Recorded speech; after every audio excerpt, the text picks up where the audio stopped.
assassination in Iran exactly last year, and then they invaded Iran last about 9 months ago.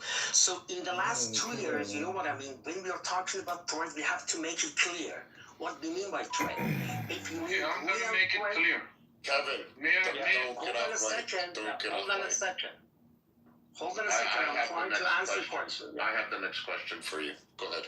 Okay, we have to, there is two kinds of threat at least. When existential threat is one thing, I know that they're supporting some forces in the region. That's one thing. I'm not happy with it. I do not agree with that. What I'm saying is that when you're talking about threat, we have to be careful what we are addressing exactly. Existential threat is different from real threat. When you invade a country, that's what Israel did, not Iran. 9 months ago and now. That was a real threat. It's different from existential threat or you support somebody, support some groups. I got it. That's yeah, okay. I got it. I have a question, and this is my final question. Excuse me. Are you in support of the IRGC funding and supporting Hezbollah, Houthis, and Hamas in their efforts to attack Israel? Again? Are you in support of the IRGC funding and supporting Hezbollah, the Houthis in Yemen, and Hamas in Gaza in their efforts to attack Israel? In my view, you're asking me. I think that no, I mean in terms of international and in terms of the regional, I would say policies, it has to be changed in accordance with the national interests of the Iran. And now you're asking me. So no, I think that it has to be changed. That's what I'm saying. And that's what I said and addressed that, done with Israel or done with US. That's not workable either. But I mean, this is one thing. So do you think there will ever be peace with the IRGC and Israel? Sorry? Do you think there will ever be peace with the IRGC and Israel? Instead of peace, I would say kind of I'm looking for the exact word. A working relationship, yeah. Okay, no, they can respect in the sense that they recognize each other. Yes. The coexistence, I was looking for that word, yeah. They can, just coexistence and they can recognize each of them. In the sense that, but I mean, it's very different, when you're talking about the real threat and existential threat. In my view, the existential threat was novel and especially since Ahmadinejad, the president, that was so awful. The ways in which he addressed and wanted to, vanish the Israel and, out of the things like that, which he said 20 years ago. That was disaster from my perspective. A lot of, Iranians, that was necessary. And even that helped Israel at the end of the day. Shut up. It was not in accordance with Iran's national interest at all. What we need is just internet. The criterion for me is is common good, philosophically speaking, and national pride. National interest. This is the criteria. So on that level, so when we utilize and stick to this criterion, so attacking Iran by Israel and the US, I mean, that was against interest for sure. That's why we and the ones who like me are against the war now and 9 months ago. And at the same time, the region will be changed, as I mentioned, in accordance with what is called as national interest. Is that clear what I'm saying? Absolutely. Mods, be aware and on alert right now. People want to come up and just say the craziest shit just to derail the room because they don't like his opinions. Bibi, may I ask a question? Yeah, absolutely. So you can, so let me, thanks for, Sarah, just 1 second. This young lady would like to ask you a question. If you're able to answer, yes. If you're not, we understand. Yeah. And just in case it goes sour, you're always welcome. Accept my friend request. I would like to have further conversations with you. Thank you for coming. Thank you, I appreciate Sorry, that. sir, he doesn't stay to listen. He just talks and leaves. Please let him to stay somehow. He's Then here. ask what you The said. only question I had was for Surush, if she would so kindly answer it, is does he recognize the Islamic regime as an occupying terrorist regime? Does he recognize them as a terrorist entity, or does he recognize them as an official government? Because the answers that you're giving, it's causing me to believe the latter. So, do you recognize the Islamic regime as an occupying terrorist force upon the Iranian people? Or do you recognize them as like a nationally and internationally recognized government? The United States recognizes them as the rest of the world recognizes them as the governing amongst Iran. I mean, the EU just Please, voted without the the respect, people, let Sarush answer. But Viking, the EU voted the IRGC corps and put them on the list as terrorists. So I'm just curious to know if Sudan is the same. Recently, but for 50 years, they were the governing body. Right. So I'm just trying to understand his opinion on the matter. Yeah, exactly what you said. I mean, we think, yeah, that's very obvious. I mean, Iran, let me put it this way, is part of, as I mentioned, a member of UN. So what do you mean? You can regard the member of UN as a terrorist government? I think technically speaking, is irrational. It's not illegal. Sorry, it's unjustified, and I'm actually unjustified, and not convincing, because it's a member of the game. For instance, recently, you know that the West Bank, the territories, that was addressed from United Nations as occupied territories. So occupied territories is a legal and technical term. It's not something which is arbitrary, and we can talk about it. It's something which is agreed upon or disagreed upon by the international organization, which is UN. The West Bank now is addressed as occupied territories, internationally speaking. But there is no such a thing for Iran. As an Iranian who you said you mentioned you're a nationalist and you're for the Iranian people, I'm just curious, as a nationalist, as an Iranian, do you recognize the Islamic regime? Do you recognize them as the Islamic regime as an occupying Islamofascist terrorist regime? That's my only question. Yeah, as I mentioned, no, it's not the case. As I mentioned, internationally and legally, your question is answered already. Because okay. Iran is part of an... Fair enough, guys. Yeah. Listen, let's not badger the witness. Alham has one question for you, too, if you don't mind, Sarush. No, I don't have a question. I will have a comment, if that's okay with you. Ask it. No, okay, it's not a question, though. I just wanted to comment? say... Okay, the nation-state have nation. A nation-state is a state that is chosen by nation. A state that kills its own people, it's not a nation-state country anymore. So when we see that the government kills its own people at that level, that he himself, this gentleman who's on this stage, I'm not talking to him, I'm just saying, talks about the massacre in quotation. This didn't happen yesterday, it just happened recently. So we're not talking about nation-state anymore. In fact, as an Iranian, as a patriot myself, I do care for Iran.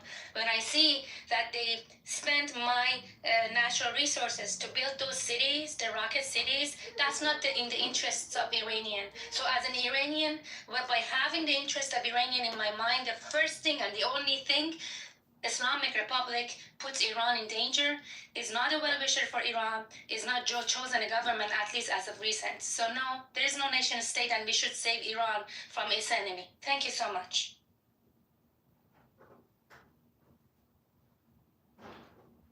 Think that the world is a safer place with the Khamenei dead.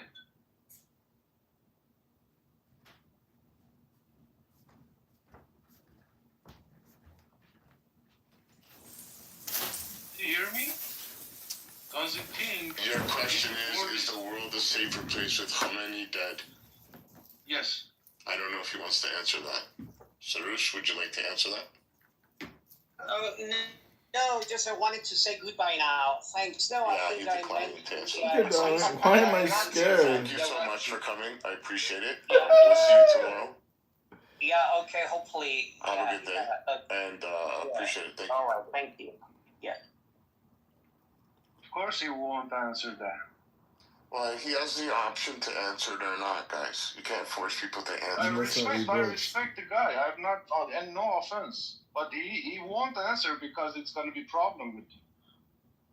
I think You must not like the reading. question incorrectly. No, you I know think not, you should have asked, is he in heaven with 72 versions? That would have been my question.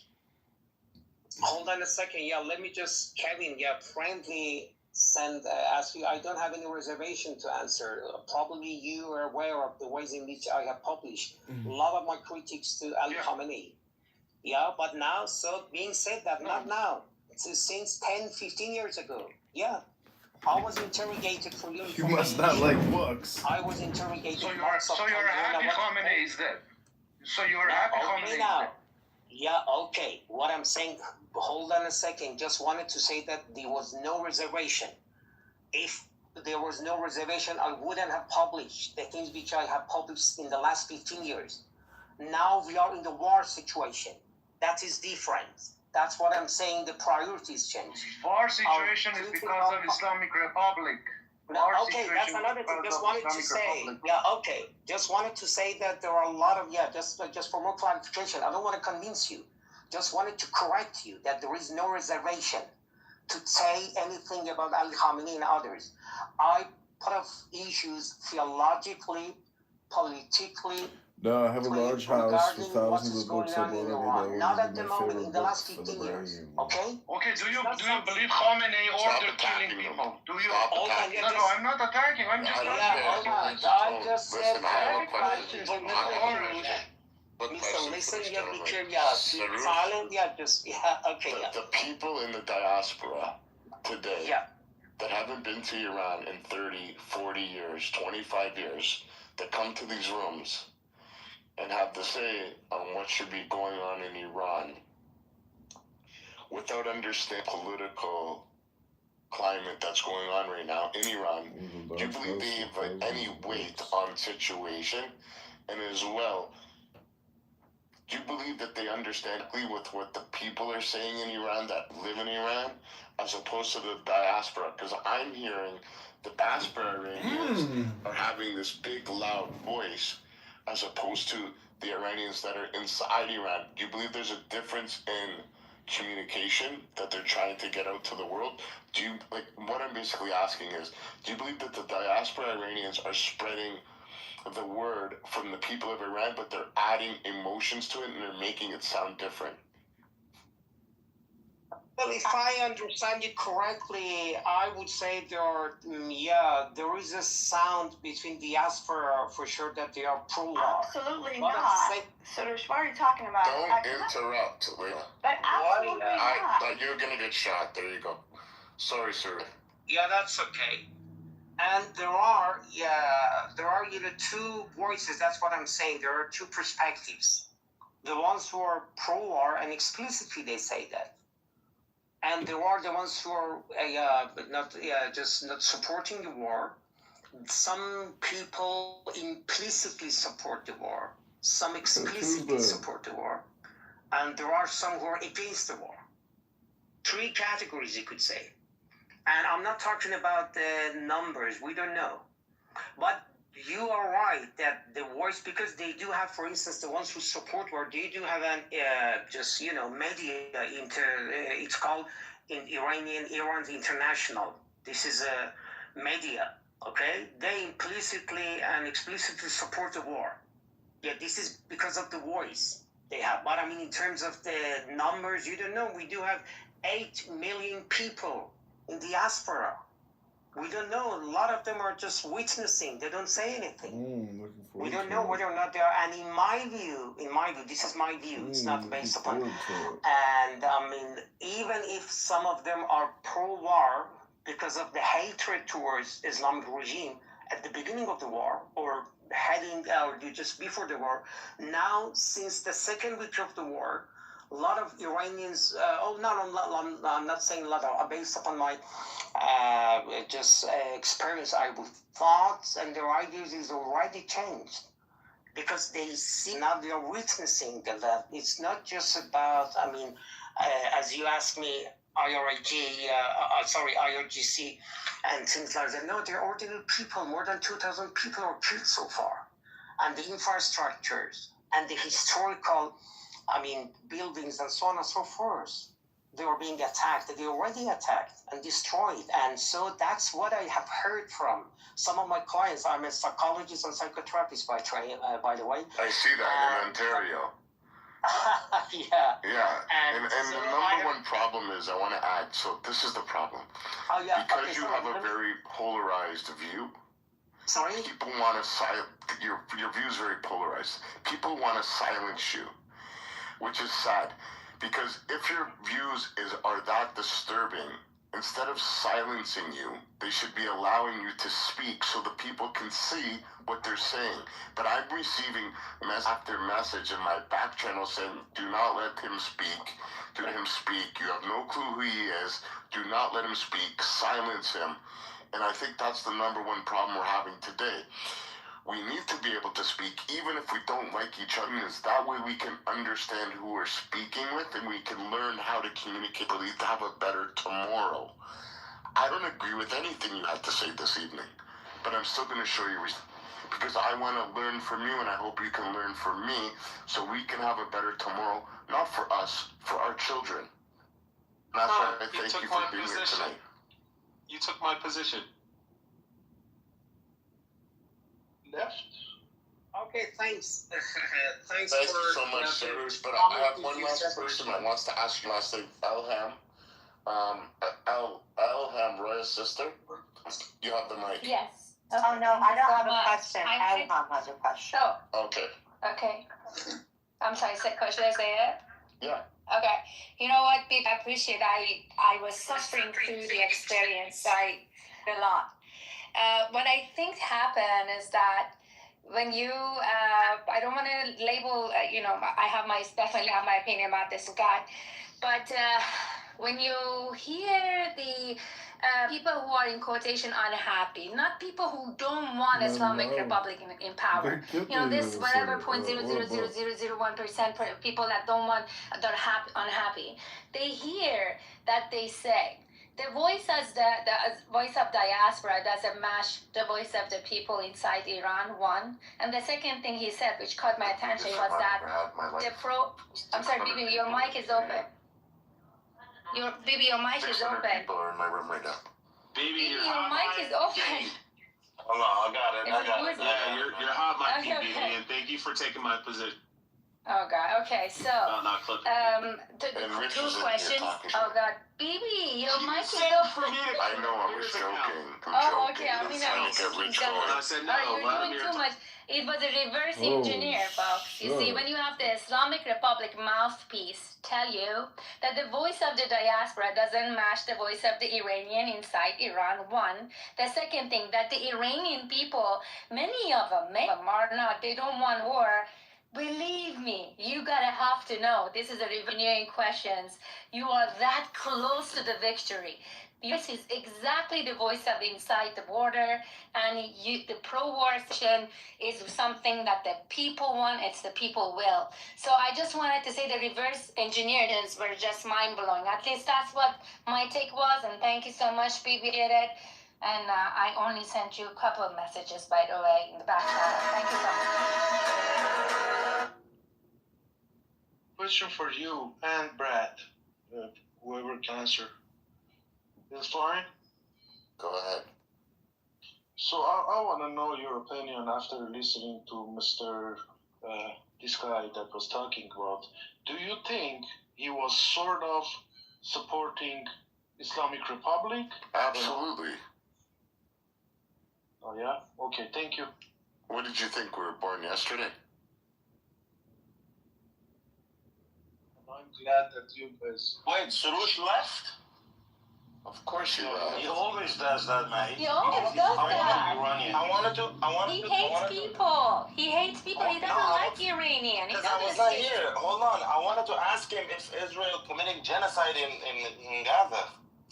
Because he probably would have said yes. He would have said yes. No, because he voted yes. That's what I'm saying. The way he was talking, it was in his profile. the way he was talking tonight, with the answers that he gave, he probably would have said yes, for sure. Like 99% sure he would have said yes. Oh, I said it was in his profile. I read it just 1 minute ago, 2 minutes So ago. why did you ask the That's question then? mentioning that he was, he kept on mentioning that he was. I wanted to ask He him. wanted to ask him And what he's respond basically, but he's gone. Because I was not listening to you guys for like an hour. I was doing something. But yeah, Damn, you missed the your timing is bad. I would have destroyed him, honestly. BB, what's your all's draft? So he was friend of Human, by the way. Human, he was your friend, by the way. Hey, Ocean. So I don't agree with him. Okay, A lot of things. No, because you were begging to bring him up. No. Ocean, if I he is didn't. his friend. Why don't you let me? Let him speak. Yeah, let him explain. Oh my God. So he is a well-known and controversial Iranian personality. He shows up on like BBC Persian, on the rooms that we go. I personally go to a room where he goes and he talks a lot. I know that he doesn't support the Islamic Republic in a sense that like he wants them to continue their like the way they have been acting. I know his father was sentenced to death by the Islamic Republic because of his reformist ideas about Islam and Prophet Muhammad. So what did he do before that, though? What did he do before? What is that? Sorry. When you talk about his None of you guys couldn't expose him? I had to go. Okay, but Guys, but can he I ask has- a question, please? Can you give but, me a but he minute? has his own ideas. My ideas are totally different about the Islamic Republic, IRGC. If you want to know my ideas, I can. Or even on this war, I disagree with this war, but from a different perspective. If you want to hear my perspective, you can ask me questions. But I do not. I'm not like a.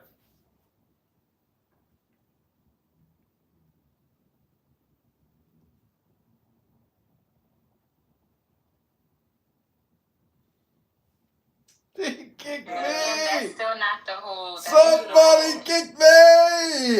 Time to go back in with my burner phone. Oh, you thought you could prevent me from listening to you? Well, there is this feature called Anonymous.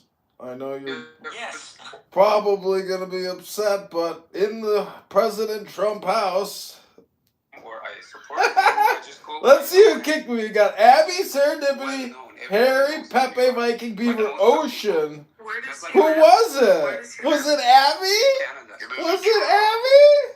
Why is everyone in Canada? I'm gonna have lunch with them tomorrow. Because they give out citizenship like it's a whole bunch of people. they give out There's a lot of people in this room. Holy shit. Component, because it seems like every time there's the controversial person, they live in Canada.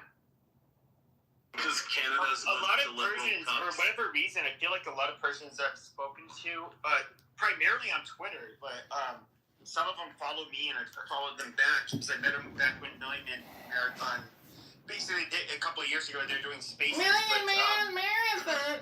Can you believe they kicked me specifically? Kicked me out of a room with all these people? I don't know why. Somebody doesn't like Maybe me. somebody here knows. Somebody And just something can't else, take something else, can you it. confirm that was said just before that?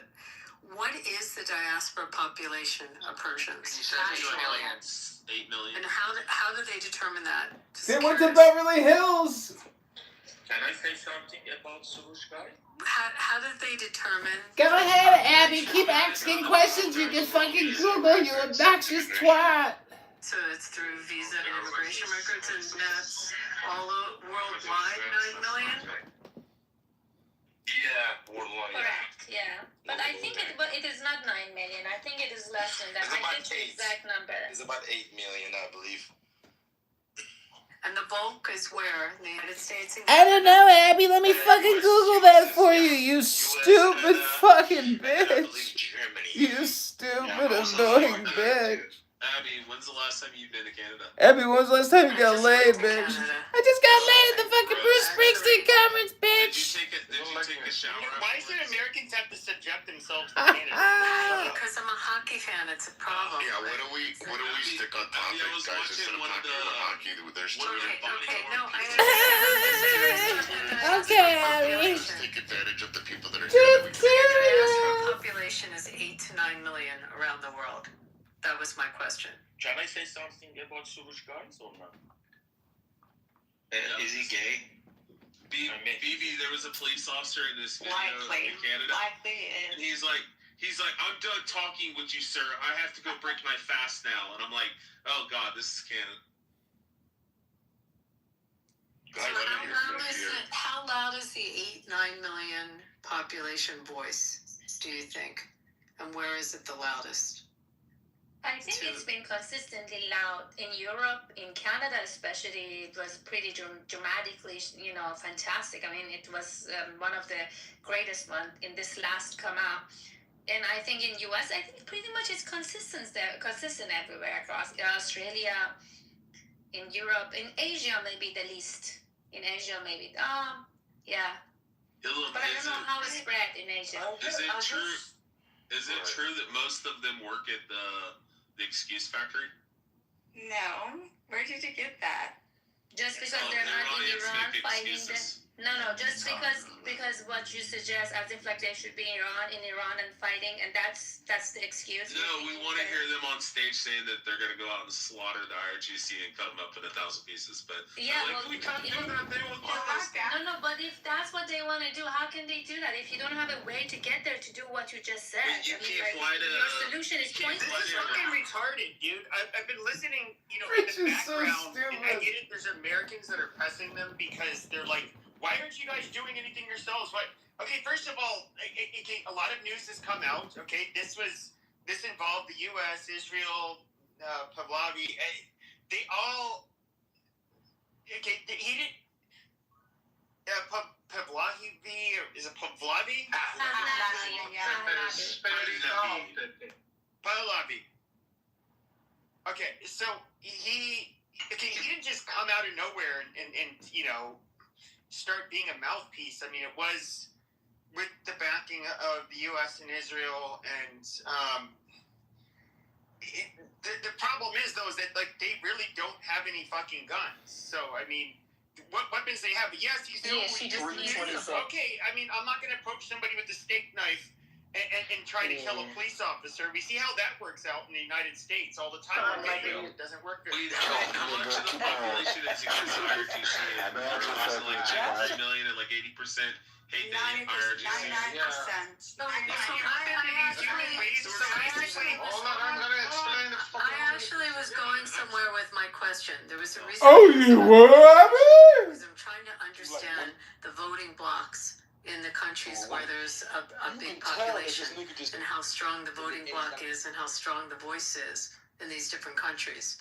So there was a reason I was asking it. Oh, you mean you weren't just asking Google questions for the sake of asking Google questions, Abby? How can they have any real voting bloc? I don't know. I mean, it's a very wealthy community in the United States. Very wealthy community, obviously. They were campaigning for it. In Europe, they were campaigning for the, pro-patriots or, whatever. That not you, Trump. I'm not going to get into it. I'm sorry, I was looking at the comments.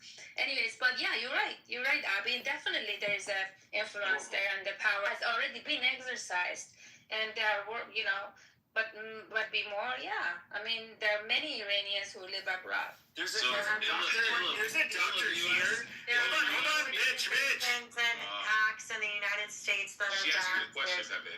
There's many organizations in the U.S. that are not affiliated to NIAC that focus on advocacy, like the MASA Advocacy Pact, which passed 2 pieces of legislation. They're currently working day and night. Many volunteers across this nation are talking to different Congress people. I don't know why someone's giving me a thumbs down for just stating facts. There's a lot of Iranian money in big tech, as well as shitloads of money, Iranian money, and big tech, which have already put a lot of, have invested a lot of time in advocacy in this country. So yeah, there are organizations in the United States of America. That was my question.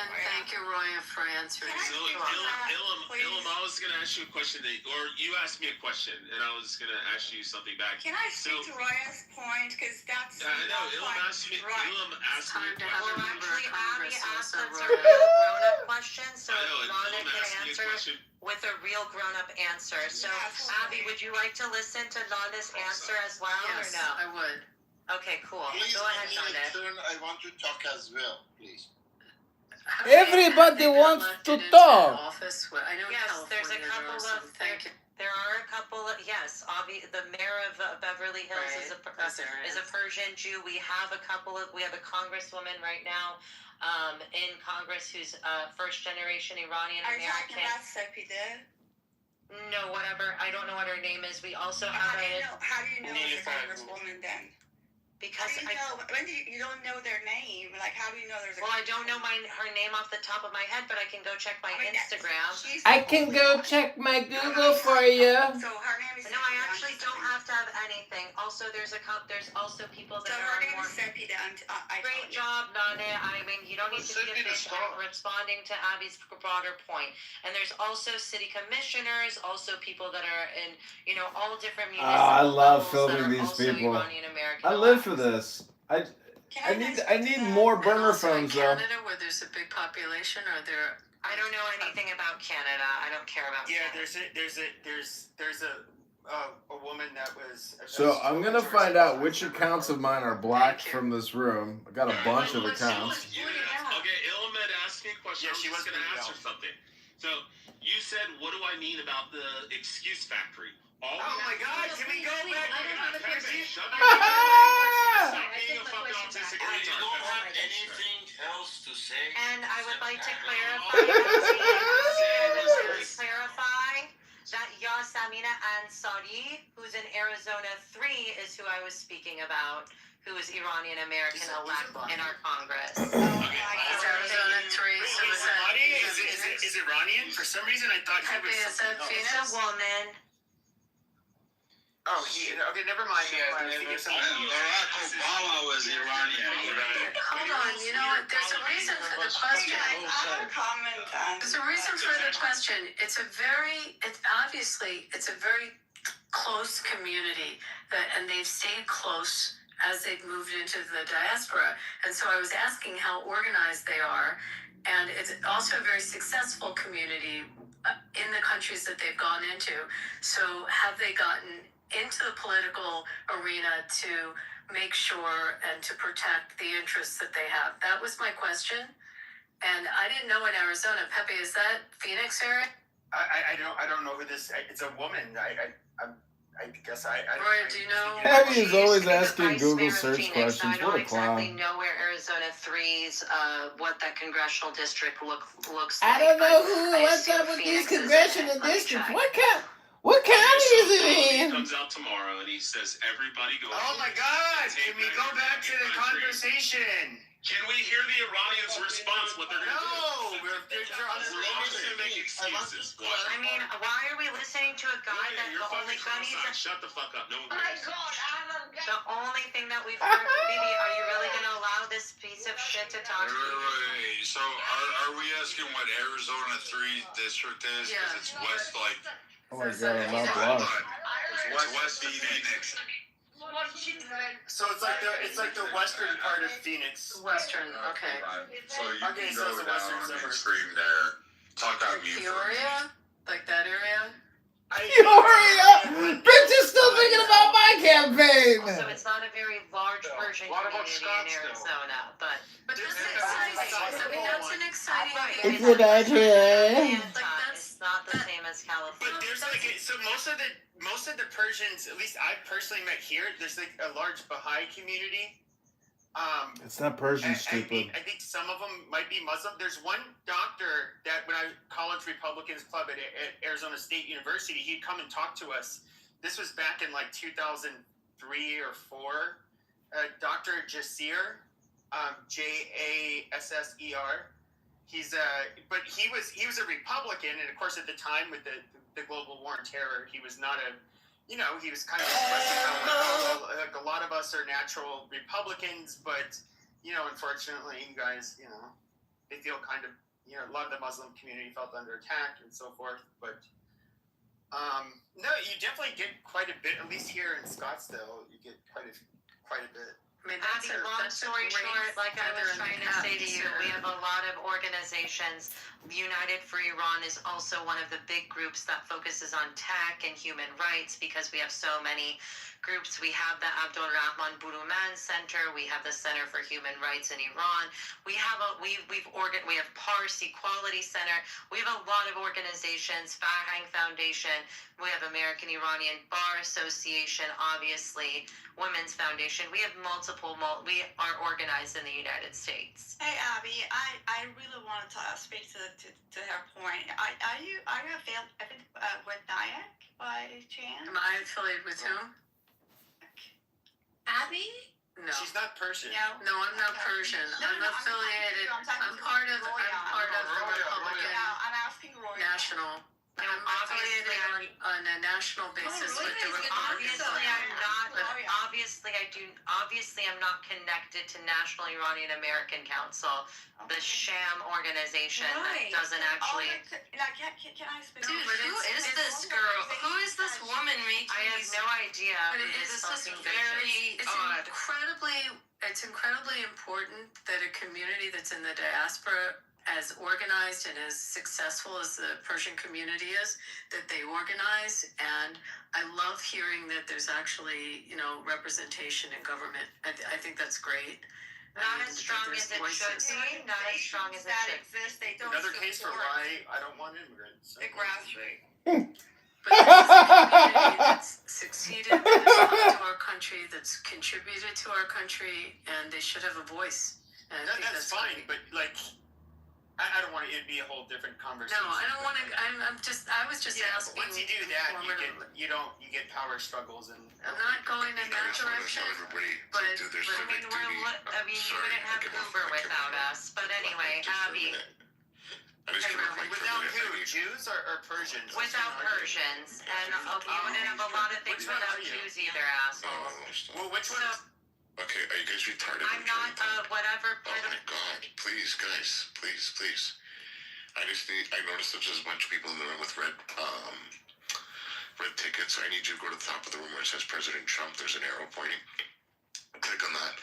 Cash in your red ticket. Join the house. You'll be hearing more rooms like this coming up in the next couple days, next future. Please be part of the house, so that way you get alerts when the house opens up, and you'll be able to see when it's a good robo open. Thank you for being part of the house. Be respectful to the mods. BB turn hand raising off. Okay, cool. Abby, I wanted to say that we do not support National Iranian American Council. In fact, NUFTI, which is the organization that actual competent Iranians follow, which is National Union for Democracy in Iran, which is the group that is the advocacy organization that focuses on ending the Islamic Republic and transitioning Iran into a democratic, secular Iran. That is the organization behind the IPP, the transition plan for Reza Pahlavi. They're also the organization behind what they recently published is a 29-page they published the transition plan. I said the transition. Now they've also come out just recently, about 2 weeks ago, with the Islamic Republic's, the guide of their infiltration in the United States of America, which I can definitely send to you. I almost thought that was a joke. Like, not a joke, it's but not I didn't believe. I didn't know if it was AI or if that was real. When I saw it, I was in shock. But you said, has that been vetted that that's real? Yes, that blew me away. How are they infiltrating? And that's part of it. I've got to send this to you if you haven't seen it. Well, I mean, I have a room on it on Sunday if anyone's actually wanting to. Will you explain what it is? Because I don't know if people have seen this thing. Why would he refer to himself as a child of God? I haven't seen it because how would they seen it? It just was published literally 2 weeks ago. I'm John Kitover. NUFTI, which is the organization that I just mentioned, they came out with a detailed report on Iran's influence influence networks in the United States. So the mapping actors, the messaging, the strategy that the regime uses and builds to leverage and shape narratives inside of the United States of America, it's a part one. It's only part one. They're coming out with part 2 and part 3, I would assume, but this is just part 1 that they came out with around, I think, about 2 weeks ago. It's kind of like another group of people too. Only they have the largest megaphone as far as, you know, being a minority. It's kind of like they're taking something from their playbook. It's weird. No, Pepe, it's not the same thing. It's how the Islamic Republic of Iran uses and leverages its propaganda in the United States through money, through influence, and through manipulation of the media. That's what we're talking about here. Let's be adults. You're going to tell me that Zionists have not been, like, these are not American citizens, Pepe. That's the difference. This is not American citizens. Oh, I see. Yeah, I'm an American citizen. If I wanna influence something, I'm an American citizen. I have every right to write a check as an American citizen. This is a foreign country that is influencing. It's very different than an American citizen making a choice. But are you telling me that they don't, that the Ministry of Foreign Affairs in Israel, that they have nothing to do they're open about it. This is so ridiculous.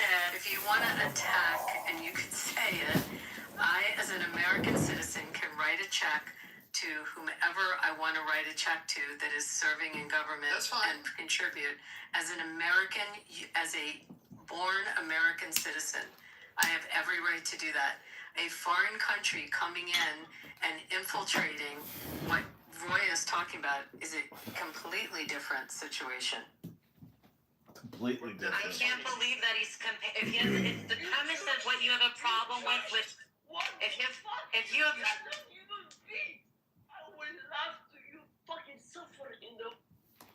Can we mute this? Thank you.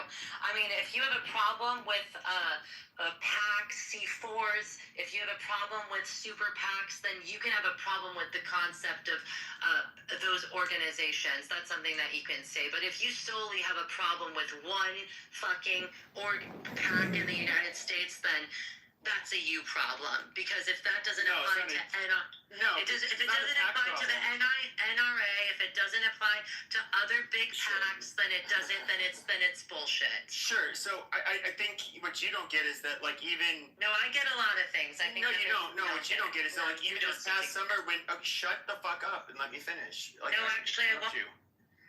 I didn't interrupt you. I'm not muting you, by the way. I'm not muting you. Don't tell me to shut the fuck up. It's Beaver. You do worse to me in your rooms. You would just kick me out. Yeah, this is just silly. But anyways, we had Bibi Netanyahu over the summer. He's meeting with American influencers and basically saying how, like, this is going to be our biggest fight, because obviously there's been especially with our youngest Americans, there's been their view of Israel has changed quite a bit, and he kind of was like very bluntly, and look, there's no conspiracies here. I mean, this is all very out in the open. There are no secrets here. Well, no, it's not a conspiracy You don't know the difference between a prime minister of a nation as a friend to the United States. A good book. Because he's a friend. I get it. You don't know that. Now it's different because it's a foreign person. Now because it's foreign influence, but the person's friendly to the U.S. How is it? Hold on, let me finish my fucking point, because you cut me off. No offense, you cut me off, but he talked about how, like, it looks like the TikTok deal is going to go through. That's most important, because when it came, there's a gradient. As the younger you go, generally the most negative opinions you have of Israel, and then when it comes to, of course. Yes. It's really going to start at 45 and under. You're starting getting the really negative attitudes towards Israel. And they're saying the social media campaign. Then of course he said Facebook and what was it? Oh, X. He said X was number 2 after TikTok, and they did implement some algorithmic changes to TikTok in order to make it so it'd be harder to amplify anti-Israel Nazi sentiments. They bought Warner Brothers and CNN and they bought Warner Brothers That's and a CNN. good thing, Pepe. What's your problem? Abby, can you please explain the difference between I'm gonna say it.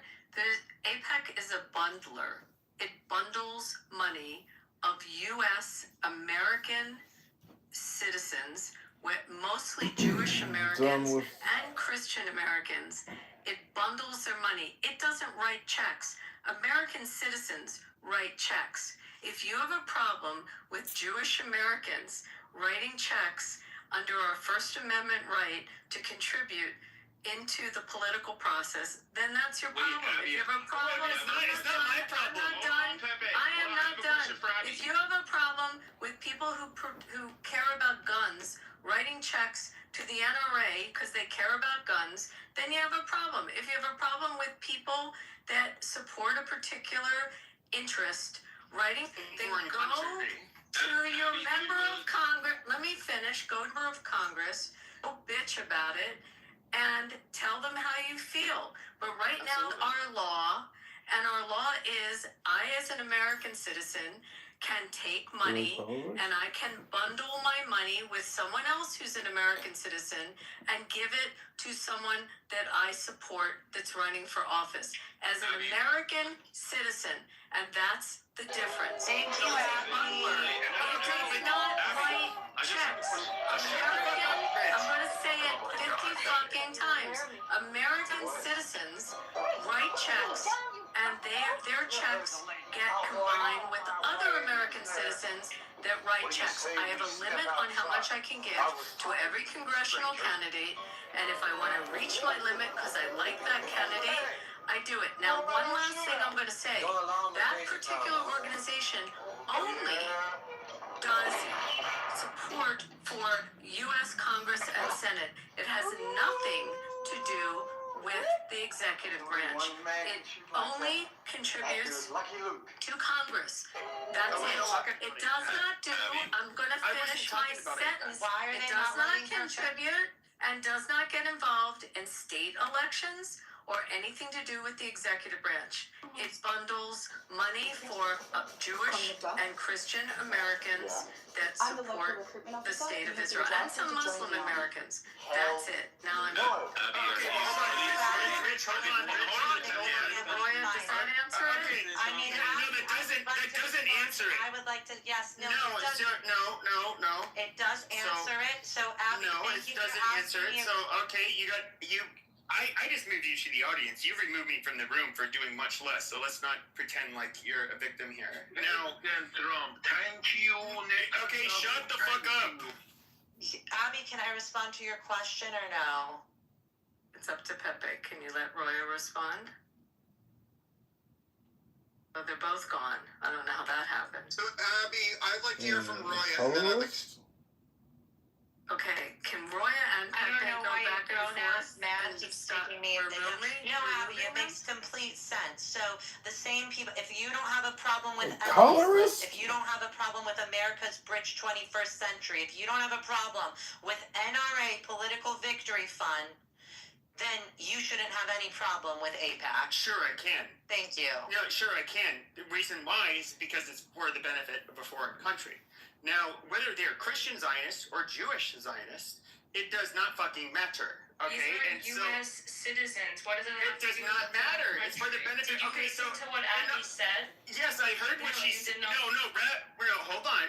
Okay, so in other words, are you trying to tell me Jews have dual loyalty naturally because that's why they have to support Israel? I don't get it. I mean, this is fucking silly. That's my loyalty to two cities. That's my dual loyalty. You okay with that? We absolutely, okay, we can have converging interests, but it does not mean that our interests are always aligned. And we're pretending like Ben Shapiro. Because Abby mentioned AIPAC, which is, when it comes to, I guess you could say, influence, not in terms of money, but when it comes to really the people you don't want to run afoul of, they are absolutely a powerful lobby. Okay, Jews have been very successful in the United States at building powerful interest groups, not just that, and I don't just mean in terms of like being supportive to Israel, but being, basically stopping anti-Semitism and that kind of stuff. That's fine. But, I mean, to sit here and pretend like there aren't Americans here. Like, Christian Zionists I can really pick on very easily. What about the Persians? Shouldn't What they about have a lobbyist? democracy? I don't understand No, that. Persians should not have lobbies. They should not have lobbies. They should not. Why should we They should not have lobbies that would basically seek to boost the interests of Iran. No. There's people here that boost the interests of pro-abortion, anti-abortion. American. It has nothing to do with the foreign Can country. I finish or not? Can I not finish, Abby? Abby, can I finish? Yeah, just You're talking about political preferences versus national interests. Wait, Pepe, can you go back and forth with Roya in like a civilized way? Like you guys have lots to say to each other. You have a problem with the Armenian National Committee of America? You have a problem with U.S.-Cuba Democracy PAC? You have a problem with U.S.-India Political Action Committee? You have a problem with Irish-American Political Action People listen to him Committee? so you keep saying yes. I mean, this is ridiculous. Yep, I said yes. Yeah, they shouldn't have dual citizenship. They shouldn't have dual There's allegiance. no such thing as dual citizenship. Okay, so in other words, what you're saying is you want to be able to screaming at me like a little bitch. I'm not screaming at you. You are. Your voice is shrieking. I'm not. Okay, stop. Shut the fuck up so I can talk. Can you go back and forth civilized? I'm trying to go back and forth, but like once I respond, I know. Roya, she's like literally responding over me. Pepe respond, then Roya respond. Try to. Okay, you guys are both special people to me. Can you just like talk? Abby, I don't want to each be other? special if this person is special to you. Okay, like you think you're a lot smarter than you actually are. You're right. If you I know you do. You might be intelligent, but if you a goddamn bitch, you a goddamn bitch. Allowing this? I'm kind of shocked. I'm trying to have dialogue, Abby. Rebbe, I'm trying to have dialogue. Abby getting called out. Please don't have Baby, come on to the show! Yes! Yes! It was BB. Stop fucking bothering me. I knew it was BB. Okay, Rebbe, I'm trying to have the conversation go back and forth.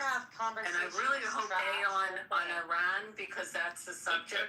I really didn't want the subject. I simply asked a question about how organized the community was.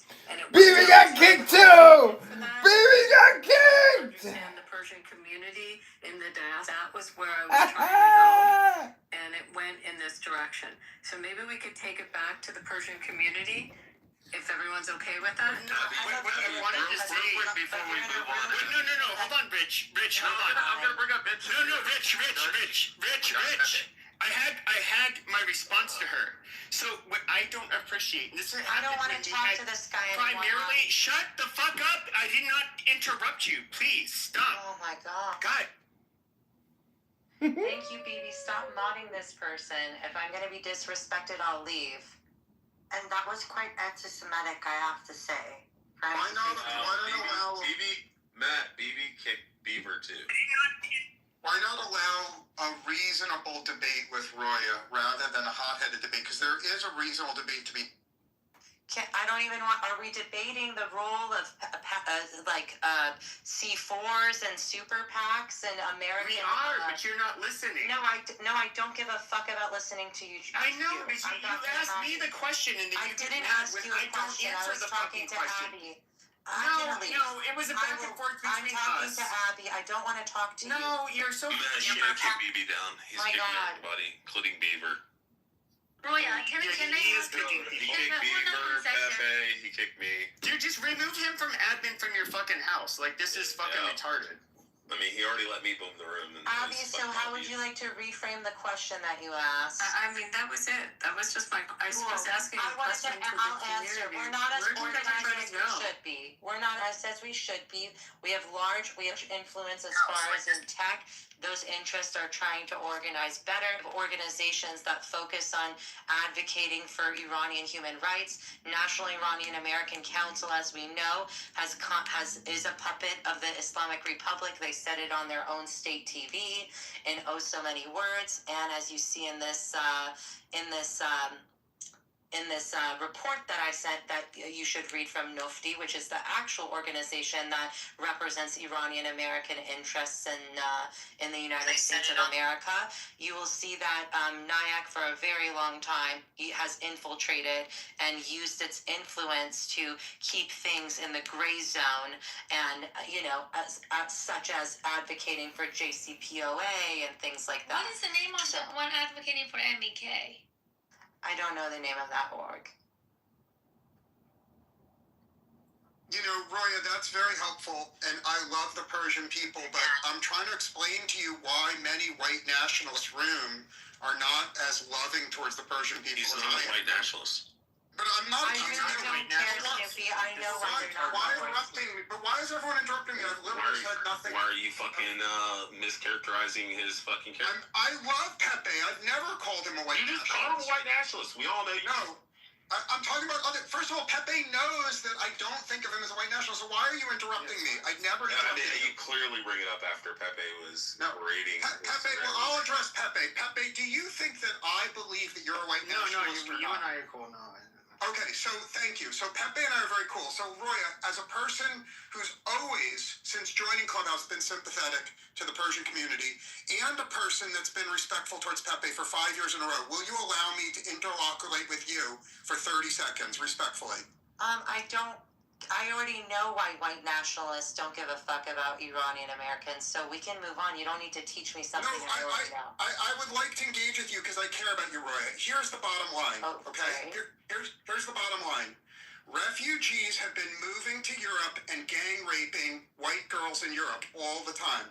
And I have never, ever heard one word of sympathy from any Persian American. I have not heard please let me finish. Just let me finish and then you can kick me off. White Christian girls in Sweden and Germany and France, they're being gang raped all. Damn, somebody boomed the room! Somebody boomed the room! Oh my God, awesome. Awesome. Yeah, I know. Why is everyone interrupting me? I've literally said nothing. Why are you fucking mischaracterizing his fucking character? I love Pepe. I've never called him a white nationalist. Call him a white nationalist. We all know you. No. I'm talking about, first of all, Pepe knows that I don't think of him as a white nationalist, so why are you interrupting me? I never interrupted you. You clearly bring it up after Pepe was rating. Pepe, well, I'll address Pepe. Pepe, do you think that I believe that you're a white nationalist? Pepe boomed the room. Okay, so thank you. So Pepe and I It was Pepe! Pepe boomed that motherfucker. sympathetic to the Persian community, and a person that's been.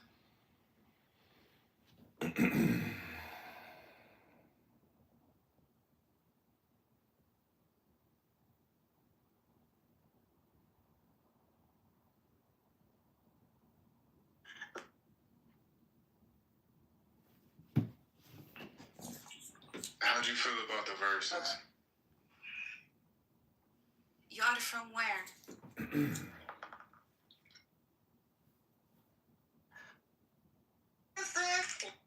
This is not a marketing topic, I guess, that we veered into, but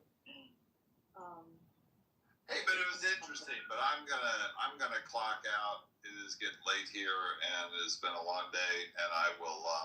But always great to see you in here doing your occasional rooms, like twice in 1 week. But always interesting in here. So thanks for holding down the space. yeah, always love seeing you and talking to you, so come back next time. We'll see you soon.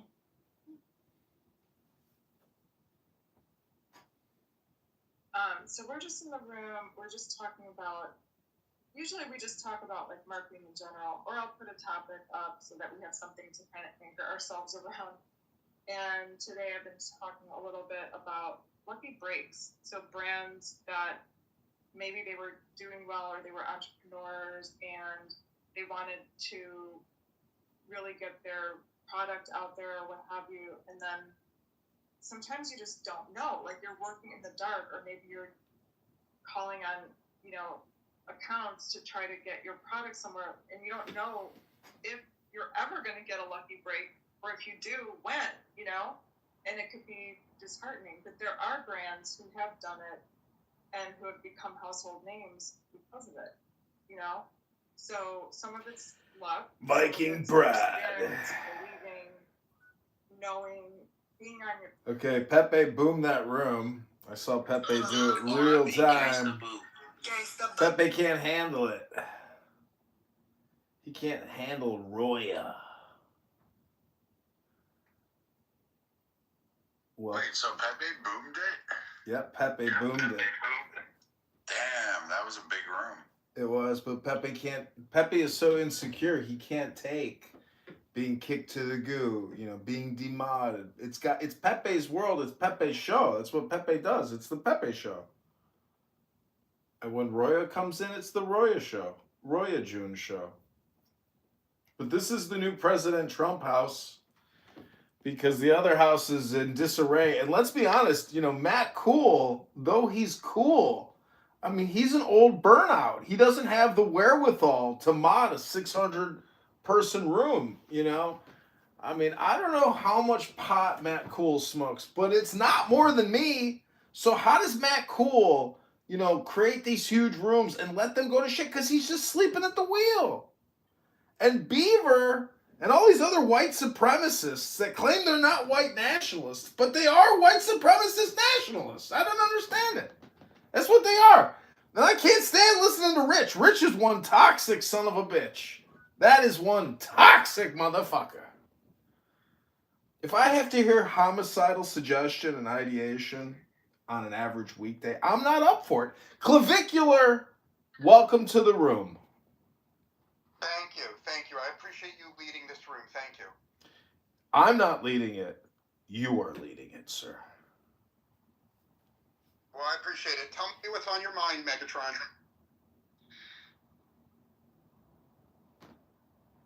Well, you know, what were you trying to get at with Roya? You said you care for her. Let me answer you. I'm glad you asked. Okay. I love the Persian people very much, but I also love the people of Europe. And there's a wave of rapist migrants in Europe. And what's going on in Europe is terrible. What's going on in Europe is absolutely terrible. And I've literally never once heard a Persian person defend the people of Europe. It's a one-sided relationship. Persian people want white people to die to rescue them. Fair enough. But they don't reciprocate. So I'm going to post some links in the room chat that I think Pepe will agree emphatically with all my links. And what the links show is that migrants to Europe are on a gang rape spree, and no Persian person has ever expressed sympathy. And that rubs me the wrong way, and I'm done speaking. Yeah, I personally just don't want to. By the way, I entered the room if anybody wants to know. Like, BB was being a fucking retard and wanted to, you know, on behalf of his tribe, like mute people, or not mute people, but kick them and whatnot. But no, here's what somebody like me sees as a problem. By the way, so you get an ethnic group of people that move here, okay, and then they form communities. Okay, that's always kind of happened. Fine, we're all human. But then they want to put their interest, they're the most important. They want to, and of course, maybe it's their home country, maybe it's a newly created country like Israel, and they want to make that country like the center of their focus. And it's just like, well, okay. The one thing about, like, I would say people that aren't Jewish, is that we might have somewhat of an affinity to whatever our homeland was, you know, the first generation or so, but after that, we're American. I mean, people WASPs that were, you know, genetically 100% similar to those in the UK, they literally fought the British off. They won the War of Independence. That's why any of us are here now. And we just don't need this fucking shit. I mean, I don't need fucking... I don't want, ethnic groups that, such as Jews or Persians, like, fighting their wars on our behalf. Like, I think it's a perfectly fucking reasonable stance. There obviously, you have two groups that are biased, and I'm looking at it, well, like, okay, like, I feel for the Persian people. I think the IRGC is horrible. Obviously, they fund a lot of terrorism. They're just shitty people. I mean, if you could wave a wand to get rid of them, I'd do it. It's just, but it's like, okay, how much disruption are we going to cause? What are we prepared to lose? And is that all it is? It's like you can have like really loudmouth, wealthy donors that cause us to go to war. On the behalf of certain groups. Why don't you and I engage? I think you've been going on for a long time. So are you prepared to engage on this topic? Yeah. Okay, so I respect everything that you're saying, but my question for you is, it has nothing to do with America. When you read about horrific crimes against white people in Europe, do you personally identify with the white people in Europe that are victims, or are you saying they're in Europe, I don't care? I do identify with them, sure. Okay, so I want you to open your mind. Just open your mind. Imagine that, as you know more than anyone on this app, you know that migrants are gang raping white Christian girls all over Europe. I posted many links proving it. Okay. You feel some emotional connection to the white Christian girls being gang raped in Europe. Now, I would posit to you that if there was a really easy, inexpensive way for the U.S. to intervene militarily in Europe with no dead Americans and rescue the girls of Europe from being raped, I think you would consider it. Even though you are America first, you have some residual love and affection for the victims in Europe. And I just want you to look within your heart. I'm done speaking. Well, I would say it's somewhat obvious. Yes, I do. Now, the question is that we are a group of people that have, we come from a specific stock, and this is where I think homogeneity it's a big deal. We are people that, okay, primarily Christian, primarily from Western Europe, some Southern Europe and Eastern Europe. But for the most part, we're far more similar than unalike. And yes, I think we have an affinity towards European Christians, for sure. And do I understand that if I was an Iranian and I was having to experience, I was living through what they're living through today, especially if I was somebody like first generation, I would feel very strongly about it. And I would likely want to have, my new country, the United States, I would want for their military to overthrow the IRGC. Like it's completely logical. And I would say if I was a Jew or a Christian Zionist, when I say Christian Zionist, I mean people who they believe for religious reasons they have to support Israel. I can completely understand why they do what they do. But the Christian Zionists aside, I don't really welcome the... to me, it's kind of like I don't want to... You take in a lot of problems when you take in a lot of people from other parts of the world, and that's because they are tribal, and they do want you to settle, old country scores, and which I really don't, again, I don't think that should be our primary focus.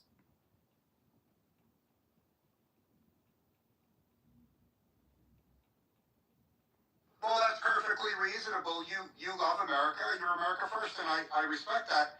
I would put forth the possibility that in the case of this war with Iran, the best interests of the Iranian people are 100% consistent with the best interests of America. It's a happy coincidence, and that coincidence happens often. I would point out, Pepe, that I'll make this very simple. America wouldn't exist if the citizens of France didn't help America get independence. The truth of America, which people don't acknowledge, is we were not strong enough to win our own freedom. We would have continued as part of the UK. And the people of France generously paid a shitload of money in terms of taxes to set America free. I would put forth for you to consider, I don't want a yes or no, but think about it for a week. Maybe this is an analogous situation. Maybe the same way France gifted America money to become independent, maybe America is gifting the people of Persia the money to become independent, respectfully. I mean, anything's possible. I don't know. Well, you know what this does show us? Clavicular. Of Iran. You know what this does show us is that we do not have sound monetary policy in this country, because we're $40 trillion in debt, $100 trillion in unfunded debt, and the Treasury just said that we're insolvent. But apparently we've got money to fund every fucking war on the planet. This does show us is that... Well, I'm much more optimistic about the future of America than you are, Megatron. This may not be the room for it, but I'm happy to debate anyone about the optimism for a bright future for America despite the deficits, respectfully. No, I'm optimistic too, but I mean, if you really look at the numbers, technically we should shut everything down except for non-essentials. But, you know, if we do that, that's like committing, you know, the ultimate sin, maybe. Yeah, I don't see it that way. The reason why I think the deficits are very manageable is, first of all, I work in AI, and you could easily Google this. AI and robotics are very quickly going to double the GDP, the real GDP of the U.S., the real production, which will make this very manageable. The second thing that's wonderful is every single high IQ country in the world has a rapidly shrinking population. In every high IQ country in the world, women just refuse to have kids. America is the only exception. We have a growing population. Not only do we have a growing population of smart people here in America, but literally the smartest people in the world pretty much all want to immigrate here, right? Like, you go to Japan, the smartest people want to come here. You go to Korea, the smart people want to come here. Like, every place you go, super smart people. So all we need is an intelligent immigration policy, and America can easily steal, and I use that term carefully, we could steal the 100 million smartest young people and get them to come to America. So I think America is strong and growing and wonderful as it is, but we have the potential to steal the smartest people from around the world and get even better. That's why I'm more optimistic than other people on Clubhouse. Well, that's not why I'm optimistic or why I have joy, but, you know, recently a Google employee in San Francisco, a Chinese emigre or a Chinese dual or a Chinese American citizen, he was arrested for transferring, you know, proprietary corporate AI software and coding.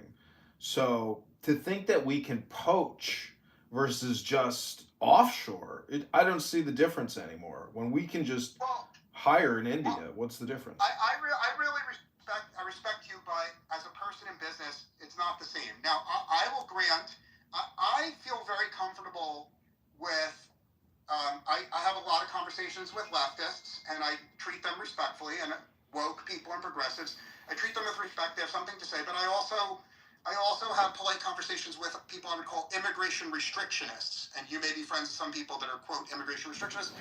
I would say, let me grant you that if you accept immigrants from the People's Republic of China, you run the risk that some of them are spies. Let's take that. I don't even want to debate that. What I'm saying is, there's more than 30 million super smart people in Japan that want to move here. Now, you have to admit there's no documented case in 20 years of a Japanese immigrant not being loyal to America. So if your worry is loyalty and spies, the answer is find immigrants that you're not worried about a conflict of interest, not close the door to all immigrants, respectfully.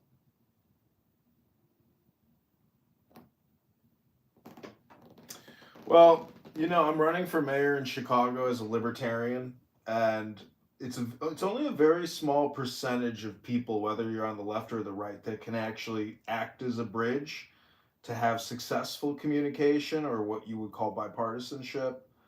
Um, and I don't actually like that. I don't want to do that kind of work, but unfortunately, I think if you want to lead, you have to try to lead as many people as possible, and that's the point. So I'm trying to basically. Let me ask you a question about some libertarian insights. It's very rare that I meet libertarians here on Clubhouse. It's a real treat for me. So, are you a member of the Mises Caucus? Are you in favor of the Mises Caucus or against it? And keep it simple, please, because I'm a simple guy.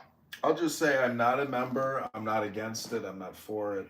I know what it is, but I worked on the Ron Paul campaign, and I would call myself a libertarian primarily, but I would say I'm also like a Republican capitalist in other ways when the time is right, for strategy's sake or common sense sake. But, I'm just merely trying to, I don't think a lot of these politicians do any work.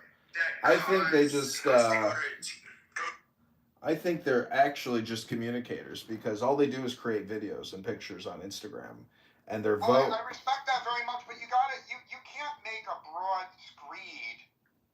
You have to focus on one narrow issue at a time, respectfully. Sure, I'm running on cutting property taxes 10%. I call it the 10-10-10 plan. Cut property taxes by 10% in 2027 and hire 10,000 police officers and fire over 3 years. Ultimately, reduce property taxes by 25% over 3 years. The teachers union has a stranglehold over our property taxes. It's a totally failed organization. Everybody knows it. They fail their audits. They don't provide any accounting. They're spending $20 million in Vegas partying. There's no accountability, no transparency, and people send their children to these teachers to learn what? I mean, if 80% of it is all just politics and 20% is science and math, what a waste of time. They're just acting as babysitters. So, anyways.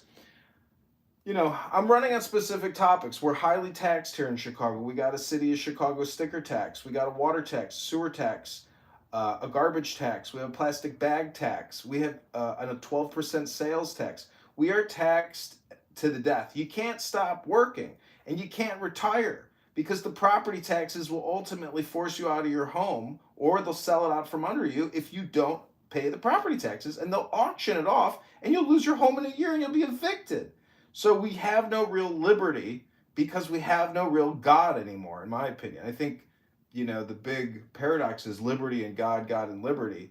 And because we live in such an atheist, society today, we tax each other mercilessly. And it's so hypocritical and it's so disgusting that some people go bust because the system is... Anyways, go ahead, Clavicular. Okay, so I hope you recognize I listened to you very patiently and I did not interrupt you.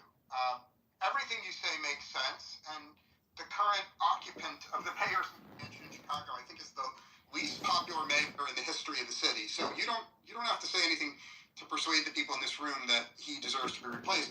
But I want to take this in a different direction. I've attended a lot of ultra leftist gatherings, and I've also attended some libertarian gatherings. I kind of enjoy being a polymath. And one thing I've noticed, every single libertarian gathering I've ever been to in America, there's no diversity. It's all white people. Why do you think it is that the Libertarian Party has failed to attract people that are not white? And by the way, I'm not saying your views are not valid because it doesn't attract non-white people. I'm not criticizing, but I'm just curious, why do you think every libertarian event I've ever gone to is all white?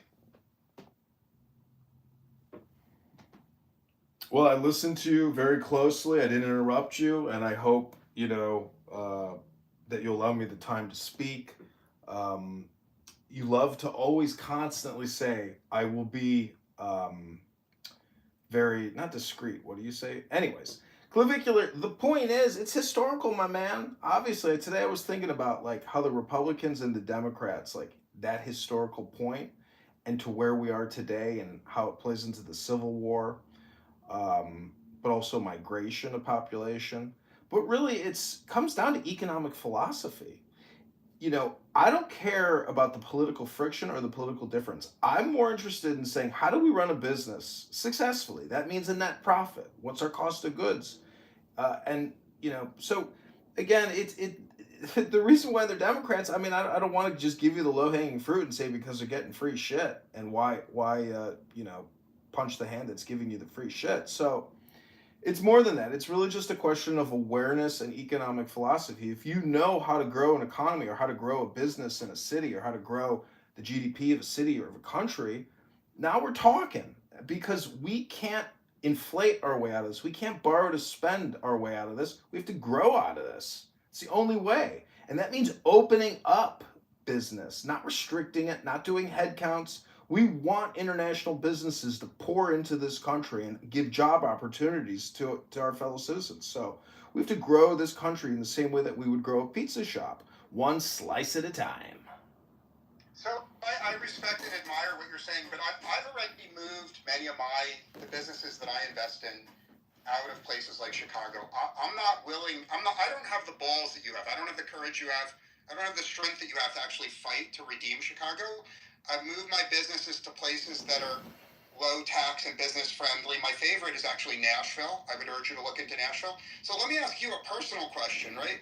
Considering that you have so many enemies in Chicago, the odds are stacked so far against you. Why fight in Chicago? Why not move to a place that's already libertarian like Nashville or like New Hampshire? Well, I just got out of a congressional race. I was removed from the ballot and I lost as a write-in candidate. So to transition to the mayoral campaign is very seamless. To change all my platforms, all my marketing, did it in a day. So, but it's really, the goal is joy and the experience is joy. It's a lot of fun being in politics. If I can say the best things about it is you meet beautiful women. And guess what happens when I meet beautiful women? I try to, have a beautiful night with them. So I'm just saying, there's joy in the experience and there is joy in the goal. Well, there's nothing wrong with anything you said. One other observation I can make about every single Libertarian Party convention I've ever been to is the male-female ratio is like 90 to 10. So if you are heterosexual and you're interested in spending time with young women, I would again question your choice of political party. If you want to be around young women, you should have joined the Green Party or the Communist Party, because those are filled with women. The Libertarian Party is almost all a sausage fest. And I say that with respect. So I haven't actually filed with the Chicago Election Board yet, but people that I'm talking to, they keep just telling me, file as a Democrat, file as a Democrat, do not run as a Libertarian. Nobody votes for a Libertarian. Nobody knows anything about them. They don't care about them. And statistically, they're right. So I'm thinking, you know what? Maybe I will run as a Democrat, but I will point out throughout the campaign, why I chose to run as a Democrat. And if I'm labeled a fake Democrat, well, so be it. I keep calling all these Democrat candidates fake Democrats. Well, I respect and admire people that are flexible. People like that are rare on Clubhouse. I think most of the really intellectual, flexible, thoughtful people left Clubhouse 3 years ago. So I appreciate what you're saying. But let me drill down to your criticism of the Chicago Teachers Union is very trenchant. But overall, are you personally in favor of the school voucher system that's been implemented in Florida? And if not, make it simple. Don't be so wordy. Make it simple. What is your solution if it's not vouchers? Well, the solution is sitting in our library. I read books every day on this app. Nobody comes to my rooms to listen to me read a book. They want their dopamine and they want it now. And people are begging for the mic. It's the same thing in the classroom. Children want attention. And, we have a bunch of socialist, communist, left-wing teachers. I don't think I really have a solution because nobody would want my solution, which is like a military solution. Similar to the way that Japan runs their education system. We don't have janitors in our schools anymore. Boom, just saved $60 million there. Because now the kids are cleaning the classroom every day at 2:30 p.m., 2:45 p.m. They're sweeping, mopping, resetting. So There's a lot of solutions. It's always personal responsibility. That's the ultimate solution to our problem. We can't keep just, outsourcing and hiring solutions. We are the solution. But $1 trillion a year, we collect over $1 trillion a year in property taxes across this country, spend $200 million with the Department of Education for what? Clubhouse could be the new, educational platform of the future. But we refuse to cut costs. We refuse to cut administrative and facility expenses and pension expenses. Here in Chicago, we owe $150 billion on the pensions. $150 billion! Our annual city budget's only $15 billion. How the fuck are we can't pay that off, and we just keep borrowing and spending to fund all these special programs and projects? I have a personal question for you. Are you a Cubs fan or a Sox fan? I'm a Cubs fan in the summertime, on a Friday, Saturday, and I'm a Sox fan if somebody invites me that wants me to tailgate with them. But I'm not going to Comiskey, unless I get invited to a VIP tailgate, because there's. I think, take some advice. If you want to be elected, you really have to not answer that question, because if you express loyalty to one team more than the other, you're going to lose a lot of votes, respectfully. I know. It's a trick gotcha question, but the city is in a financial crisis, and property taxes have gone up 20%, 30%, 40%. For some people, they've gone up 150%. Imagine paying $8,000 and now you're being asked to pay $17,500, and you're, a senior and you're collecting the rent, and now you're like, well, fuck, now I'm losing money. Can't even afford to rent the fucking property out. People that are, I certainly agree with you. The vast majority of my friends who are economically successful have already left Illinois for other places. That's why I think you're like, there's this mythology of the lost cause. I think you're fighting a lost cause. I think the voters of Chicago are so silly they will continue voting for the free spending idiots they voted for. And I think the only solution for Chicago, from my perspective, is bankruptcy, right? The Illinois government has set out a path for Chicago to declare bankruptcy, and in bankruptcy, all of the pension obligations can be renounced. So if you're not an expert in the bankruptcy process, I would urge you to become an expert. Yeah, I've got a lot of experience with debt resolution, debt negotiation, and the city isn't necessarily going to go bankrupt, but the pensioners are going to have to take 40 cents on the dollar, because no way you can pay off $150 billion. And it's all just day to day, month to month. But again, we can grow out of this problem if we cut the corporate income tax. If we cut all these ridiculous policies we have in the city. There's a lot of developers here, though, that make a lot of money. The taxpayers offer TIF, which is a special fund, $300 million a year we kick up. So there's great opportunity in Chicago, and there's a lot of land to build on. And the city can become more robust, but we've got to lower property taxes to incentivize people to come here. It's the greatest city in the Midwest. Our lake is pristine. It's, we have an incredible. You're forgetting the best thing about Chicago, which is the Riverwalk. Yeah, it's premier. There's fantastic restaurants, but crime is a major problem. Major problem. What's your favorite place for blues in Chicago? I'm just seeing if we like the same places. Kingston Mines in Lincoln Park. Okay, A+. Yeah, the place is a legend. The thing I really like about Kingston Mines is they have those giant signs outside saying, if you are an off-duty cop, you can attend for free. Do you see those signs? And so they always make sure to have a bunch of off-duty cops that are strapped in there, and that keeps the criminals away. I love going to Kingston Mines every time I'm in Chicago. Yeah, the legend there, what's his name, Buddy Guy, the guitarist. He was just featured, I think, in the Grammys. And you can see him there, that place is really special.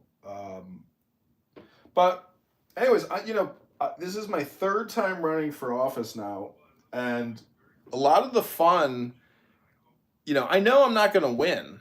But when you have your name officially, in the ledger, and you're basically in the public domain now, it gives you the ability to speak publicly. And to just, to me, I don't even want to talk politics. I just actually want to just do financial analysis and explain the situation and offer some solutions on how we could grow out of this. Because our current mayor loves to sit there and shout, in 1996, 600 African Americans died because of white people, because of the racism in this city from a heat wave. 600 black people. And I'm like thinking to myself, this fucking guy, he's just a ruthless, shameless gaslighter. He doesn't care about even taking care of the city. He just wants to make, political hate speech content to get his dopamine up and to build his following, because all these politicians have, Yeah, I've got a lot of. Isn't that respectfully? Isn't that an indictment of the voters of Chicago? Shouldn't I have scorn for the voters of Chicago? No, I don't even believe. You can tell from my accent. I did not grow up in Chicago. So I don't believe people even vote. I don't believe people even vote in this city. I think we have automated voting.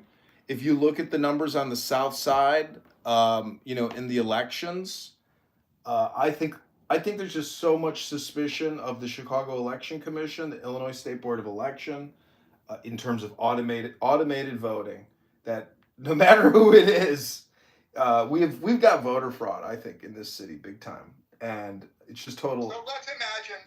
Let's have a respectful conversation. Let's assume that you lose. How many losses will it take for you to throw in the towel on Chicago and move to another city? This is it for me. Like, after this election, if I lose, which I'm sure I will, I'm going to be relocating to Miami. I'm done with Chicago. Okay, so which neighborhood in Miami is your favorite? Now we're getting some. See, I for work I travel all over America. I visited Brickell. Like enormous places. So I love hearing from people. I get to know people's personality by finding out what neighborhood they want to move to. So tell me that your Miami neighborhood. Yeah, Brickell. Yeah, I respect that very much. As long as you don't enjoy going to the beach, Brickell is a great place to live. But if you enjoy going to the beach, man, it is a long drive to the beach. Why? Can't you just go to South Beach in 15 minutes? I don't know. Maybe you're luckier than I am. It takes me longer than that. Oh, yeah. I've never lived there. I've only been there for like a week at a time in South Beach, but I like it. And Palantir moved there. All I would think, let me give you some humble advice, which is before you buy, you should rent for a year. Yeah. Because my friends who live in Brickell, they never ever make it to the beach. So all I'm trying to say is, if you're a beach person, I think you want to live on Miami Beach Island. If you discover you don't like the beach, then I think you want to live in Brickell. Or I mean, for me, I actually really like the vibe in Wynwood, because Wynwood has all the graffiti artists. Wynwood's a little grittier, but I think Miami's got a lot of fun places, and all of America is moving there, right? All of America is abandoning the high tax places for Miami. Yeah. I know South Beach pretty well. My dad lives in Boynton. I'd like to maybe go to Fort Lauderdale. I don't know, but I guess it just depends on where I can end up landing a gig. I want to apply to Palantir and to Citadel. Citadel left Chicago. Goodbye. So I don't know, but this campaign should be a lot of fun, because it's all campaigning in the summer. It's petition gathering in the summer. I live in Chicago, so I can literally generate hundreds of signatures a day myself, 2 blocks away at the train station. I need 15,000 signatures to get on the ballot. It's a lot of signatures. I don't want to dox you in any way, but assuming money was not an issue for you, what is the one Chicago micro neighborhood you would live in? I'd probably live in Gold Coast. That's my favorite part of the city, I think. Yeah, I like Gold Coast. Gold Coast, I think it's good for older people. The really young people I know in Chicago want to live in Wrigleyville, but I think if you're at middle age or older, Gold Coast is the best place to live. People will say River North, and a lot of people say Lincoln Park, but Lincoln Park and Gold Coast are basically the same thing, and then River North is, specifically downtown, but there's I don't know. To me, the Gold Coast is the best. You get the best restaurants, and then across the street, you got the beach. You got Oak Street Beach right there. So to me, Gold Coast, and you can buy an amazing studio or a one bedroom for 120 to 150 to 180,000. You know, your assessments and your property taxes. Now you're paying like Well, let me ask 1,200 you a month. about a neighborhood that I really love. I don't know how much. I think when I'm in Chicago on business, I enjoy myself most in the West Loop, right? Yeah. Right in the neighborhood around the Soho House, around the McDonald's headquarters. The vibe there feels newer. It feels like there's a lot of East Coast transplants there. I like the vibe right there in the West Loop, but you haven't mentioned it. I wonder why you don't love the West Loop as much as I do, respectfully. Yeah, it's top notch. I mean, but I worked at the Google office on Morgan Street, and damn, it is so urban. And when I mean urban, when you're there, you're like, damn, did the whole South Side decide to come here on Friday, Saturday? Like, it's so black, which is not a problem for me, but there's times where you're just like, damn, like black people absolutely love going out on a Friday, Saturday. They fucking love it. They live for that shit. I don't know why black people love having such a good time, but they do. God bless them. But West Loop is nice. It's a city within a city now. There is a Jerry Garcia bar restaurant, top notch 5-star, that does Grateful Dead cover bands and all these bands. It's like a venue now. It's huge, and you have to buy a ticket. I'm a huge fan of the Dead. I'm marking that on my map right now for the next time I'm there. Yeah, That sounds great. my sister's a big fan. She was like, "Dude, if I lived in Chicago, I would work there." And it looks really dope. You got to look it up. Top notch looking place. When the Lollapalooza Music Festival's in town, do you ever go to that? Yeah. Oh, but I'm done. I'm done doing that. I can't handle it. It's just too many people. It's too obnoxious. The wait in line to get in is horrendous. But yeah, what's cool about that is the after parties. There's like special lineups and venues that coordinate their, dates, performances, etc. It's a very special time in Chicago. But I would never do the whole thing again. It's too much for me. I think I'm done skiing. I would do it. I had a friend that had a condo down there. Everything is, ease of life, geographic proximity. Yeah, I do the opposite. When I usually stay an extra 2 days after I finish my work, and I rent a car and I see all the attractions in the suburbs as well. Yeah, our botanic gardens here is spectacular in Highland Park area. That's really special, tip top. I don't know if you've been. A place I really love is the Fermi Labs. The Fermi Labs are very cool. Cantigny is very cool. The Leaning Tower of Niles. I think they removed that thing. I think they took that down, actually. The Leaning Tower. I'm going to have to check on that. I'm probably embarrassing myself because I've been recommending to people to see the Leaning Tower of Niles. Probably climb over there and it's not there, so thank you for the tip. That's gone. Yeah, they're building, I think, homes, doing a huge development from that former YMCA. Chicago and the whole contiguous or metropolitan area is really what makes Chicago spectacular. Like, I grew up in Lincolnwood, dated a girl for a lot of years in Glenview. My dad lived in Highland Park. My dad was a Chicago cop. So it's like I like the suburbs, but in the city, you get nickel and dimed, and they're just the dumbest fucking liberal socialist communists. A girl here got murdered by a Venezuelan migrant a couple of days ago, and the alderman says, "Oh, we think she startled him. She shouldn't have startled him. Shouldn't have startled the guy that murdered her." It's fucking people. That's not unique to Chicago. You have, I mean, most of the people near me in real life are leftists. So because they're leftists, they love criminals more than law-abiding people. And so having people in Chicago who love criminals and want to let all the violent criminals go free, that's not unique. Most of the people around me feel the same way. It's called altruism or empathy for criminals. Sartre, I'll post some links, but Sartre described that. Well, please let me respond. I will be succinct. We have Tony Preckwinkle, the Cook County Board President, who lets prisoners out early because she says prison is destructive to their lives and an expensive burden on society. So we're going to re-release the prisoner. the criminal back into society on an ankle monitor, and we'll know exactly where that person commits their next crime. But it's just so crazy. Like the girl that got lit on fire on the train, or the girl that got her throat, sliced. It's like, if you don't follow the news and know that, your life is in danger in public all the time, and I'm, constantly filming on the trains the homeless people that sleep on the trains. It's an extreme danger, and so many people rely on the trains to get to work that the fact that the police can't police the trains and remove the vagrants and enforce vagrancy laws and get the homeless out of the trains, it's like, what are we paying all these policemen for if they can't even help society in the most basic way, which is, I got a job to get to, and nobody wants to go near this guy because he's covered in bed bugs and sleeping in a pile of diarrhea. Like, yeah, I respect what you're saying.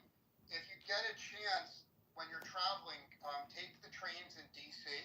You'll be astounded how they've totally cleaned the trains in DC. It's actually a real pleasure taking the subway all over DC since they got a great MTA director there. And so that, I think that's really inspirational for all of America, because it proves that we can have clean, safe public transit with a little spine. It's just wild. You come to a world-class city, you get on the train to go downtown to your hotel, and you can't get a seat because, there's homeless people sleeping in the train. No enforcement, no removal, let alone someone has to clean that fucking train. And so when they diarrhea and shit all over the place, and piss all over the place, they're destroying public property. I mean, I honestly think that we need some type of like Supermax prison to basically clean up the streets of the homeless encampments and say to them, hey, we will give you an opportunity for housing and food. Would you be willing to come with us? And we will take you to the Supermax facility. Because what are you going to do with a homeless person on a train at 4 a.m? Put them in prison, they get back out, they go right back to the train. Yeah, So obviously on a factual basis, you're right, on a factual basis, but I think you may lack insight into the empathetic mind of our leftist friends. In other words, the leftists they're not evil, they just have a different moral compass than you do. You understand what I'm saying? They have their own moral compass, it's just different than yours.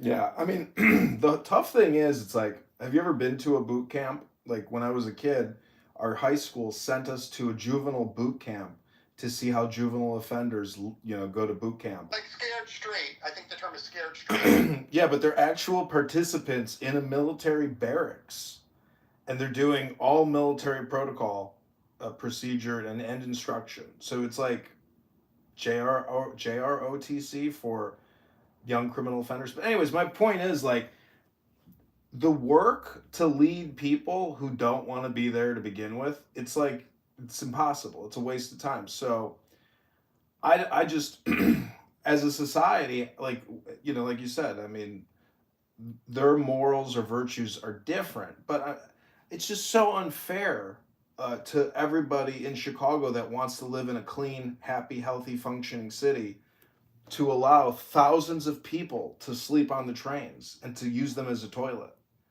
It's so outrageous and so offensive to me as somebody who wants to work, but, can't take the train downtown to get to your job because it's too much of a danger and a hassle. Welcome, Kaka Shiratsi Oo.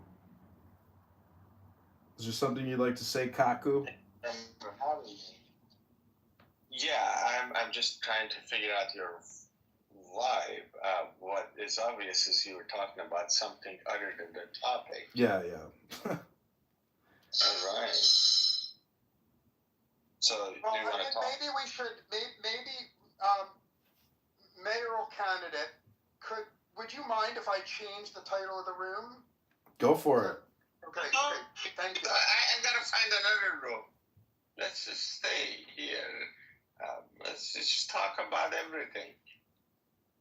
Jane, Kaku, could you tell me where you're coming from, please? Like, just make it succinct. I want to hear anything on your mind, but make it succinct, please. I am of Iranian origin. So let's. Oh, great. Where do you live now? Don't dox yourself, but just tell me approximately where you live. I am not living in Iran. You're not in Iran. No, but I want to know like what country you're in now, if you don't mind. If you don't want to say so, it's okay. I'm a proud American. Okay, great. Okay, I'm very happy to hear that. So a lot of the people I socialize with are Persian Americans, and they're very worried about their families. But let me be very succinct. I'll tell you my plan to solve all the problems in Iran. Are you willing to listen to me for a second? Okay. Are you asking everyone or just Kaku? I'm only asking Kaku right now. I'm willing, just for okay. that. Thank you, Jane. I Absolutely. So am I. Sorry, my mic was. Well, I've known Jane for 5 years on this app, so you'll forgive me if I love her a little more than I love you. But okay, so let me be very brief. I believe that if you look at the history of Nazi Germany, there was the SS and there was the Wehrmacht. And the SS were the really evil people, and the Wehrmacht were just German patriots mostly. Okay, why am I saying that? I think that's the same thing in Iran. I think the members of the IRGC are irredeemably evil, and the members of the Republican Guard are irredeemably evil. And I would like to see every single member of the IRGC and the Republican Guard killed. The same way I wanted to see all members of the SS killed. However, this is a big however, I think the Iranian military is redeemable. I think they're patriotic. And so my simple plan is for the United States, we have very smart intelligence people. And they are, I believe they are today, in negotiations with each of the generals in the Iranian military. And what they are offering the Iranian generals is they're saying, you have the chance to be the greatest version of Iranian Cyrus. You can rescue your people the same way the great Cyrus did. All you have to do is form an alliance with the U.S., kill every member of the Republican Guard, and you, Mr. General, you will be the new temporary dictator of the country. Not only will America provide unlimited air support to you, but we'll give you a couple $100 million personally. We'll give you a mansion in Aspen and a mansion in the Hamptons. And we will get every one of your children and grandchildren and great-grandchildren into Harvard. And I believe the combination of $100 million and the mansions and the air support and the Harvard admission, I think America can persuade a couple of generals to come over to our side. They will do the dirty work of killing the IRGC. They will do the dirty work of killing the Republican Guard. And Iran will have a new reasonable government, and not one single American will die. In fact, no Iranian civilians need to die. No Americans need to die. That's my plan. I'm going on mute. I want to hear your ruthless criticism of my plan as a person. It could be very ruthless. So, do you want me to criticize it from an American perspective? I have people that praise me in real life. I come to Clubhouse to be criticized, so go ahead.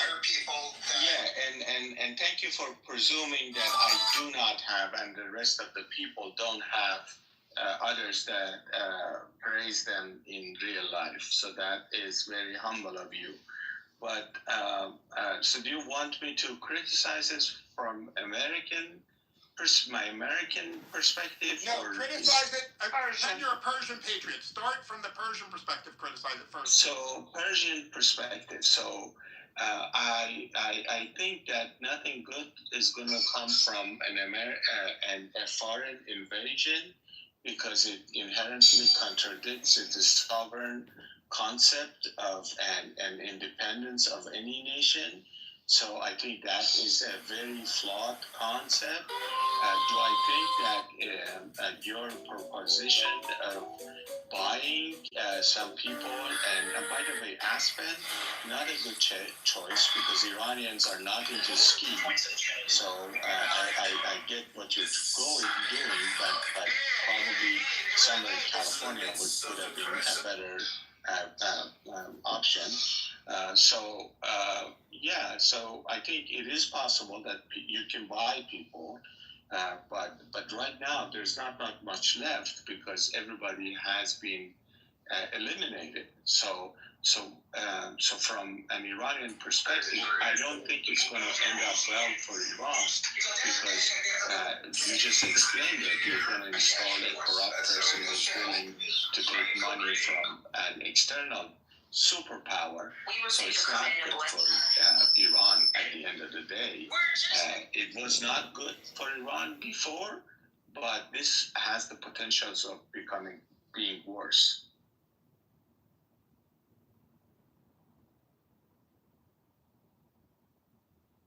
Want me to you're fine. Please continue with more criticism, please. And 8 then years. I invite everyone. I just don't want to hurt your feelings. No. He don't have feelings. He's okay. We're good. We're American. I come to Clubhouse. I come to Clubhouse every day so that.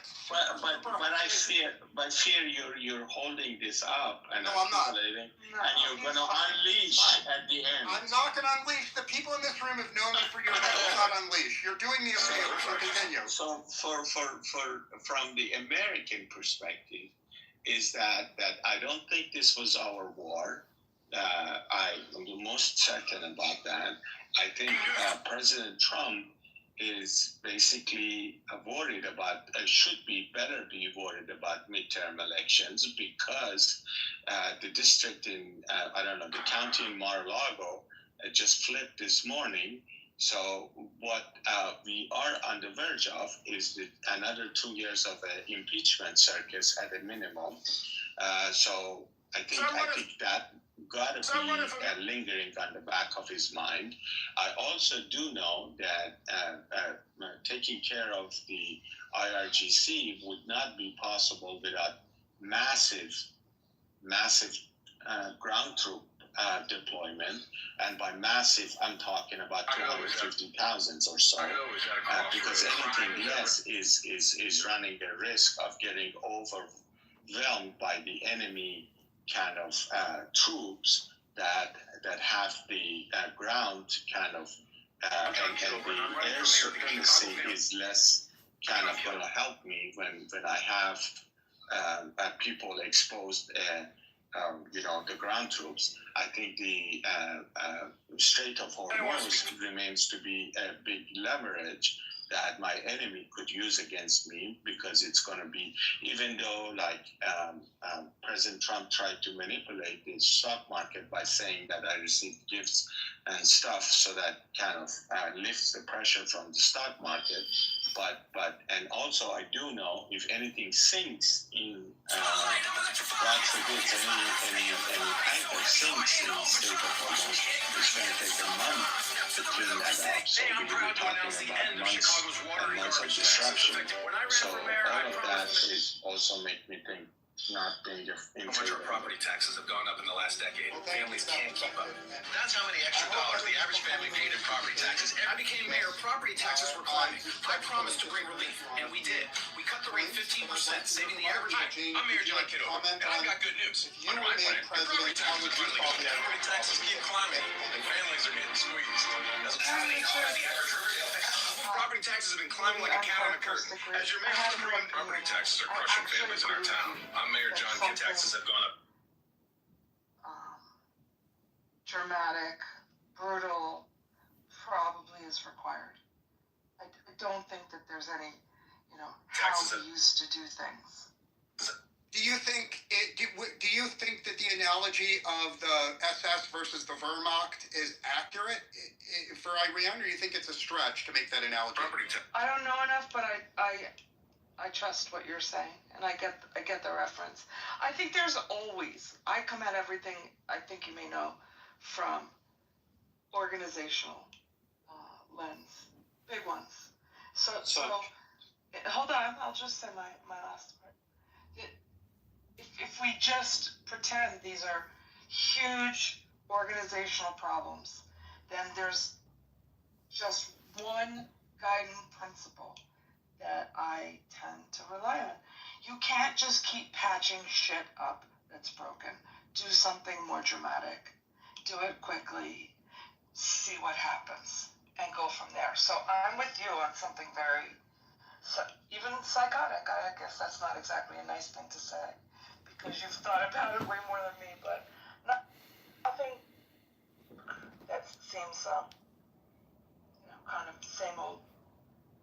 I'm surprised in you, Jane. Surprised. You know, In what way are you surprised? well, John? first of all, I've spent a lot of time studying Taoism and Hinduism, and I think if we want real new solutions, we have to basically change the way we're doing business and look at our problems through the lens of India or China with their philosophy of the Tao or the Bhagavad Gita. Either way, it's transcendent. No more racial identity politic. Now we need transcendent politic. But, you know, America is a business, and Israel and other special interests and lobbyists, if you got the money, you can buy the votes. That's the way the system works. Well, I respect very much what you're saying, but I want to get back to Kaku Shira for a moment, only because he's an actual living Persian person, and he knows stuff that I don't. So one of my fears for the future... But what kind of name is Kaku Shira? It sounds like cocky, poopy. This is a strange name. What is the story of your name?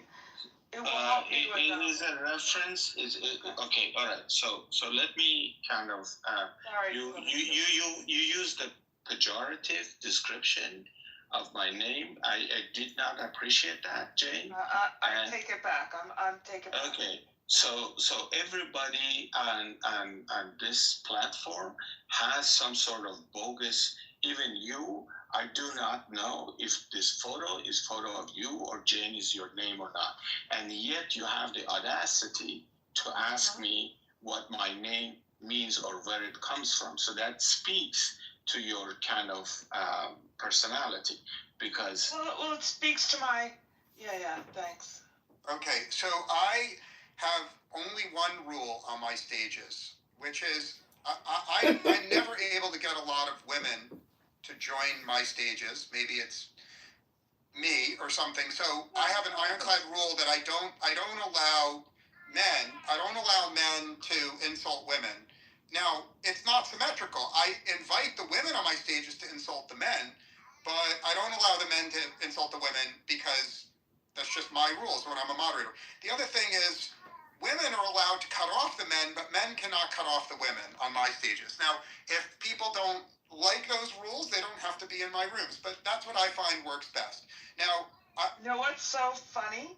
Those rules, highly effective at creating the quote-unquote meritocracy in organizations. You should put your thumb on the scale a little bit on the shit that you know is wrong, so I respect that. Thank you. But I didn't mean to offend him. No, it's okay. I'm sure we will get him and other Persian people on the stage soon. Jane, as you've known for many years, I live in a community where everyone around me is extremely, extremely leftist and woke and DEI and, at an extreme that would horrify you to see. I'm sure the people you socialize with consider themselves to be progressive, but trust me, the people around me are they're at the wacky extreme. We like money. Yeah. So I have these wacky people around me. So it's really refreshing to talk to people who are not tribal, right? Because tribalism causes people to shut off their brains and not think. And I really like being on stages where people are not tribal. They just want to solve a problem together. So, for example, I assume everyone in this room wants the IRGC to disappear. And everyone wants Iran to be peaceful afterwards. And so to the best of my knowledge, what's wonderful about the whole Iran issue is we don't have anyone on stage who wants the IRGC to survive, right? We can argue with each other, but we're all arguing towards the same goal. We're arguing what is the way to kill off the IRGC and have someone else run the country. And with that, I will invite anyone who shares my goal of getting rid of the IRGC, I'd welcome them on, including Kaku. Welcome to the stage, Kaku. The mic is all yours. Be respectful. Okay, I'm going to be respectful. So I'm going to give you some kind of feedback, if I may. That when you say my stage, that also speaks that you're taking this too much seriously, that you're controlling this. There's no value if we are not all talking about different perspective and opposite views. If you guys sit here and talk to yourselves on things that you agree or whatnot, and you're not willing to listen to somebody who's respectfully kind of challenging your points of view, there's no point. Okay, so you ridiculed my name that I have chosen. That you. Okay, let's try this again. Oh, no. I have one quick. I know, Jane. Let me say something briefly. Kaku, I'm asking you to move off Jane, please. Okay, I'm asking you to move off Jane, move off the name. Pretend that we praise your name. In fact, let me officially say you have the most beautiful name. If I was a gay man, your name would get me aroused. Okay, that's how wonderful your name is. Not only do you have a wonderful name, you have a wonderful PTR. In fact, I love your PTR so much. I'm gonna copy it right now. I'm gonna change my PTR to be similar to yours because you're so wonderful. So now that you understand how much we love you and respect you, stop insulting people and say your political views. Please, please, please, please. Okay.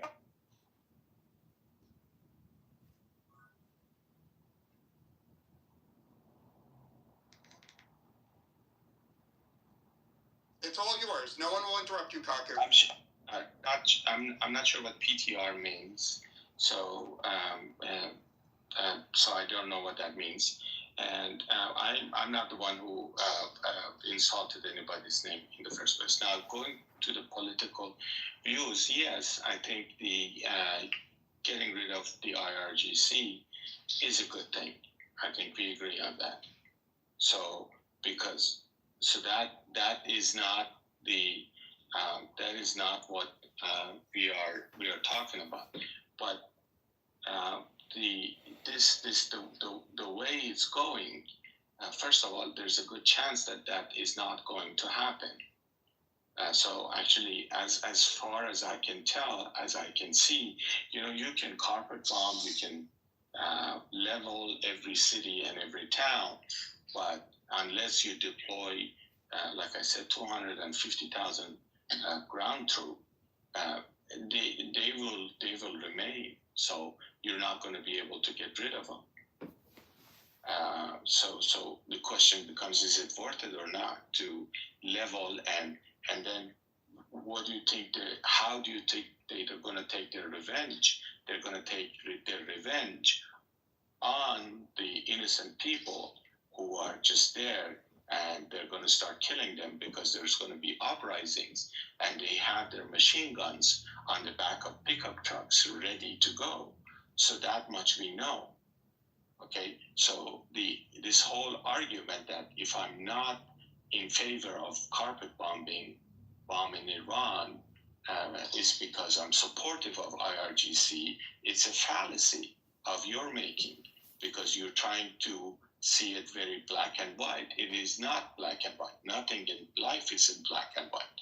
So it's very convoluted, so very complex. So, and also more importantly, there's no way that a foreign country can kind of intervene and create a democracy out of a Middle Eastern country. In fact, it is like utterly laughable that even that argument today is being put forward. It just speaks to the ignorance and arrogance and lack of awareness of how the real world, especially Middle East, works. It's just not going to work. And also, I think this whole movement, it seems to be a preparation for what is happening, the inevitable confrontation with China, because you don't want, as an American. I'm going to respond to you. I thank you for your contribution, but you lack the ability to be succinct. You're brilliant, but you lack succinctness, so work on that. Now, I'm going to address China specifically. I am alone on Clubhouse for being super optimistic about America. And I think this war will result in a new regime that is friendly to America. And I think this war is crucial to America preventing Chinese aggression for the next 50 years. And I'll be very succinct in myself in explaining why, right? What China needs is oil. China produces none of its own oil. And with the success of this war, the U.S. will have a stranglehold on 90% of the oil that could potentially go to China. Remember, the U.S. is a huge oil producer. Our ally Saudi Arabia is huge. Canada's huge. Venezuela's huge. Iran is huge. Like, once this war is over, China can't really get oil in opposition to the U.S. And the U.S. will have a boot on the neck of the Chinese. And we will never step on their neck. Let me finish. America will never step on their neck because we're good people. But if they fuck with us, we step on their neck and we destroy their economy. So I believe that even if you're America first, even imagine hypothetically you don't give a shit about the Iranian people, hypothetically. And imagine you don't give a shit about the Israeli people, hypothetically, right? Imagine all you give a shit about is the citizens of America. I would argue this war is necessary and good if you're America first in every way. Now I'm done speaking. I'm happy to hear your criticism. Okay, so a couple of things. Welcome to Donna. So she could tell you, or she or he, I don't know, can tell you what my name means, just for the record. What I was saying is that in confrontation with China, I didn't get a chance to finish it. So what I'm saying is that right now, as this war is prolonged war, guess what people in China, their leadership, they're talking about? What they're talking about that, listen, looks like this is going to ultimately come to us. Do we want to wait for it to come to us, or do you want to kind of start getting engaged right now? So that is also another risk. So how do you see that risk? How do you I'll answer you respectfully and succinctly. I see that risk as zero for a simple reason. I travel to China on business all the time. You know what's the most noticeable thing when you go to China is nobody has more than one son. Nobody has more than one son.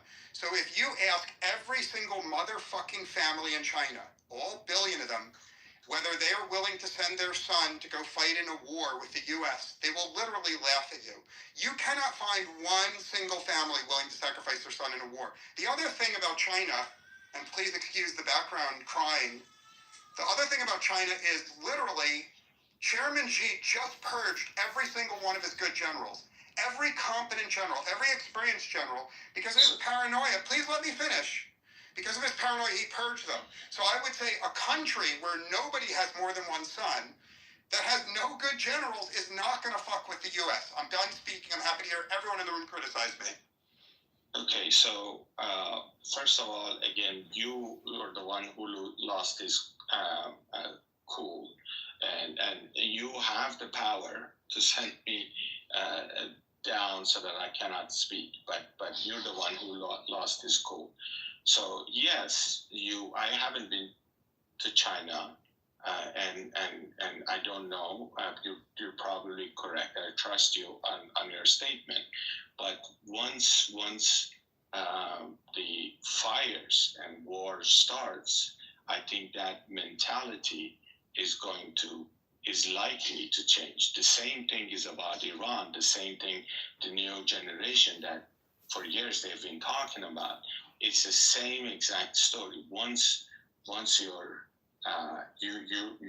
bombs are dropped on your head, it is a different story. Once you get involved, it changes. The mentality changes, I think.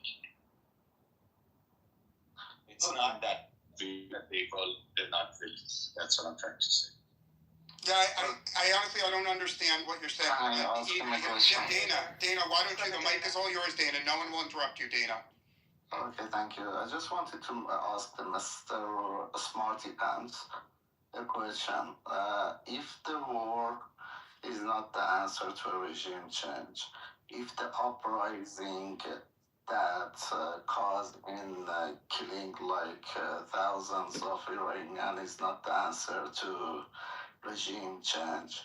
I mean, if so, well, I mean, how do you want to topple the regime? What is your solution?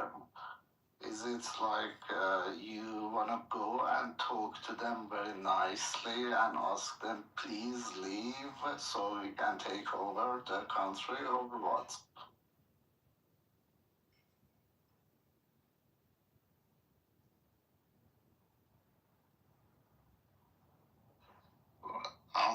Aku, I'm asking you. Oh, I didn't realize you were referring to me as the smarty pants. I thought it must be somebody else. No, because you claim that you know the Middle East and you know everything and blah, blah, blah. So what you said so far is that war is not the answer, uprising the people is not the answer. What is the answer to the regime? I did not make any claims. I just stated my opinions, and we are here, and everything is being challenged. So I did not make any claims. Nobody. Yeah, I'm challenging you now. Sure. So that is a fallacy that you everybody on your point of view tends to make, that what is the solution. So there is a saying that if you want to get out of I don't know, a small problem, you don't try to get yourself into a bigger problem. As big of So Dana, I'm going to engage with you on that. There's something going on in this room that I've noticed in many rooms on Clubhouse, that Clubhouse seems to draw a lot of people who love to criticize others and criticize other ideas, but very, very few people who are willing to offer a solution, right? Some philosopher, I can't remember his name, said, it is better to light a single candle than it is to curse the darkness. Maybe someone smarter than me can tell me which philosopher. Name on my shoulder And that's what I see on Clubhouse all the time, is people here love and to around come the here and country. complain and vent, and someone has like a whiteboard and is in brainstorming mode and is genuinely optimistic and earnest, and you have all these naysayers and complainers waste and make that things just delight in shooting down ideas without offering a solution of their own. And so in my rooms, I try to set a different tone. And Right I now, would ask City you, Hall Dana, you have the mic. I promise you, no one will interrupt you. I'm going to invite a lot of people onto the stage, Chicago's but my home. no one will interrupt you. I promise you. Be succinct. Tell us your solution to Iran. And by the way, I'm not expecting it to be perfect. I'm expecting it to be the best thing available given the circumstances. Thank you. Yeah. Quickly, sorry, Dana. Eleanor Roosevelt said it. Clavicular. Eleanor Roosevelt. Thank you, Jane. I'm going to change my PTR to honor her. I'm sure you're no fan of hers, but I had to deliver the news. Okay, so basically you are very, very much right here. I mean, to be honest, I've been dealing with these people for the past few months, since the massacre that happened like a couple of months ago in Iran, and before that. There are two groups that has this kind of opinion. One of them are, of course, pro-regime and pro-IRGC, just to criticize the opposition movement and Pahlavi movement, okay? And then there is another one who are like... I've been a full-time creator for around 5 years. Like far leftists, they also do this as well. Chicago's my home. I wore its name on my shoulder in the Army, and I led teams in big tech here and around the country. I know how to cut waste and make things work. Right now, City Hall keeps borrowing. Chicago's that is not the solution. This is not the solution. And when you ask them, okay, so what is your solution? Then they go like, we don't have a solution. John Kitover, a U.S. Army veteran, a former big tech leader, and a government lean efficiency advocate. Because we have a problem, and we need to solve it.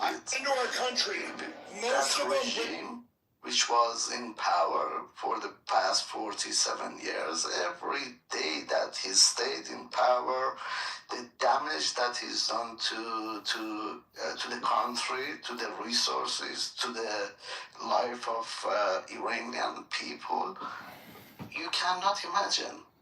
I mean, financially, human rights, and what's your reaction to my plan? I'm asking you very succinctly. I'm asking politely. What's your reaction to my plan? What was your plan? I wasn't here, sorry. Oh, okay. I'll be very. Thank you, Mr. Kitover. You saved my chandelier My plan is all in a day's work, man. zero Appreciate your American compliment. troops Give a little bonus in there. Buy yourself something nice. My plan is for the U.S. Thank you, to Mr. use Kitover. money You saved my chandelier from and bribery to persuade Appreciate the the compliment. Iranian Give a little bonus in military there. Buy yourself something nice. turn on the IRGC. So my plan is for the intelligence assets to have meetings with each of the generals in the regular Iranian military and offer them the opportunity to ally with the U.S., to have air support from the U.S., and to conquer Iran by defeating and murdering every single member of the IRGC and the Basij and the Republican Guards. And the idea would be this general would say, hey, you know, I'm a patriot, I love my country. They're bandits, they're mafia.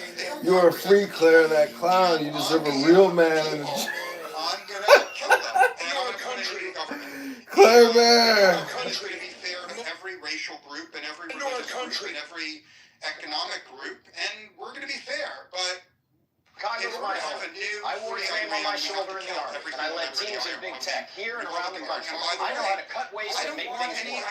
Right now, City Hall keeps borrowing, and Congress my home. No matter how patriotic Five-star veteran, I'm John Kitover. I'm a U.S. Army veteran, a former big tech leader, and a government if you're a inefficiency civilian and advocate. you want to help us, this is not the time. Please hide at home. And the Iranian military, backed by the Air Force, As you're in Chicago, settle out to your max. Breathe in and through the the Air nose. Force, the Iranian military does the job of killing every single member of the IRGC. And the new government run by the Iranian military, it's not going to be perfect. Okay? It's not going to be exactly like America. It's not exactly going to have all the freedoms we have in America. It's not going to be perfect, but it'll be better than the IRGC government. And you know what will happen? Because the nature of the Persian people, I love Persian people, but it is the nature of all Persians in the world to complain about everything all the time. So if America replaces the government of Iran, if America replaces the government of Iran, did you know that every time the king visits Parliament, he technically takes a politician hostage? It's a tradition dating back to the 1600s, during a time of conflict between the crown and Parliament. Whenever the king enters the House of Lords for the state opening of Parliament, a member of Parliament is sent to Buckingham Palace as a prisoner. This hostage is a symbolic guarantee for the king's safe return. If anything happens to the monarch while he's with the politicians, the hostage would face a similar fate. While they aren't kept in a dungeon anymore, the MP is still physically held at the palace until the king is safely back home. Did you know that every... fondly, because truthfully, America has no money to do things like this. And it's very fondly because it's America first. It served America. It got almost no Americans killed. And remember, this is one of the smartest That is my plan. Now I'm gonna shut up. I'm gonna let you speak, but no, Kaku, stay quiet. This is for Dana to respond. Only Dana. I'm going on mute. Okay, that would be ideal. I mean, if that could happen. But the thing is that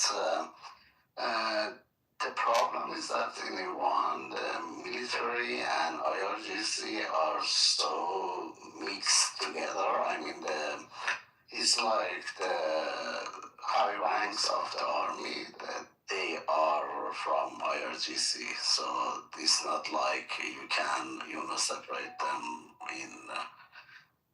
very easily. That's the problem. And I heard there are a lot of people left army and IRGC during the war. That that's why, I don't know if you heard or not, but yesterday in the state TV, they were calling, the high rank IRGC was calling for people to come and voluntarily join the IRGC and besiege, and they even reduced the age from 18 to 12. So now they're asking like 12, 13 years old kid to come and join the IRGC and go to the checkpoints and go to the besiege bases and stuff like that. So well, thank you, Dana, I would like you to debate with Kaku Shira, but in order to keep the debate civil, I'm going to attend to some duties for the next 10 minutes. So in order to keep the debate civil, I made you a moderator, Dana. Okay, thanks. I trust you to, even though you have... Hold on. Okay. No, Kaku, please don't interrupt me. Dana, I trust you. You have all the power. I trust you to treat Kaku Shira fairly if he decides to join the room. I trust you to treat everyone fairly because I judge you as having good judgment, and I respect you because you disagreed with me sharply, but you disagreed with me with facts, not with assholery. So the stage is yours to run. It's okay, I'll try my best, but I'm not gonna stay for long though, but as long as I stay short, I'll do my best to do that. I think he left. I'll debate you. Yeah, sure.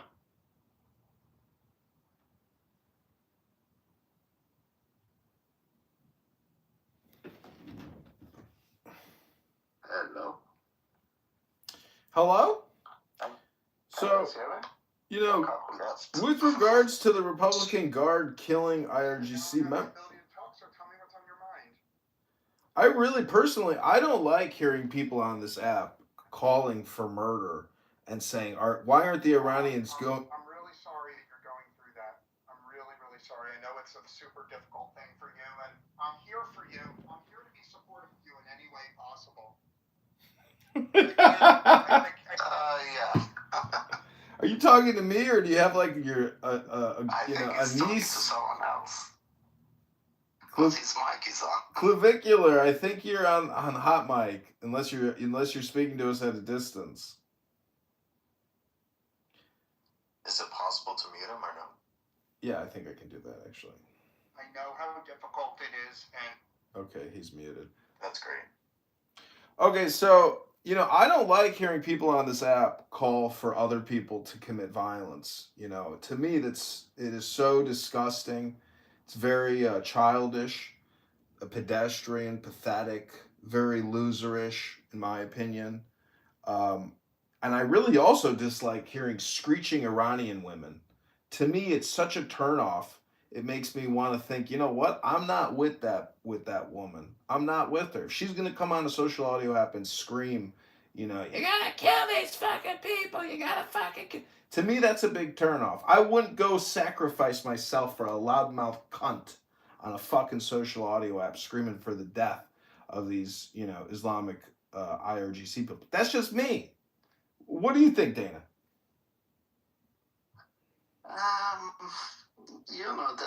The thing is that right now, actually, the temper of the Iranian people is very short because, just a couple of months ago, we had like a massacre in Iran.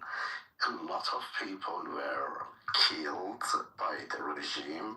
My brother got shot in the leg. He still can't walk properly. And I know a lot, my wife's cousin, he was shot. And I know a lot of my friends who had like relatives that they are either dead or injured or, So we had that tragedy.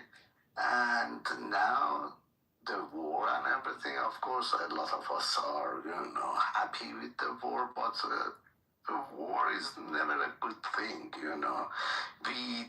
The reason that we are happy with the war is because we were out of the options to topple this regime. We tried everything. We tried peaceful, we tried like reforming the regime. We tried peaceful protest. We tried strikes. We tried everything. We tried until 2 months ago that it was the final one. We tried like an opera. It was an uprising. Millions of people were in the streets, and well, we all know what happened. So that's why we've got to this point that okay, the only option to topple this regime is just is what is happening right now. And that's why Iranian people are happy, but I'm sure you understand that they have like mixed feelings. Still, there are a lot of casualty in the war. Of course, when they see like bombs are dropping in the cities and stuff like that, that's scary, But the only things that keep us going is the hope that at the end of the war, we hopefully gonna see that the regime, this brutal regime, not gonna be in power anymore. That's the only hope that got us, going. What do you think? Let me ask a simple question. Oh yeah, you'll go ahead. 1927, please. What happened to the Afghanistan after the war? What happened to Iraq after the war? What happened to Syria after the war? Well, I'll try to answer you succinctly. First of all, Afghanistan, the war was a total failure. In Iraq, the war was mixed. Actually, Iraq is a much happier place today than it was under Saddam Hussein. So I would say that's mixed. Syria, I would say is also mixed, right? For if you're a minority group in Syria, life is worse than under the past leader, who is now, by the way, an ophthalmologist. But for most people in Syria, they're better off. Now, in terms of the world, I would argue the world is dramatically better off because the leader was overthrown in Syria. I am thrilled that the government of Syria fell. I think the whole world is better off. And because I'm America first, certainly America's really, really better off because that clown was deposed to Moscow. So I welcome sharp criticism from people who love America. If there's somebody in the room who loves America and wants to debate me about what's best for America, I'd be eager to debate them. But Clubhouse has a lot of people who don't love America.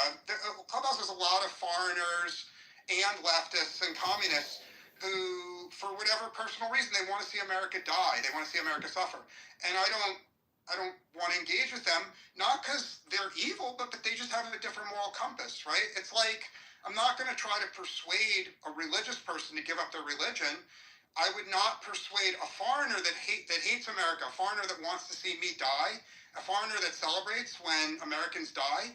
I don't want to engage with them because they have a different moral compass. That's how many extra dollars. And with dollars. that, Dana, I'm interested in your view, Dana, your honest view about a blockade.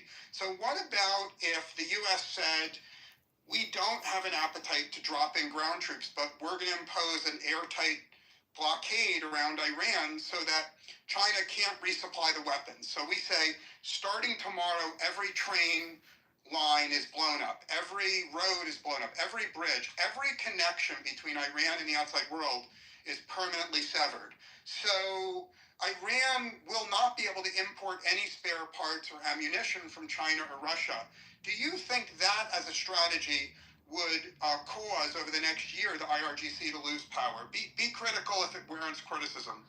To be honest with you, I don't think so, because they still, Iran is not a small country to control it like that. It's a very big country, and it's got a lot of borders with different countries like Pakistan, Afghanistan, and Turkey. Those are all, in favor of the regime, so they will smuggle weapons and stuff in Iran through the borders, and it's not easy to control them. But on the other hand, I believe the Iranian people, the majority of them, they are waiting. They are waiting for a call to be made to come to the street and take their country back. So if America Israel provide like air support for Iranian and pinpoint the the IRGC bases, pinpoint what you call it. Let's pretend I agree with you. Let's pretend I'm pounding the table. What can they do better than killing the leader? They killed the Supreme. Okay, let's pretend, Dana, that I agree with you completely, and I want to support you. Wouldn't it make sense for the U.S. to say to the Iranian people, we have good news, we plan for there to be an uprising, and we will support you at the right time. At the right time, the Iranian people will rise up and they'll take back their country from the RGC. But, and this is the big but, now is not the time. The RGC is still way too powerful. If the civilians of Iran try to fight the RGC today, they'll just be massacred. So the plan is, your plan just delays 6 months. So here it is. The U.S. says we're going to spend every single day for the next 6 months. And I've got good news. The entire U.S. Air Force will be over Iran, killing IRGC, and killing Republican Guard, and killing Basid every single day. And the goal is to kill so many of them that when 6 months from now the U.S. calls on the people to rise up, there'll be a lot fewer of them to fight, and very, very, very few Iranian civilians will die. You see, under the plan you outlined of having civilians rise up, if the civilians rise up today, I think a lot of civilians get killed. But if the civilians kind of hide for 6 months and let the U.S. mow the lawn for 6 months, then the civilians can rise up. Then your plan will work with fewer casualties. Okay, I'm done speaking. I want to hear sharp criticism, Dana. Yeah, I hope. I mean, that's surely a much better plan. But what I'm afraid of is that is the U.S. willing to stay in war for that long? Because I'm getting mixed signals from the President Trump and the world economy and stuff like that. Because the Strait of Hormuz is, has issues with passing the energy supplies and stuff like that. So that's the question here. Can I make a question? Can I talk, or do you? Please go ahead, Saul. The mic is all yours. No one interrupt Saul, please. Oh no, I was just listening to. How do you pronounce your name? Calva. What is this? Caliker? Clavicular, sorry. It's small on my screen. Okay, so your thing about the whole uprising thing, that's not going to fly. Like, I don't think that's going to ever happen. And to Dana's point, yeah, the U.S. was going to be very deep in that. That we're talking many years then. We're very, very deep into it. Because, one, we can't arm. There's no rebels to arm. That's the problem, really. There's no one to arm there. You can't uprise if you can't arm them. You've got to arm them to uprise them. To do it clean. There's no way to do that. Let's assume that both of you guys are correct. Let's just, for the sake of argument, assume that I'm totally wrong and you guys are correct. So let's assume you can't arm the civilians right now, and also you can't count on the Iranian military to do the job. Okay. There's no one to arm because there's no coordinated rebel group. I understand. So I'm assuming you're right. So what about this? This is totally separate. Forget everything I said. Let's assume that everything I said up to now is retarded, truly retarded. Forgive me, forget it all. Okay, plan D is, what about if the U.S. arms, there's a whole bunch of people on the Iranian border that are itching to invade, right? Who? Please let me finish. I'm going to finish. One group is, there's a lot of Kurds that would like to invade. Second of all, I believe there's a lot of Azeris that would like to invade. So my proposal, just for discussion, I'm not adamant about this, my proposal is the U.S. gives weapons and money to all the Kurds willing to invade who are fully trained militarily, and to all the Azeris willing to invade, and you have a simultaneous invasion from the north and from the Kurdish area, funded by the U.S. with full air cover from the U.S., but with no American troops. And the idea is both will establish a beachhead in Iran. There'll be a little piece of Iran occupied by the Azeris, a little piece occupied by the Kurds, and the idea is, in order to fight in those enclaves, the Republican Guard will come into the open to fight them, and then with air support, the U.S. will have the ability to kill a lot of Republican Guard. I would like both Saul and Dana. Saul first, and then Dana. I'd like you to brutally criticize that as an idea, please. Yeah, Kurds are out. Just forget about that. They've already declared that. I mean, the Kurds got screwed over by the U.S. twice already. They're not doing it. Kurds are not going to go in there. You forget that completely. The other group, that's too small. You've got 600,000 plus 200,000 reserves. Not going to happen. There's no way. Yeah, actually, I rather the uprising be done with the Iranian people than Kurds and Azeris. Actually, that's not gonna happen. To be honest, as well. But if it's okay, I'm gonna give my mic to Sky. I'm gonna give my mic to the Sky. I know her. She's very intelligent and she's got a very, very good, deep understanding of the situation of Iran as well. Go ahead. Thank you, Dana. I can't help but I'm kind of pissed because first moderator in this room started disrespecting Iranian women. I don't know what the fuck was that. That Iranian women are screeching for some loser motherfucker's name. God knows who that person is sitting in a clubhouse 24/7 asking for help. Like, what are we talking about? When I hear that from a mod, the intellectual conversation is out of the window, I think. And none of you guys even said anything. Like, since when it's okay? Is it funny to you that Iranian women are under war and you need to...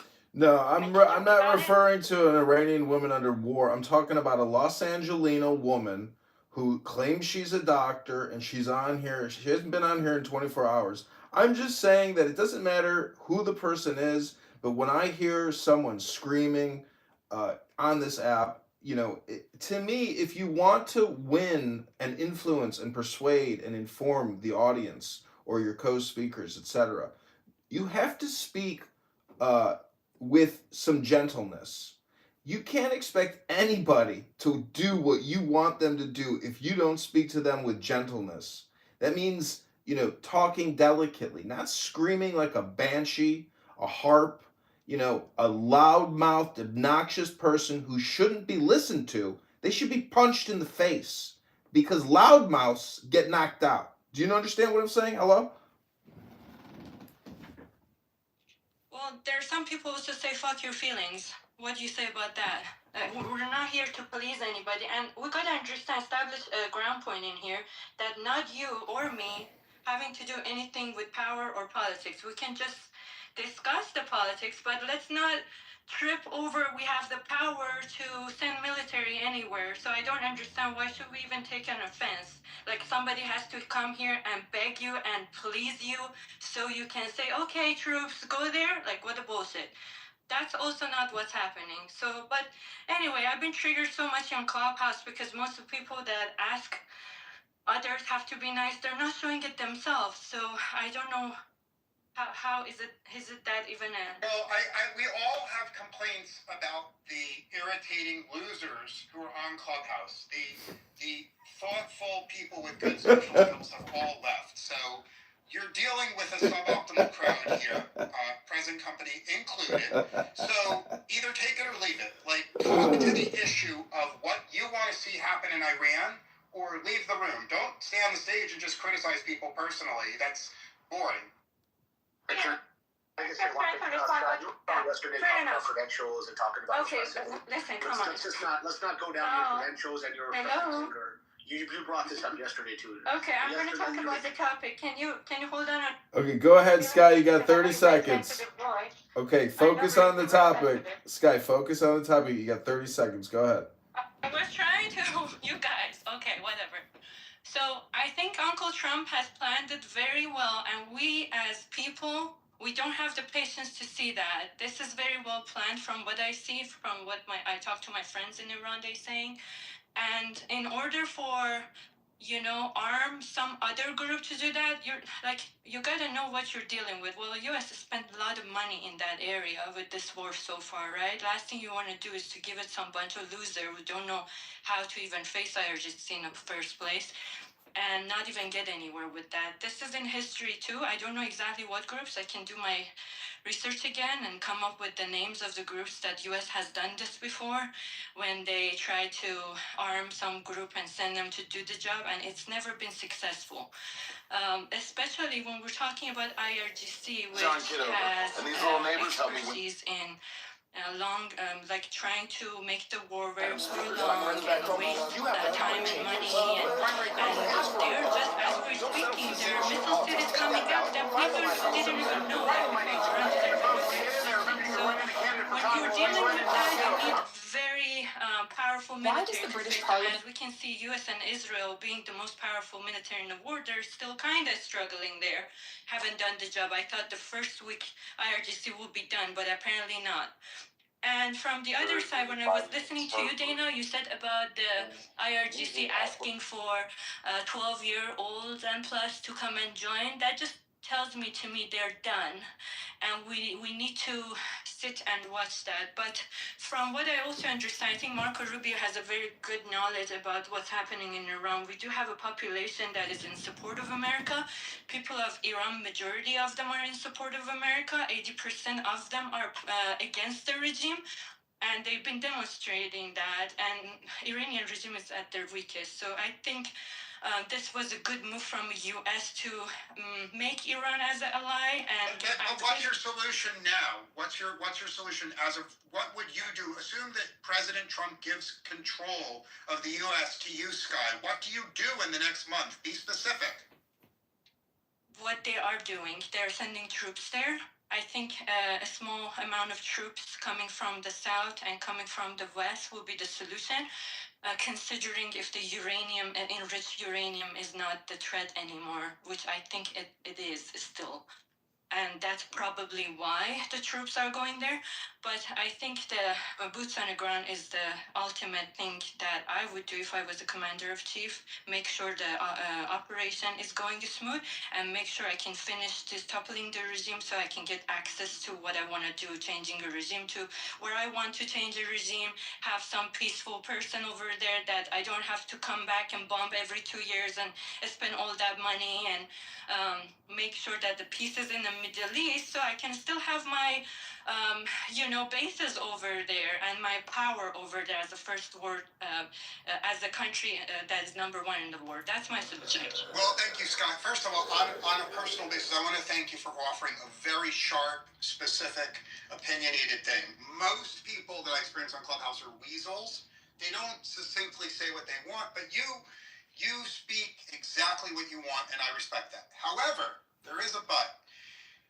If I was in charge of America, I would not do what you said. And the reason I wouldn't do it is because of American politics. I love America, but the weakness of America is no one in America, in any political party, can accept dead Americans. No one in America can accept even a small number of dead Americans in this war. So even if sacrificing the lives of a small number of Americans would be really good for Iran and good for America and good for the world, I personally don't think it's politically possible. I don't think it is doable for any president to sacrifice American lives to help Iran. I wish it was differently, but that's the reality. So, in my opinion, even if I assume your plan is the best plan, your plan cannot be done because it involves dead Americans. And we, as a room, we have to come up with a plan that involves no Americans dying. Zero. We have to figure out a way to liberate Iran with zero dead Americans, and that is damn hard.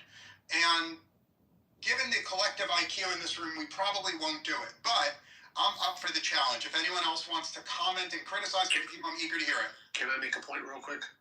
The mic is all yours. So we're not going to elaborate around that. That ship has sailed. That ship was actually never really at the dock, anyways. So if we don't get out, which our guy, the Godfather here, who really is a sales guy and he's a showman, right? So let's think about how he works, how he operates. He's running the country as a business and he's a sales guy.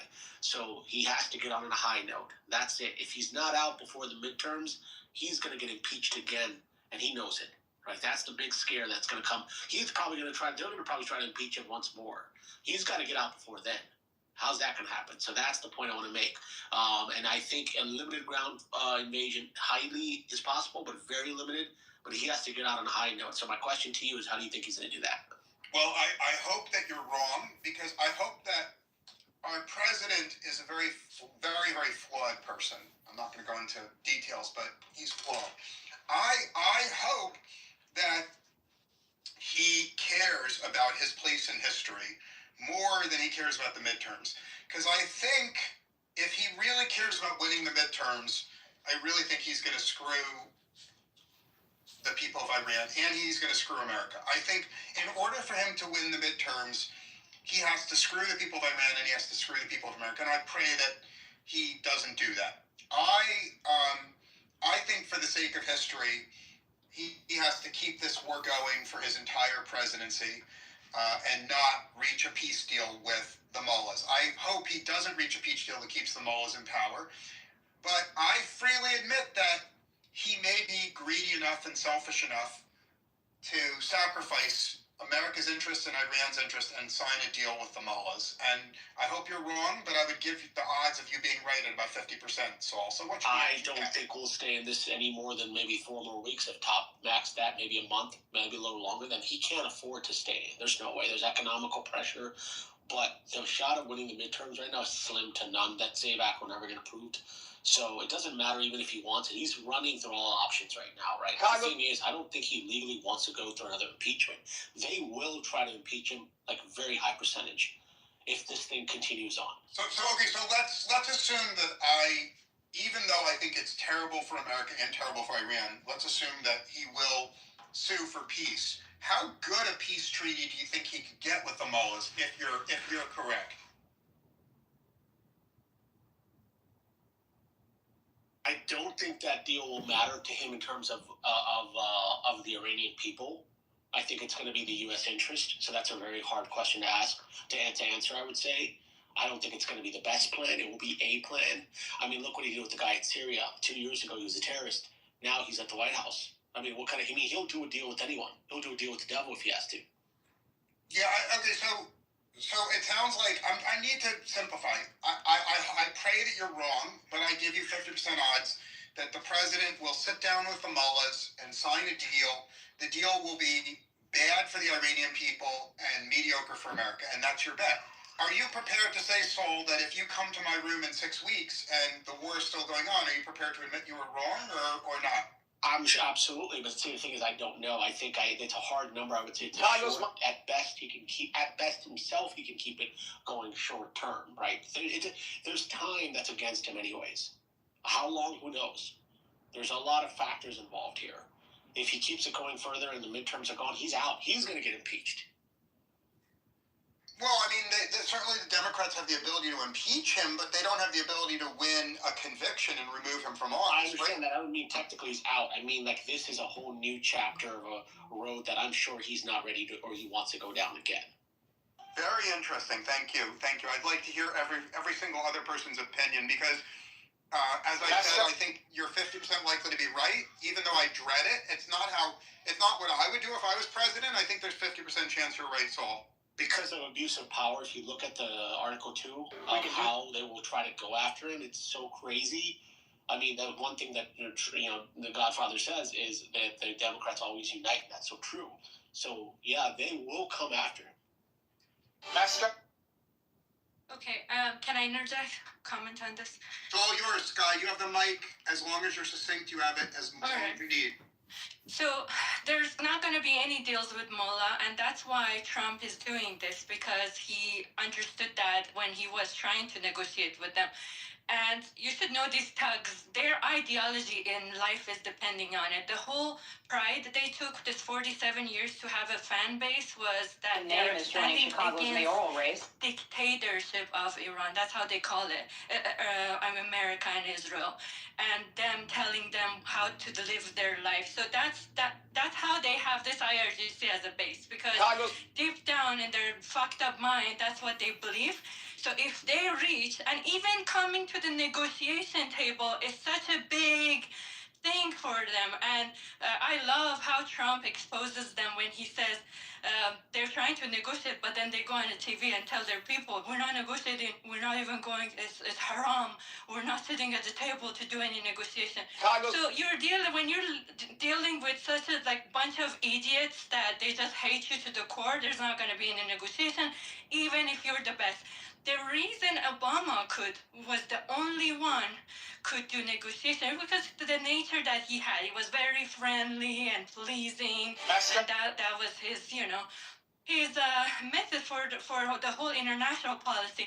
After him, everything, especially if you're a white guy from America, mullahs will not do any deals with you. I'm telling you, and not after all this, now that their ego is wounded.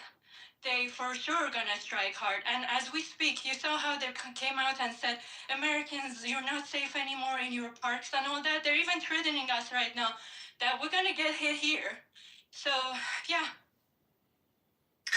Yeah, just to complete the Sky point, I don't know if you heard or not. Yes, it was yesterday or the day before yesterday that the IRGC speaker came to the TV and said that we destroyed all the American bases in the region. The Americans are running away and they are scared, blah, blah, blah, and ask the people in the region if they have, if they know American soldiers who are hiding anywhere, just let us know so we bomb them and stuff like that. So this is the propaganda that they are spreading inside Iran for their supporters. And if they come to the table for the negotiation, and if they do any kind of negotiation, the main thing is that they're gonna lose those supporters. And if they lose those supporters, then there is no one else to come to the street to suppress Iranian people and to, massacre like what they did 2 months ago. And therefore, the Iranian people will have the power to take down the regime. So that's why I think they're never gonna do that. That's their core ideology. They never gonna. Okay, so let's assume you're correct. Okay, I'm going to follow your logic. So Trump wants a peace deal with the mullahs, hypothetically, but the mullahs refuse to negotiate with them. They say, no, we're not willing to agree to any deal at all. We're just going to keep fighting. If that's true, how do you've heard from everyone else in the room, how do you see it playing out? Trump sues for peace. They say no peace. How does this play out over the next year, in your opinion, Dana? Well, I think that Trump is actually buying time to send more troops to the region and also, to provide more supplies and backup for the troops and bases in the region. So I think that's what Trump is trying to do. And also, on the other hand, trying to control the market, the oil price and stuff like that. So as you can see, as you saw, on Monday when he did that tweet, the oil price dropped by $20-$30. So that's I think his game and what he's doing.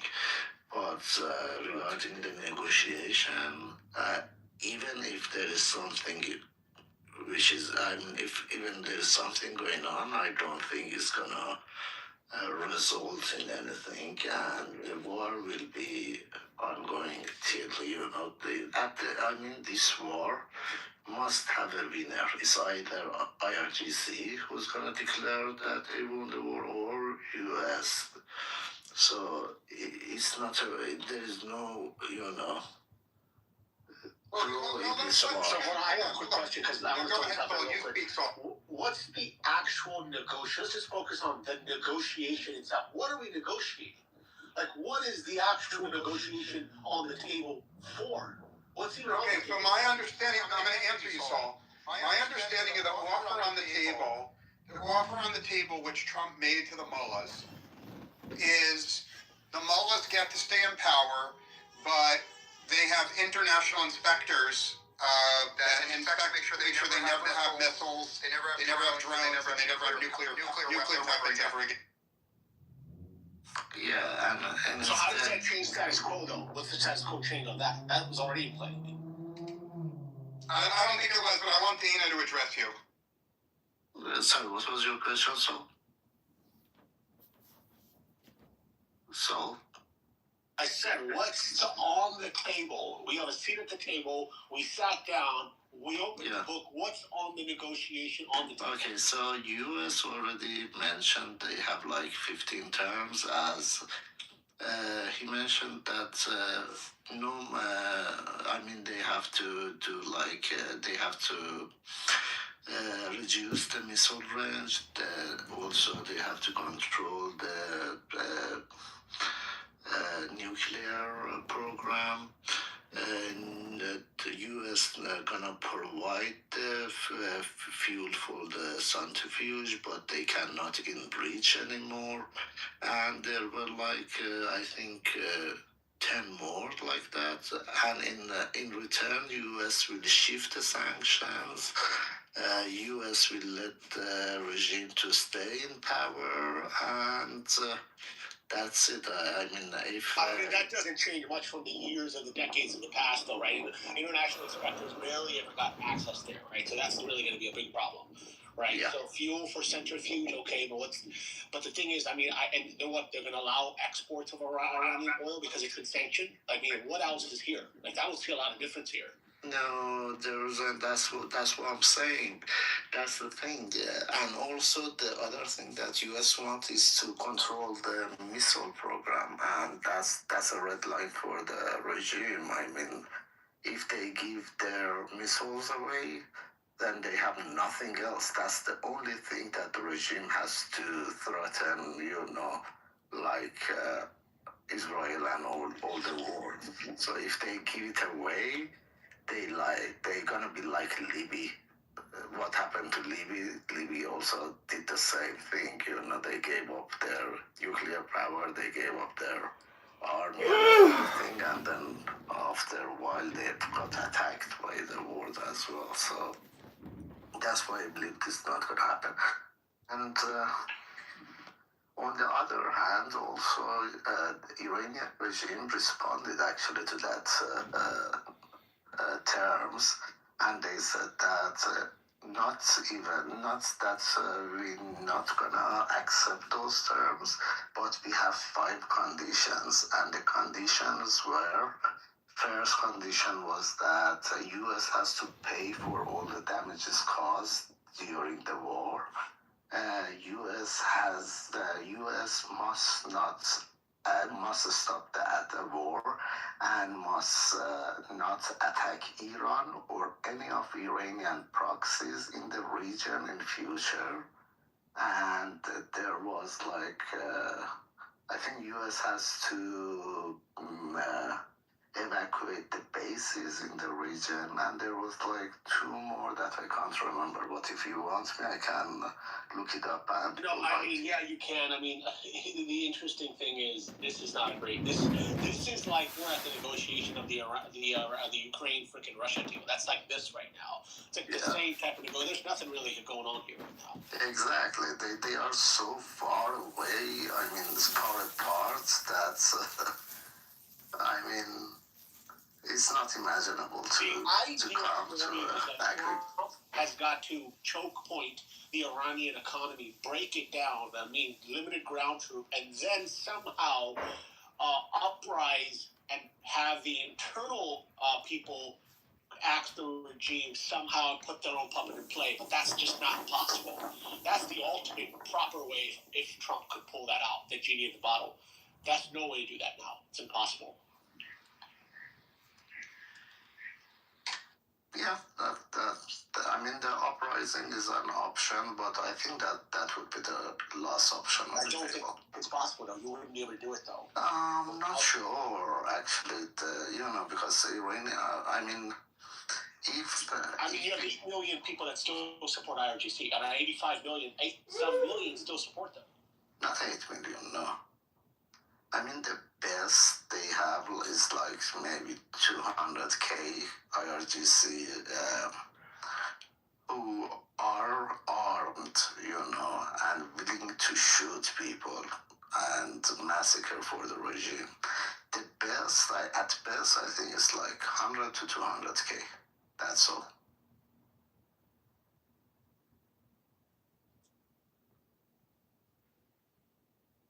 I think there's some very intelligent things that have been said. I mean, basically what Saul says is that even if Trump cares about his place in history and he wants to keep the war going, the political reality in the U.S. is Trump is forced to essentially capitulate at some point in the next couple of months. No matter how painful it is to say that, and it is painful, Saul makes a very strong argument that the politics in the U.S. will undercut him and force him to capitulate. Is that in essence your argument, Saul? That's absolutely the case. Absolutely. He's going to have the tariff thing all over again, basically. Well, that's your strong opinion, and I respect it, but just because that's your opinion doesn't mean it's reality. It's the case that that's your opinion, not the case that it's definitely reality.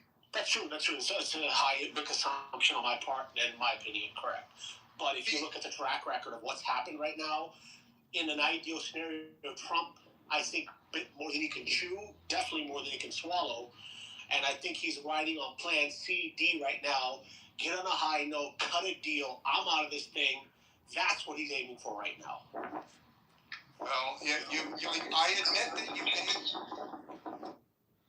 admit that you may be right, and America has half-assed a lot of wars. America has left a lot of allies hanging a lot of times. So this would not be the first time that America goes halfway and has to leave for political reasons. So you may be right. I hope you're not right, but you may be right. But as a counter argument, I can say that Trump mentioned it many times that he doesn't want U.S. in 5-10 years to again go back and have the same struggle with this regime. Well, who doesn't want it, by the way? Let me ask you this way. You said 5-10 years. Who doesn't want it? The U.S. Well, no, Trump is a great sales guy. He's going to repackage this and sell it back on the market and say, look, I've got a security for us for the next 30 years. I put it back. And the American people chew it up and eat it and swallow it.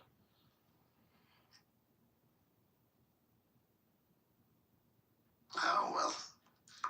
There's also international politics too. Right now, Qatar, Jordan, Saudi Arabia, these guys used to be very civil with Iran, but Iran has lost the credibility. So I'm hoping that they're going to join with this Hormuz Strait and even send some military and help.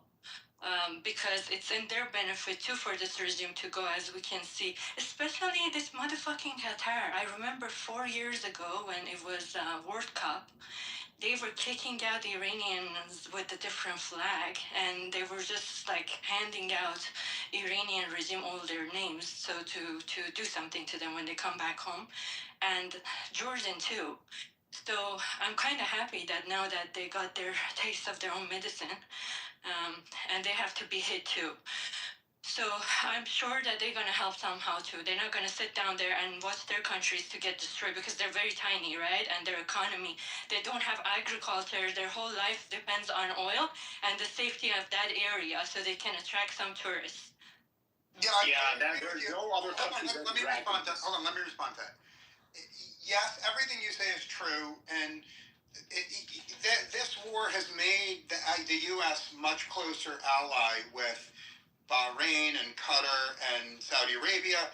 This war has been an incredible bonding experience for all the countries in the world have bonded in hatred of Iran, and that's a good thing. But the negative is none of those countries are willing to commit ground troops to fight Iran. In fact, I would say there's nobody in the world that I've really heard of that's eager to commit ground troops. So it's nice to have allies, but the U.S. has precisely zero allies willing to send in ground troops. Now, if anyone in the room disagrees with me, I want to hear it. No, you're 100% right. We, at the end of the day, this whole thing, we get nothing out of it. This is actually, at the end of all this, we're just buying more time. The GCC are not going to go to war with each other. That's not going to happen. Right, these Gulf countries pay the U.S. to protect them. They've just now tested that theory.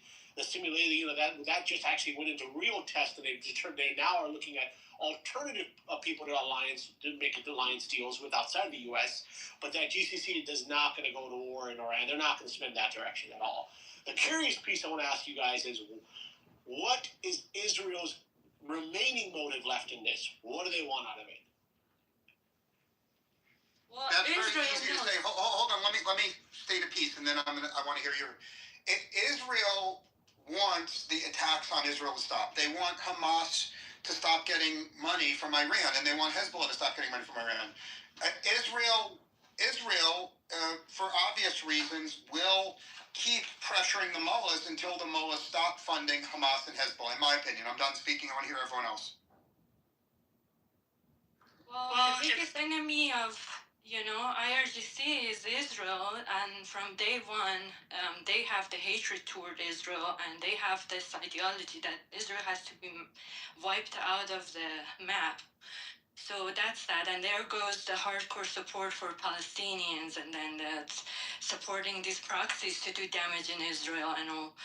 That I'm sure you know about it. So Israel, Netanyahu has been planning for this for over 20 years from the intel that we're receiving from the intel that we're seeing right now, that how much far the planning goes into this. And even U.S. tried a couple of times to hold the war, this war started because Israel called 48 hours, like a day before, saying, oh, I'm going to, by the way, bomb the supreme leader. And even the last war was too, that Israel was afraid that U.S. is going to do the negotiation and IRGC is going to stay in power and still start the planning. I would highly recommend, if you guys can watch the interview that Catherine Shacktown did, explains that how when she penetrated to the Supreme Leader circle, what she saw and the planning that she saw about Israel, that sums it up. Yeah, the only way that threat to the Israel gonna be gone is that this regime is toppled, because being enemy with Israel is the core ideology of this regime. If you take it out, without it, the regime does not exist, does not survive. So the only way to, in the deal, if they negotiate and anything in the deal that support Israel or include not attacking Israel in the future by IRGC or Iran, that's gonna destroy the regime from inside, and I'm 100% sure that the regime not gonna sign such a deal or such a. Well, I just want to go back and rewind a couple minutes to Sky. So we don't really know the real who started what. That's classified. But I would just say that this is not yesterday in the making. This card was put on the table 20 years ago on Bush 2. There was a play to look at Iran then as well. And even like the Venezuela thing, that was not even the 6 months a year. That was a play put together 5 years ago, right? So they have deals on the table, cooked up, planned, pre-planned, way in advance. It's on every country in the world, right? So the thing is, I'm just wondering, can this bad deal turn into a good deal, and in the end of it, repackage, like Trump will repackage and sell it and make it look like a good deal? But then, if Israel doesn't get what they want, can the U.S. restrain Israel and stop them now? What is the remaining motivation from Israel's perspective to not continue forward if the U.S. yanks the chain and says stop? That's what I'm curious about. Can they do that? Israel is going for a regime change, yes. If you look at the history of Iran with Israel back in 580 BC, Cyrus the Great, the Kingdom of Iran, they liberated Jewish people because they were taken. Jerusalem was conquered by Babylonians back in the day. And in 530 BC, when Cyrus liberated them so they could go back to their homeland. So we always had, in the history, we were friends. But since this IRGC people came out, they shut out everybody who was Jewish. They had to escape. There's only 8,000 Jewish people in Iran, and they're very oppressed. I personally know some. And they don't guarantee visa for anybody who is even linked to Israel. If my great-grandma goes to Israel, I'll be in jail because I'll be accused of being a spy somehow. So that's the type of a thing. They kept that enemy. You know how some countries rule by that. They have this imaginary enemy, and they make their ideology around it so they can have a some idiot support group that they can manipulate, and that's how the regime has been doing it. Now, I'm 100% sure Netanyahu is not going to stop. If U.S.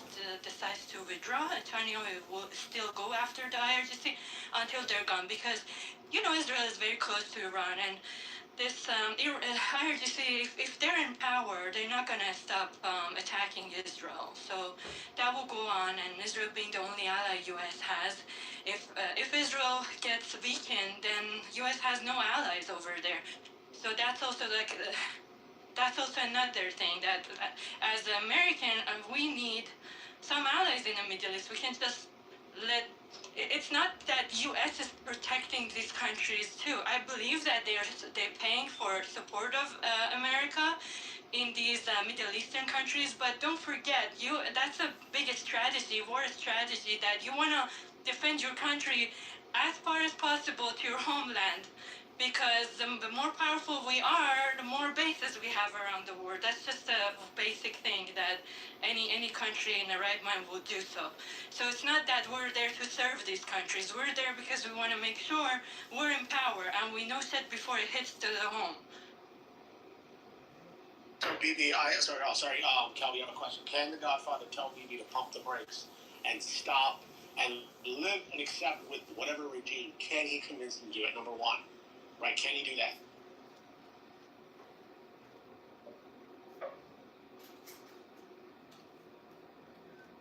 Anyone wants to answer?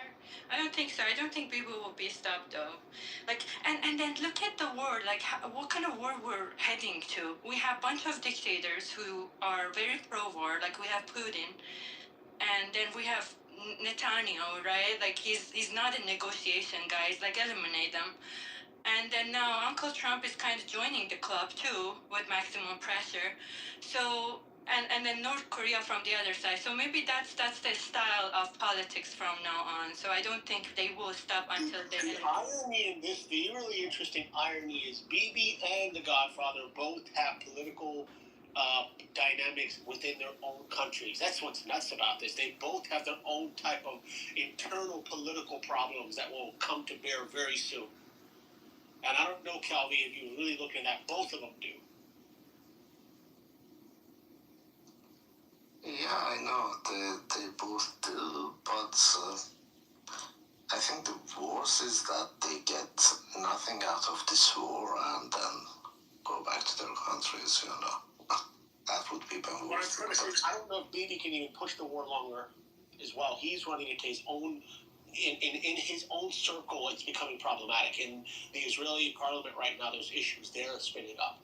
Just like Trump's going to have issues down the road, potentially, if the Dems win the House, they're going to probably yank and say, let's go get this guy once more. 100%. Started the articles, impeachment, axe this, get him out, stop the whole thing mid-flight, whatever it's in. I mean, it's all, and then Bibi's got that corruption that's just been cooking in the back that he's buried for years, months and years ago, that will probably spin back up somehow.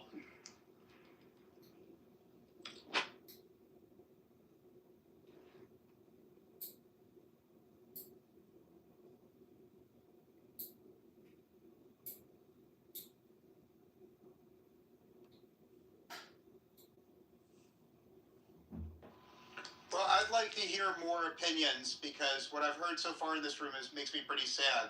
I've just heard a lot of problems and no great solutions, honestly.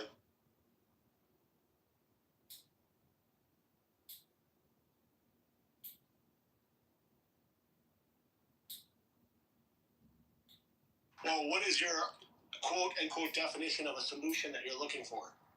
Well, I started the room saying I would really like to bribe the Iranian military to overthrow the IRGC, and I'd like the Iranian I must have missed that then. Okay, wow, interesting. Well, hold on. I'm not saying that's realistic, but that's what I want to see happen. Does that answer your question, Saul? I'll walk the horse on the water on that with me. How would you play this bribe?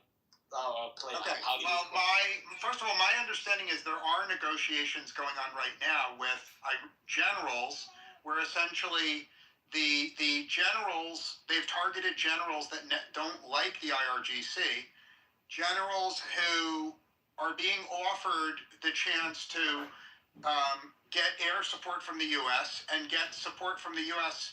for them to persuade the Iranian military to rebel against the IRGC and kill the IRGC. Now, that's not far-fetched in the scheme of Middle East politics. In fact, many Middle Eastern countries have had the military overthrow the government. It's not even unusual for the military to overthrow the government.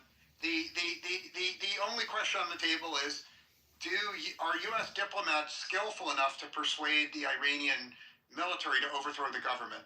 Well, so the Venezuela drug deal was like that. If you go back and look at this, right, the general came to the U.S., did a $50 million grab and said, I'll start giving you intel 5 years ago, and that's how the Venezuela play started. But that was another way around.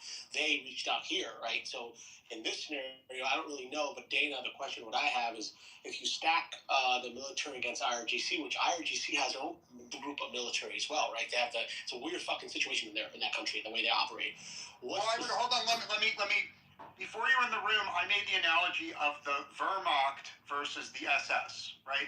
The SS were the true believers, and the Wehrmacht were just nationalists going along with it. So there's ample evidence that it would have been possible to bribe the Wehrmacht to overthrow the SS, and in fact, elements of the Wehrmacht actually tried to overthrow the SS, but they failed. So the analogy is, we know that some members of the Iranian military are in negotiations with the CIA to overthrow the government. What we don't know is how high up they are, how much support they have, how motivated they are. But the bottom line is the U.S. has plenty of money to pay to the Iranian military to overthrow. So it's not out of the question, right, Saul? I think that Trump was trying to do that, but he might have killed the person along the way that he wanted to do it with. I don't know if there's a powerful military figure left to do a drug deal with. That's what I would question. I think that was plan A in some degree or plan B. We're on C and D now, whatever that is. I'm not sure that probably you're right, but I'm not sure it's off the table, because what's happened over the past 3 weeks is a lot of the powerful people in the Republican Guard are dead. A lot of the people in the IRGC are dead. So the point is, the Iranian military would find it much easier to overthrow the IRGC today than they would a month ago. It doesn't mean it's easy, but it's easier, Saul. The question is, I think, right, they might have, who's going to do it, number one? Right, is that person or persons equipped to do it? And I think they might have looked at that top 50, whoever they wiped out. Maybe there might have been a stronger candidate there. Like, we got to find a qualified candidate, right? Who's going to be that? I think that's the struggle right now. You're correct, but I'd be eager to hear from everyone else in the room, especially if they want to criticize my plan. If you want an intelligent answer on how to solve the conflict, this may not be traditional, but I will be succinct. I suggest we go to Samsung and Apple, the largest cell phone manufacturers on the planet, pump out 20 million cell phones with Clubhouse. With Clubhouse, and we drop them off throughout the country strategically. I'll be succinct. And, either it's going to solve the war or it's going to cause World War III. I'm not sure. I like that idea.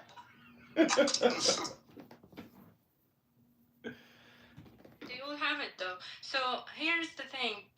Reza Pahlavi claims that he does have Immortal Guard members, that they're around 50,000 people. And Immortal Guards, they were the ones back in 1979 with the sole purpose of, it was a military base, that their sole purpose was to protect the Shah. And he's been mentioning that for a while, even before. Well, he's been saying that on a beach, drinking a drink on a yacht on a beach. Somewhere saying that, right? I don't know if I believe that too. It's everybody. Every politician is doing that. We can't blame them, wouldn't you? Trust me, like every one of us would do the same if we had their power. So that can't be, used against them. But he's mentioning that their sole purpose is to help with the toppling the regime when time is right. And from what I see, that he's getting promoted by all these media and sitting down with, Sandcom and Lindsey Graham and all these Republicans. I think they reached to the idea of supporting him for transition period, and I think that would be a good plan. If that I don't know. That's not going to happen. I think they're testing the waters on that. But there's no way that's going to work. I don't know what card he's playing on the table, what bluff he has, but that would be a suicide mission.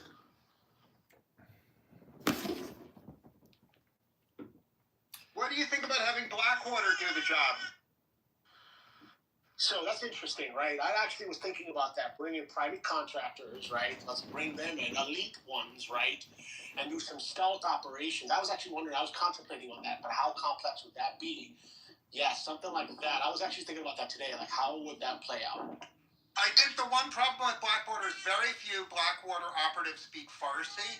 And so I think it'd be very hard for Blackwater to operate because they don't speak Farsi, unfortunately.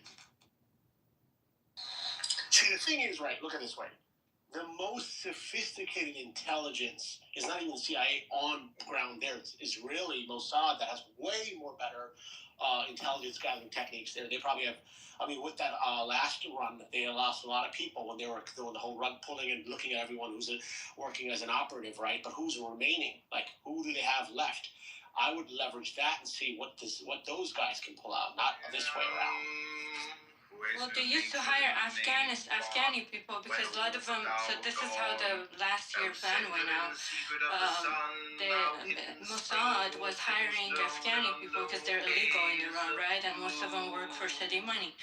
And they don't get health care and whatnot, and they are everywhere. Like, everybody has at least a housekeeper who's Afghani or contractor or something like that. And then these guys were penetrated. They were even tipped dollar. They got bought, and they hit IRGC within the home too for the first round. So that's how it was. CM has returned. Welcome back, the Union regime found out, they deported everybody, and they killed a lot of them.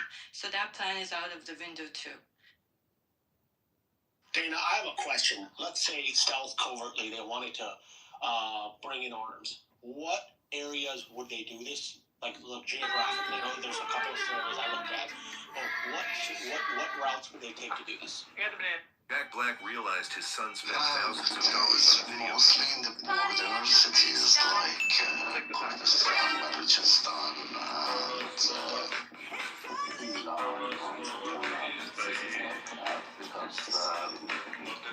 in the central. And how much arm of the, I guess, to create a rebel force arm, how much of that, what kind of quantity are we talking even trying to do this plan of overthrowing, like whatever this looks like, you know, what kind of capacity would it take to do this? Probably 100, 200, something like that. It's something between 100 to 150 would do. Probably. That's my guess, of course, you know. But I don't have the logic, but my guess is like 150 probably would do. John Kitover News, time for the deepest breath of the day. So, Calvi, it's highly possible. This There is it what is. Best one the yet. Godfather's master at, right? Distractions. Put something else in front of someone and then distract. They're probably saying, we're doing a deal. Maybe they're arming people in the behind the scenes. It's highly possible under the table that's happening. And that's why I asked that question.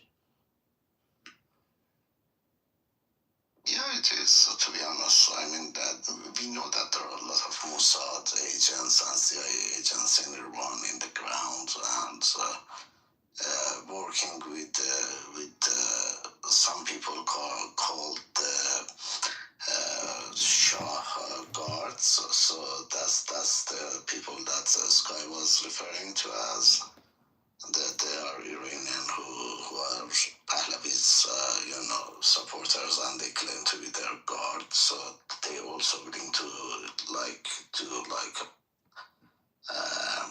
fighting with guns in the streets as well. So if you had to model out the simulation of, let's say, they infiltrated, right, armed, where in what city would they start this, and like how would this tactically work? Like how would you spread the round? I mean, obviously did they have enough capacity, and where would they locate the capacity, and how would they initiate that? I'm just curious. I'm not a military expert here, but I'm just curious, how would that work? yeah, I'm not too. So, but geographically, if I think of it, it should be from I would say it's from south, west, south and west probably. That's more likely. And so, like, what major cities would It's the south of Iran. We have Bandar Abbas, Bushehr, and Khuzestan. And in the west, we have Kurdistan and Elam. Those are the cities that, the provinces and cities that most likely it can start from. What X percent of the population all my whatever force there, all my if you looked at manipulative ways, I what like to do, like, what they call it in the movie. like, I'm just trying to model that out. Like, how much forces would you send in versus how much response would be waiting? When I went in Melbourne and I saw what they're doing, the symbols, the chants. That's the Turkey one. The problem is that what kind of forces you're talking about? Are you talking about like heavy guns and tanks and stuff like that? The people that are watching around them and what they're doing. Your voice gone. People out of their mind. Even with how are they doing this? Like, how are they walking really, together? Unfortunately, yeah, the world is run by a Stop, your voice is breaking, so I can't hear you. Run by a group of pedophiles, Epstein class. It's just. I think you've gone to a matrix. It's insane at the moment. No, I was saying like X number of people plus like artillery or like what kind of support behind the scene plus air cover. I mean, what would they need capacity to handle a type of response that's going to be waiting? Like, what does that look like? Well, to be honest, what I can assume or imagine that would work is around between 100 to 200k armed troops plus air support, which is with most likely with drones, not with fighter jet, because they need to pinpoint the stop points and stuff like that. And if they have the air support, they have those troops on the ground. I think they can make it. But on the other hand, the regime and IRGC, well, they can't. They don't have the air, so they can't use their helicopters and drones and stuff like that. Troops, they might have as I said, somewhere between 100 to 200k maybe. But those troops are all over Iran, and Iran is a big country, so they are not centralized in one place. I saw a photo today of a mountain that's being used to store, manufacture, and launch rockets. Yes. Similar to the bullshit that I saw come out of Afghanistan with Tora Bora, which was bin Laden's mountain fortress, which is like a 007 type of bullshit. It just doesn't exist. Now, I'm not saying it doesn't exist in Iran, but when you have one way in and one way out to, ship your payloads, like, what kind of fucking strategy is that? I mean, you can just have, F-15s soar above and drones monitor that opening in the mountain, but one strike on it is enough to cause enough damage to make the whole facility, useless. So, I mean, to me, putting troops on the ground just creates a new dopamine, a new media sensation. But the way the Israelis do it is through intelligence and strategic, aerial bombardment. They've been harassing the Hezbollah, etc., with that method for a while. To deploy troops is stupid, but it seems to me like they're preventing. If they have to prevent for 3 years or 5 years their ability to build a nuclear weapon, by doing aerial bombardments, it doesn't seem to me like that strategy is ever going to lose its luster. It seems like an ever-going part of the industry. I I think by just taking over the Strait of Hormuz and those two islands around it, IRGC will fall, because that's the only way they can make money right now.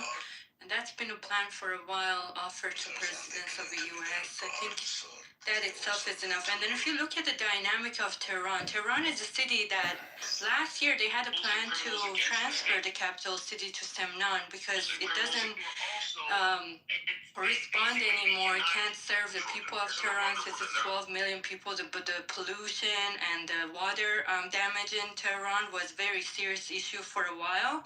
So with that war being on top of it, it's not a very strong city to stay under the war for so long. So I don't think it's going to be such a hard thing to do to topple the regime in a few weeks. The problem with that, Sky, is going back to what Calvi said, we will take a hit, and I don't think U.S. wants to see dead bodies of U.S. military members on the ground. We're going to have that kind of effect then. We're talking like hundreds of people die. America has already lost 20 people and suffered 200 casualties. I understand that, but that's the difference between, we're talking like 10 times more of that. I understand, but I don't think the stomach exists in the U.S. for that to continue. That's the problem. Yeah, there's a lot of things about that too, the lefties and all that. But here's the thing: if you look, like Japan is trying to send some ships to company ships that coming through the Strait of Hormuz. Some other countries also announced that they're going to do the same, and they will follow through. This is not going to be a long run just the U.S. anymore or Israel anymore. I'm 100% sure of that because these countries are getting hit with the prices too, and the effect is much more than U.S. Is they're not as successful as U.S. to compensate in other departments, so they have to come through anyway. And I don't believe that U.S. is going to get hit in those islands because IRGC is they're very weak. Don't look at their bombing around the area. That's just like when you're on your last strands, you do that shit, Yeah. So I can't see it. I don't think anyone else is joining because they can just go to the Iranians and say, give us oil like the Pakistanis just got a little bit going through. I don't think no other country has a reason to join for no reason. Like there's no one that's going to get involved here. Unless the U.S. pressures them, which I don't even think it makes any sense. I think what you're talking about, minimal, we're making assumptions on how much minimal presence they have, but they can still strike drones. Tens of thousands of them available. They can still kill people. It's a regime that has a lot more depth that has been presumed. It's an ideological regime. It's totalitarian, not just a dictatorship. There's a dictator and few others who are running the country. They have supporters, and they're 47 years old plus 1,400 years of ideology and religion behind it. So we have to look at it that way. Look at Hamas in strip of Gaza. Gaza, nothing left, but Hamas still, it's not resolved. Look at Hezbollah and Lebanon and on all that. So it's of that nature. They don't just easily dissipate because they were terrorists to begin with, and the terrorists became rulers. And the rules that the terrorists engage is that, first of all, everything goes. They can kill people in the metro station or send bombs to your neighboring countries. It doesn't matter. And also, terrorists doesn't even mind, for them, is death. For others, is life. So they just look at things totally differently. And so we have to know who our enemy is and then how to fight them. I think Israel knows. I don't think Trump still gets it. There are level 1 or 2 maybe of the regime rulers that have been neutralized, but there are a lot more because it has a lot more depth.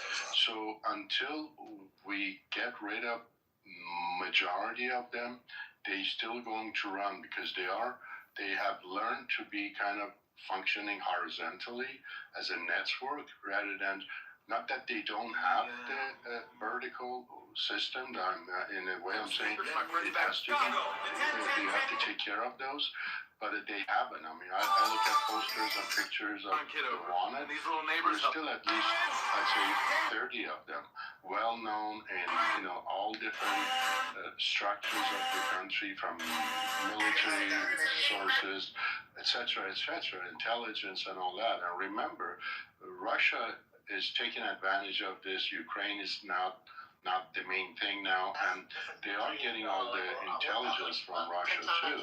And so you are looking at a KGB style system, plus they have people supporters, and so when we're talking about sending forces or contractors, etc., those things would work if it's a dictatorship, but something like this you need a lot more people than just bunch of contractors, because they have regular people on the ground too. Right now, the past few days, they're hiring kids from 14 years and up to defend or whatever.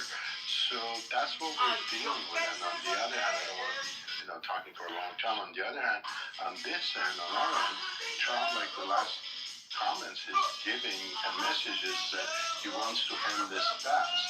Well, I hope so, but these people are there, they have the time, and if Gaza ended fast, Lebanon ended fast, then Iran thing would end fast too.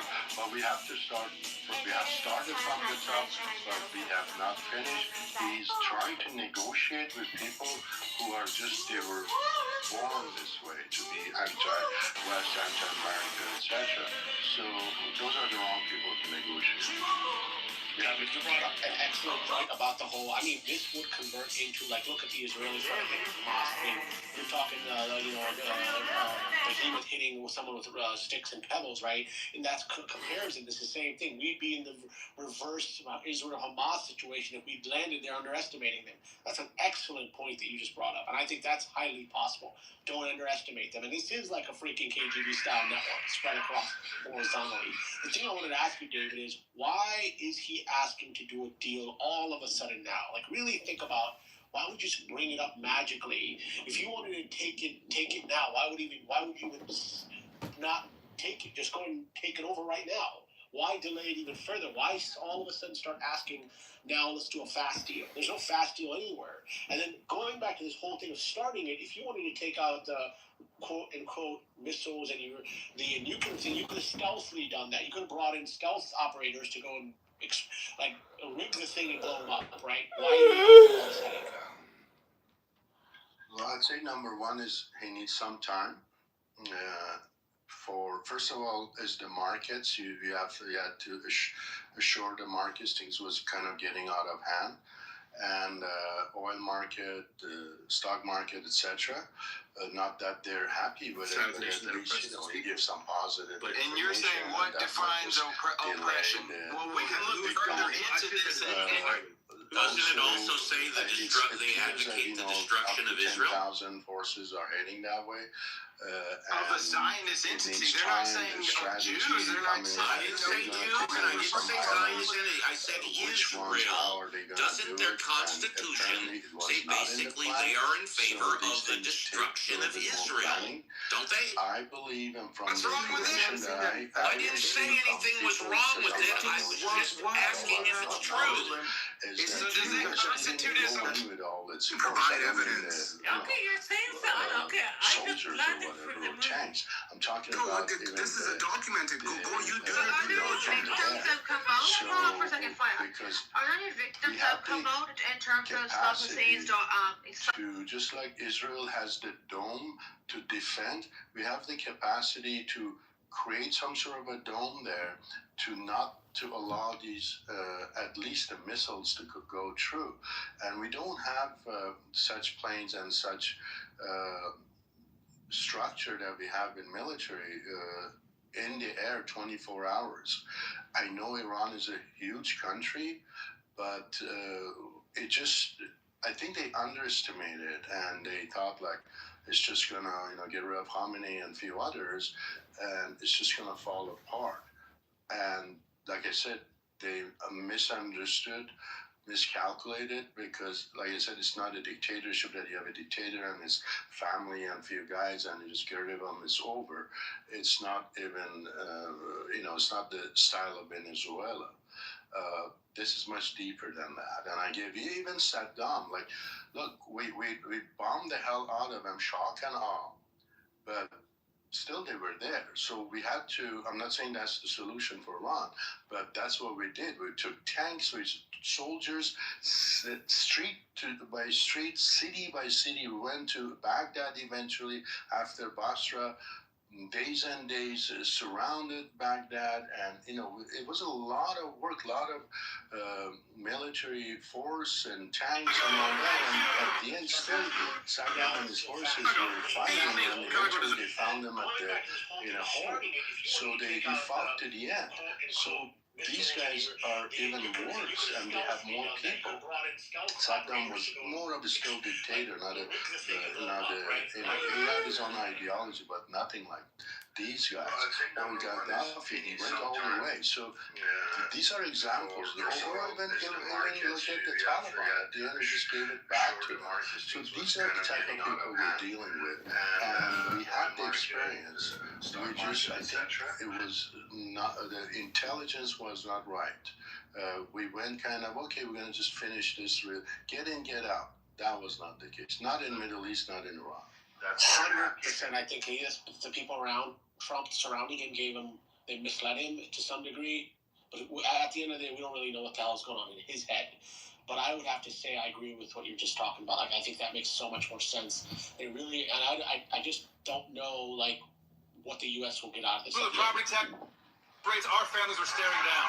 Not anymore. On day one, we're cutting property solution and say taxes by 50%, ending the water and garbage. And Israel is doing through the property tax rates, our families are staring down on most of that. Getting rid of through the property tax rates, our families are the people who make the decisions. I guess just yesterday, another general who was in charge of the Navy or whatever, they got rid of him, and that's important. Whoever did that, because he was in charge of Hormuz Strait and all that. So we have to get rid of enough of these to create this lack of decision making, this fear that they cannot control as much as they are. They're still in control, and they're doing a good job for what they are, their capability.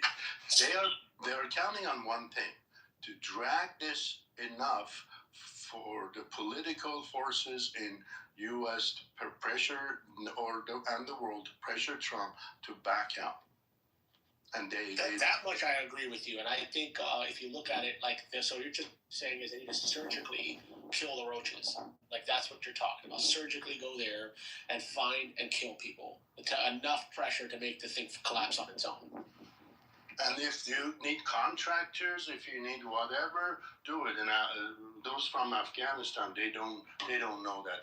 That takes a lot more. You need professionals doing these things, whatever it takes. But whether it's from the satellites or underground, etc., we have to get rid of as many of these. That's not all the solution, but definitely that's one thing that I'd say we need to do. And then how to then substitute, etc. If we want to go the way that Trump does, is like negotiate until you get to a point that, first of all, they feel weak. A lot of their buddies are gone. A lot are gone, but they all expect that they're going to be martyrs and whatever one day anyway. David. So when they have their exit, where are they going to go? To Russia? To China? Well, David, if you think sending in, contractors in is a good idea, what about on the opposing side, which is Russia sending Wagner in to do, their patrolling? So it becomes another Ukrainian stalemate forever type 20-year war, and nobody wins. There's no quick regime change. 100%. I'm not talking about going to a war. I'm talking about to get rid of people, That's a whole. Oh yeah, he's saying you can't get the rebels to kill you. You got to bring in professionals to go in there and eliminate them. That's what you're talking about. A system that's been implemented in Florida, and if not, underground, whatever make it it takes. simple. I don't know. Don't be so wordy. Make it simple. What is your solution if it's not vouchers? Etc. That's the only The solution solution is sitting in our library. I read books every day on this app. Nobody comes to my rooms to listen to me read a book. They want their dopamine and they want it now. And people are begging for the mic. It's the same thing in the classroom. Do that. Children they want take attention. Biometric tag And, if you're you watching know, we have a bunch of the podcast about how they're socialist, operating communist, right now, and left-wing they've been teachers. tagging these guys. First I it don't was think cell I phone. really have a solution because nobody would that's how want they my solution, which is tried like a to spot military them, and now solution. they're doing the Similar to the biometric way that tagging. Japan They're runs using their facial education system. recognition. We don't have They're using janitors the at our medical schools anymore. record, Boom, and just it's save been 60 very million bad. there. It's just that Because now us the as kids are people cleaning the who are classroom living the every day fast at food, 2:30 p.m., fast 2:45 food p.m. type They're of sleeping, mentality right mopping, now at the moment. resetting. I So need to see there's everything a lot of right now. solutions. It's These always guys have personal planned it, and responsibility. That's the it's not ultimate a solution to yesterday our kind of problem. a We thing, can't and Trump keep is not just, playing poker. outsourcing and These guys hiring solutions. We are the solution. But $1 trillion a year, we collect over $1 trillion a year in property taxes across this country, spend $200 million with the Department of Education for what?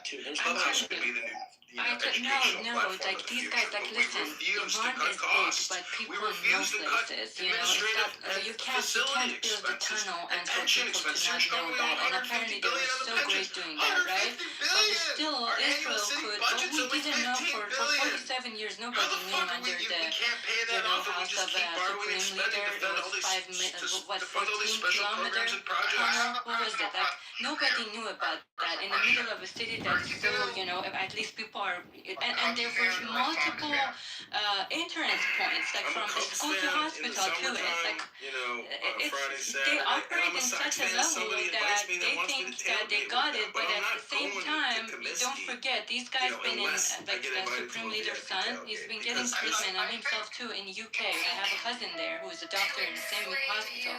She used to tell me 20 years ago that she sees them coming there, and when they come, it's a very heavily military presence. We didn't take her seriously. We thought she just wants to bluff.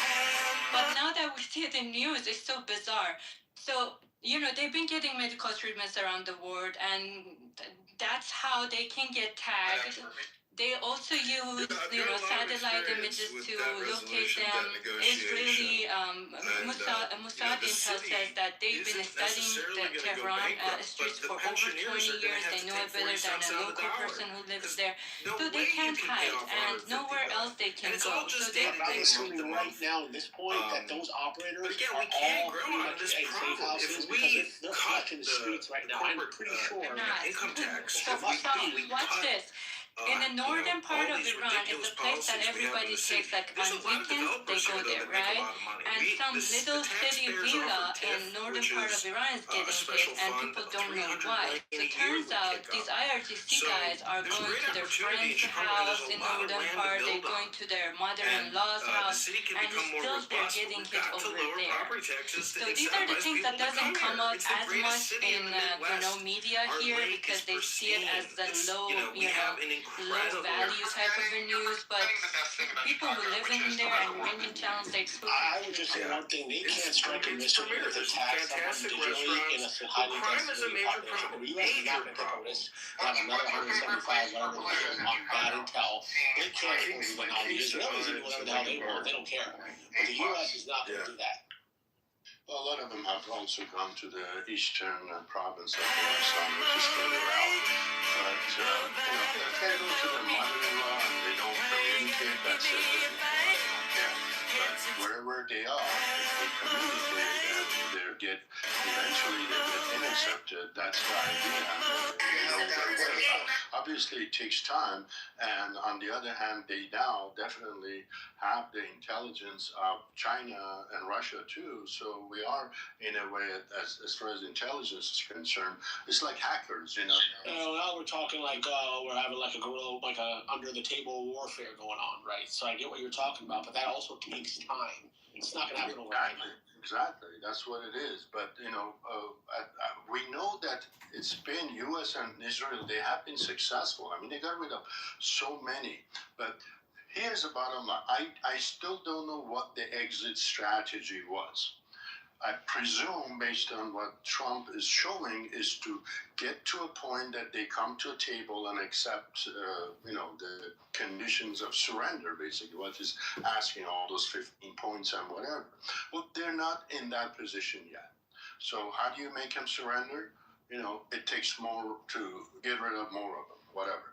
Or is the regime change, and that's a whole different ballgame. And then, in that case, you need to get people involved, and whatever it takes, and the Iranian people who are against the regime, and that's a whole different story.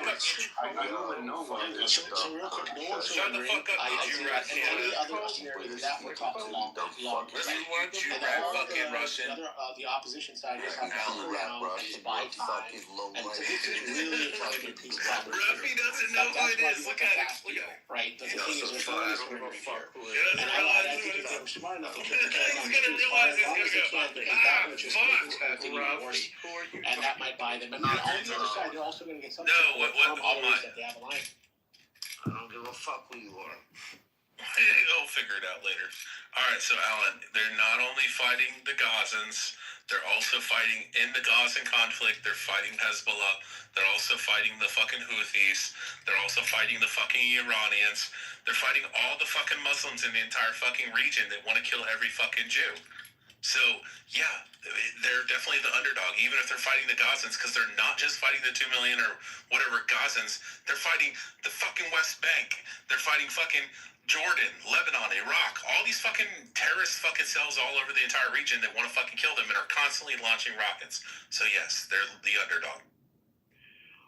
That is all true, and it's all irrelevant. No, son. We're talking about okay. No, because you can't take them in a vacuum. You can't take the Palestinians in a vacuum and be like, there's only 2 million Palestinians in Gaza that are in this conflict, but we're not factoring in all the ones in the West Bank and Jordan and Lebanon and fucking all over the other fucking place. Where was the Yemenis, fucking Houthis, and the Iranians that are launching fucking rockets. Where was the majority of Israel's attacks?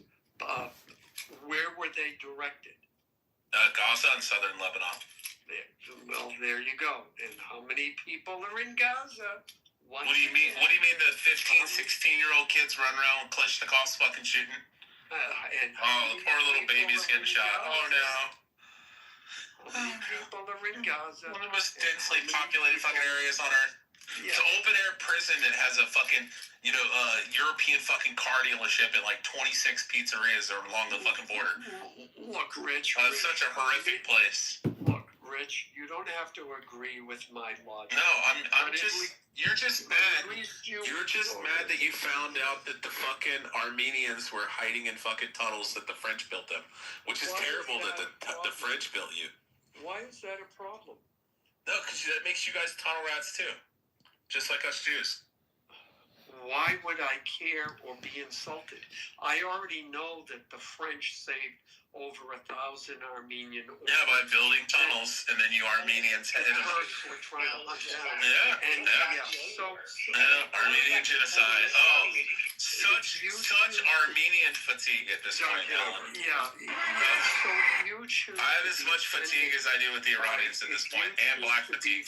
Offended by the term tunnel rat, that's your. No, I said you guys are tunnel rats too. If the Jews are tunnel rats, then the Armenians are tunnel rats, because y'all are hanging out in tunnels too. Hiding and cowering in the tunnels. Say that. Yeah. Well, that's your portrayal of it. No, it is. Rich, it's you. It is what? What'd you say, Rafi? It's you, Rich, huh? What did I figure it out? He said it. I told you I said it. He'll eventually figure it out. Cocksucker. Cocksucker. That was a genuine laugh too. That wouldn't even all he knows is he comes in and hears filthy fucking tunnel rat Jews, and he's like, attack, attack, attack. But Rich, he was going to call me an anti-Semite. You anti-Semite Nazi motherfucker. With my logic, but no, because it's stupid. Now you have because you're stupid. I mean, they won't be Yeah, on I the know. side of the IRGC and all, but they will. There's going to be a really bad taste, especially with all the promises that was given. Oh, go in the street. We're supporting you, blah blah. So there's going to be a bad taste, and that's not going to help long term. So they're going to be left on their own and do whatever they need to do, and probably that might not have been a bad, solution to just get rid of what we can and leave it at that, because everything else is like so complicated. But I think as at least to have a better optics and better solution is, again, the least I can say is that there are a lot more of them we can get rid of. That's where the focus have to be. Can I just say that has anyone here, considered that what Trump says isn't actually what he means, and he doesn't. 100,000% that's how he works. That's my thinking. Well, I mean that he doesn't really care whether or not he wins the war, because there's no such thing as a winner in war. The Tao Te Ching, a Chinese book, says that it's just two funeral processions. So if war is the final, branch of political means, like Chairman Mao says, Trump knew full well going into this that he wasn't going to win a war, but his true goal is to really just do targeted assassination. Go ahead. What if you create the boogeyman and then you kill the boogeyman and repackage and sell it and then make everyone believe you just did something better or you made something great? I mean, what do you think about that? Yeah, I see what you're saying, but what I'm saying is, like, people think there's some kind of 5D chess. Trump might just be a 2D chess player, and the generals who advised him and his other advisors are of course, they're going to be extremely optimistic. And little do they know, the fog of war. No one can, see through it. So I'm just saying Trump, with his 2 a.m. speech about the Iranian people, rise up and take control of your government. We are with you. You've never had this opportunity before. Well, I mean, that's Trump's. Locked and loaded. Yeah, that's Trump's projection. But what I'm saying is the real war is really just getting rid of the intelligence apparatus, which is the leadership and the thinkers of the body. So, anyways.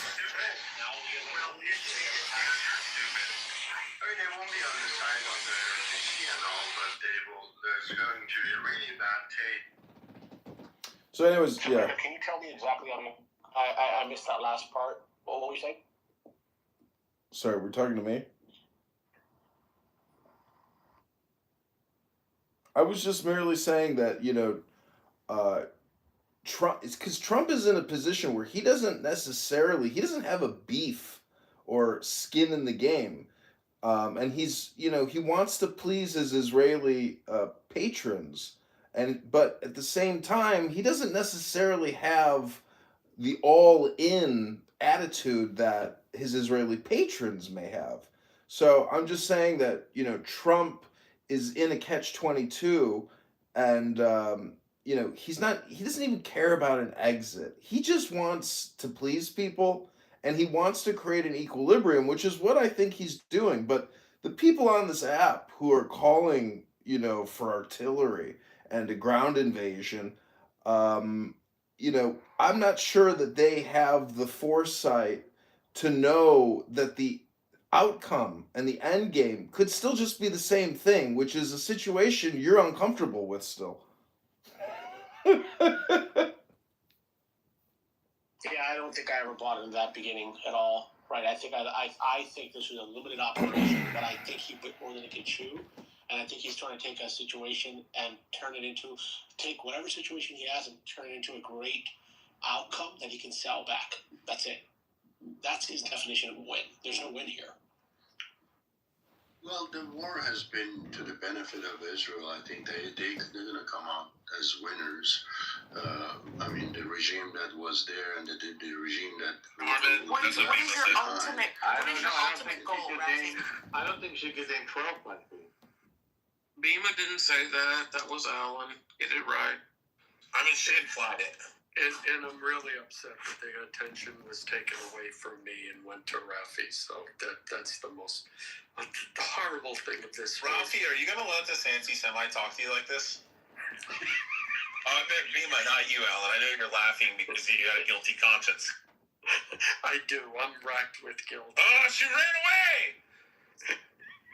Free at last! Free at last! Thank God Almighty we're free at last! Republican Guard is closer to the IRGC than the general military. Do you find it kind of fishy that there was like a Republican Guard in Iraq and also Iran? Like it almost feels like the CIA just made shit up. No, it's not. I mean, the Iranian government is proud to have two separate forces. The equivalent in World War II was Germany had the Wehrmacht and it had the SS, and they served different purposes, and they hated each other. That's kind of what it is in Iran. It's two separate forces with separate command structures. Yeah, I know. That's what we've been told. But I'm asking, like, maybe we're smarter, and the Cold War apparatus always put two ridiculous things against each other in all parts of the world, right? Like, we gotta be smarter than that at this point. Yeah, but America didn't set any of this shit up. It was set up by the government itself. It's not like America. It's beyond control. Like, once the Cold War started, right? Once you have a nuclear bomb, like one pointed at you and the other pointed at you, right? The American public's never gonna know the truth. It's just too intense. You get what I'm saying? Yeah. It's been a long time, you know, like, I'm not stupid, you're not stupid. Like, you think Iran is picking the fight with the biggest lion in the room? It's the Cold War. You know, am I just, like, crazy?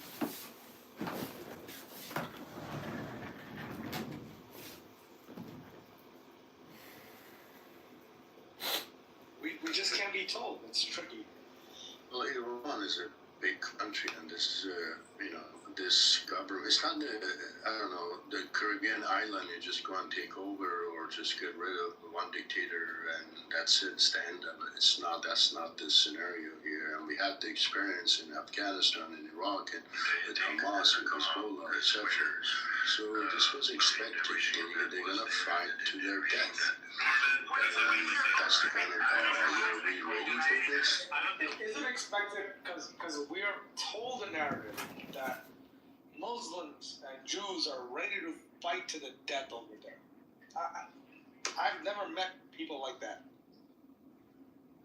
Well, didn't you see, like, I don't know, at least 30 of them got killed? It's not, none of it is true. It's like, it's weird.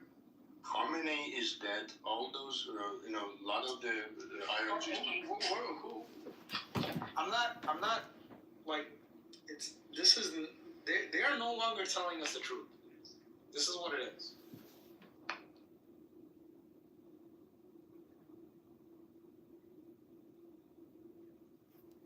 Well, you think you've ever been told the truth?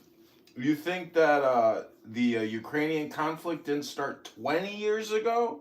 Not just a couple years ago? No, I mean, I'm talking to adults, right? Like, you are? You came to Clubhouse to talk to an adult? It's just a lot of things are bullshit, man. I don't know. It's tough living a long time. That's all I'll say. Because it's hard not to be this way. It's like, how many times are you gonna bullshit me? Man, this sounds like bullshit.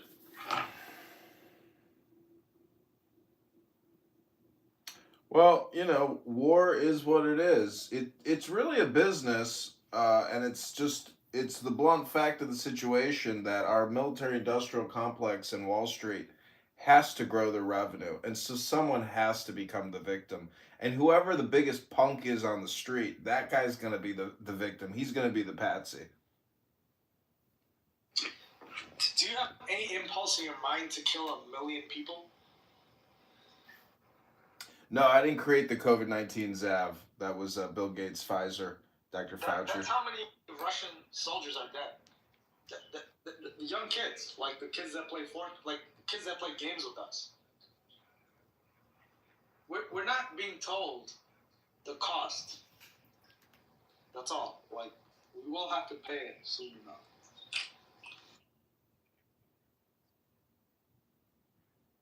Like, you think those Russian and Ukrainian kids are more important than our kids? That's how they think. That's how they're thinking. They're thinking, why shouldn't we escalate? I lost 1 million kids. Americans just, they're not understanding. It's life and death. Yeah, I think they know. Americans know. I mean, we've lost 20 people and 200, casualties. And those people that died, their family members know they're dead. Megaton, I have a question. What if we stay there as long term, and then China goes after Taiwan in the whole process of it? I don't know. Yeah, so... Some people say that Taiwan thing, that beef is never going to happen, that shit's been resolved. The Chinese are smarter than that, and their businesses are intertwined. There'd be no reason to do that, and that it's all just... See, the thing that upsets me about America, or being an American, that I get the feeling people are laughing behind our back when it's all said and done, because we spent all of our fucking money on them, on their fucking complaints. No, don't think that. You have the smartest brains in the back rooms. So when we deploy to the Gulf, and when we proxy war to Ukraine, it's the smartest people, the Manhattan Project people. It's not us. We're regular. They're there.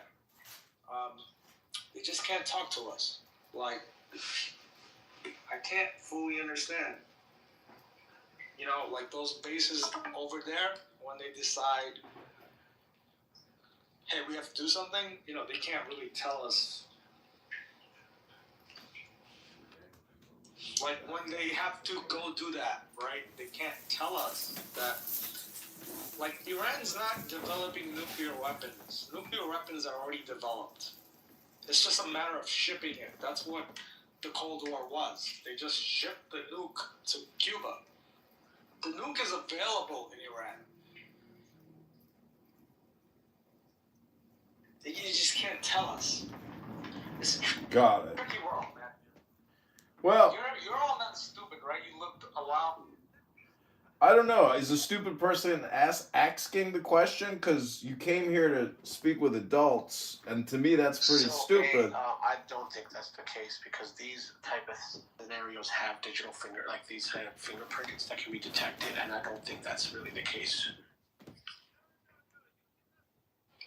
Okay, I was doing some research.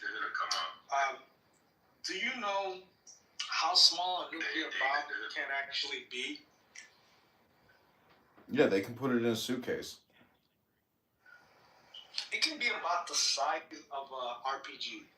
They developed that. It's mobile. Basically, both U.S. and Russia have nukes planted at each other's cities, for decades. No, I'm talking Iran. I don't think Iran is that signature. We would have noticed by now. I don't think that. Hold on. Look, what is we? We are not the smartest ones in the room. There's people that built the Manhattan Project. I know, but we could speculate on all kinds of things we don't know about. We know high school kids in America are stupid. That's not who they're recruiting. Well, what is your point? My point is we're in a massive Cold War. Iran is not that powerful. All right, so we're in a massive Cold War. Some people are saying we're in World War III. We've been at war since 2001, and we've been at war every 4 years on average. So, again, I hate to break the bad news to you, but I don't think you have a point. Yeah, I don't.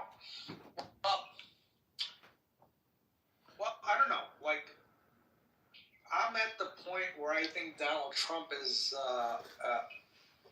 the United States government decided that our elections are compromised and they put in a president. So your point is that Donald Trump is not a duly elected president, that he was essentially put into power by a group of people who wanted him there because he was going to do for them what they want done. He was going to do what the Department of Defense wanted done, which was fight Russia. Okay, and we're doing that. So what's your point? No point. The American people just can't know. We don't have a democracy anymore. It's war. Yeah, well, I don't know what to tell you, but like, did you think there was something new? I believe in an argument if you said that there's world powers, the Jesuits, the Yushchanans, the freaking Freemasons. Listen, I'm on the United States side. I think we have to win the war. I don't think Russia's a good actor. So you're ready to go to war with Russia until we can defeat the Kremlin. Is that what you're saying? Are you Snake Plissken? Yeah, because World War II taught us there's bad people. Got it. So you're Snake Plissken. What year is it? Can we confirm what year it is, please? 2026, my son. 2026. Snake Plissken is saying he wants to fly into Moscow to take out the KGB. Hey, that's a crucifix on my window. That's my apartment window. No joke. VZ, welcome to the stage. I'm just gonna say Snake Plissken was a badass though, dude. Yeah, but Trump is nothing but a liar. Do me a favor, call me a Viper. I like that better. Can I explain to you that Trump is a liar and a piece of shit? Go ahead, state your opinions. What happened to no new wars? Why are we in a war right now? Because there's some punks out there. Some people gotta get beat up. No, I don't believe they do. I believe that we should just stick to America and shit. Yeah. For now, we can't. They're bad. And let's go through some Donald Trump quotes. A small loan of $1 million. Oh, Japan God. knows about surprises. Small loan of $1 million. I think he got more than that. No. He's got a couple quotes. Wasn't it said that his dad ultimately gave him like $500 million in the estate? Yeah, absolutely, he did. And let's not forget, he's a draft dodger. He was supposed to go to war. He was on the bowling team, but he did roll a high 280, which is impressive. That's an agent. Do you understand what an agent is? An agent? How do you go from the apprentice? An agent or an agent? Agent, he said. Agent or agent? Agent. He thinks because he was on NBC, he's a CIA asset, which, not the worst theory in the world. But No. Look, basically, this is my conspiracy. I believe the NSA and CIA discovered that and this is obvious, like, our election system is very compromised. How could it not be? It's like so many counties, right? So they took a precautionary measure and they said, well, I have run for office 2 times. I'm running a 3rd time, and I can tell you that it's not only is it compromised at the technological hardware level, it's compromised at the petition level in the very beginning of the election cycle, and lawyers and judges control who your politicians are. We, the people, don't actually get a fair shake and get to vote for our fellow citizens who run because it's all controlled from the very beginning. So Megatron, if you're trying to fight against the United States, who finances military budgets that can destroy your empire, Russia, right? It's really cheap to start hiring politicians in the United States to vote against it. Your Italy on, Trump is a liar. You see, it's deceptive. Like, they seem like they're here to help us. What about the gas? There's nothing new under the sun. So you're just actually telling us the truth, which is, just not a lot of people know that there's nothing new under the sun, and everything that is has already been. We have to know because we're Americans. Like, no, you don't have to know. The slaves can't know. That's what makes them a slave. They are intellectually incapable of knowing that they're slaves because it's just too hard to comprehend. To protect the country, it's just we have to be united. That's the bottom line. Like, invite Fatima. Fatima, get that Fatima up here. Kitty, also, if you want to say something. Listen, I think everybody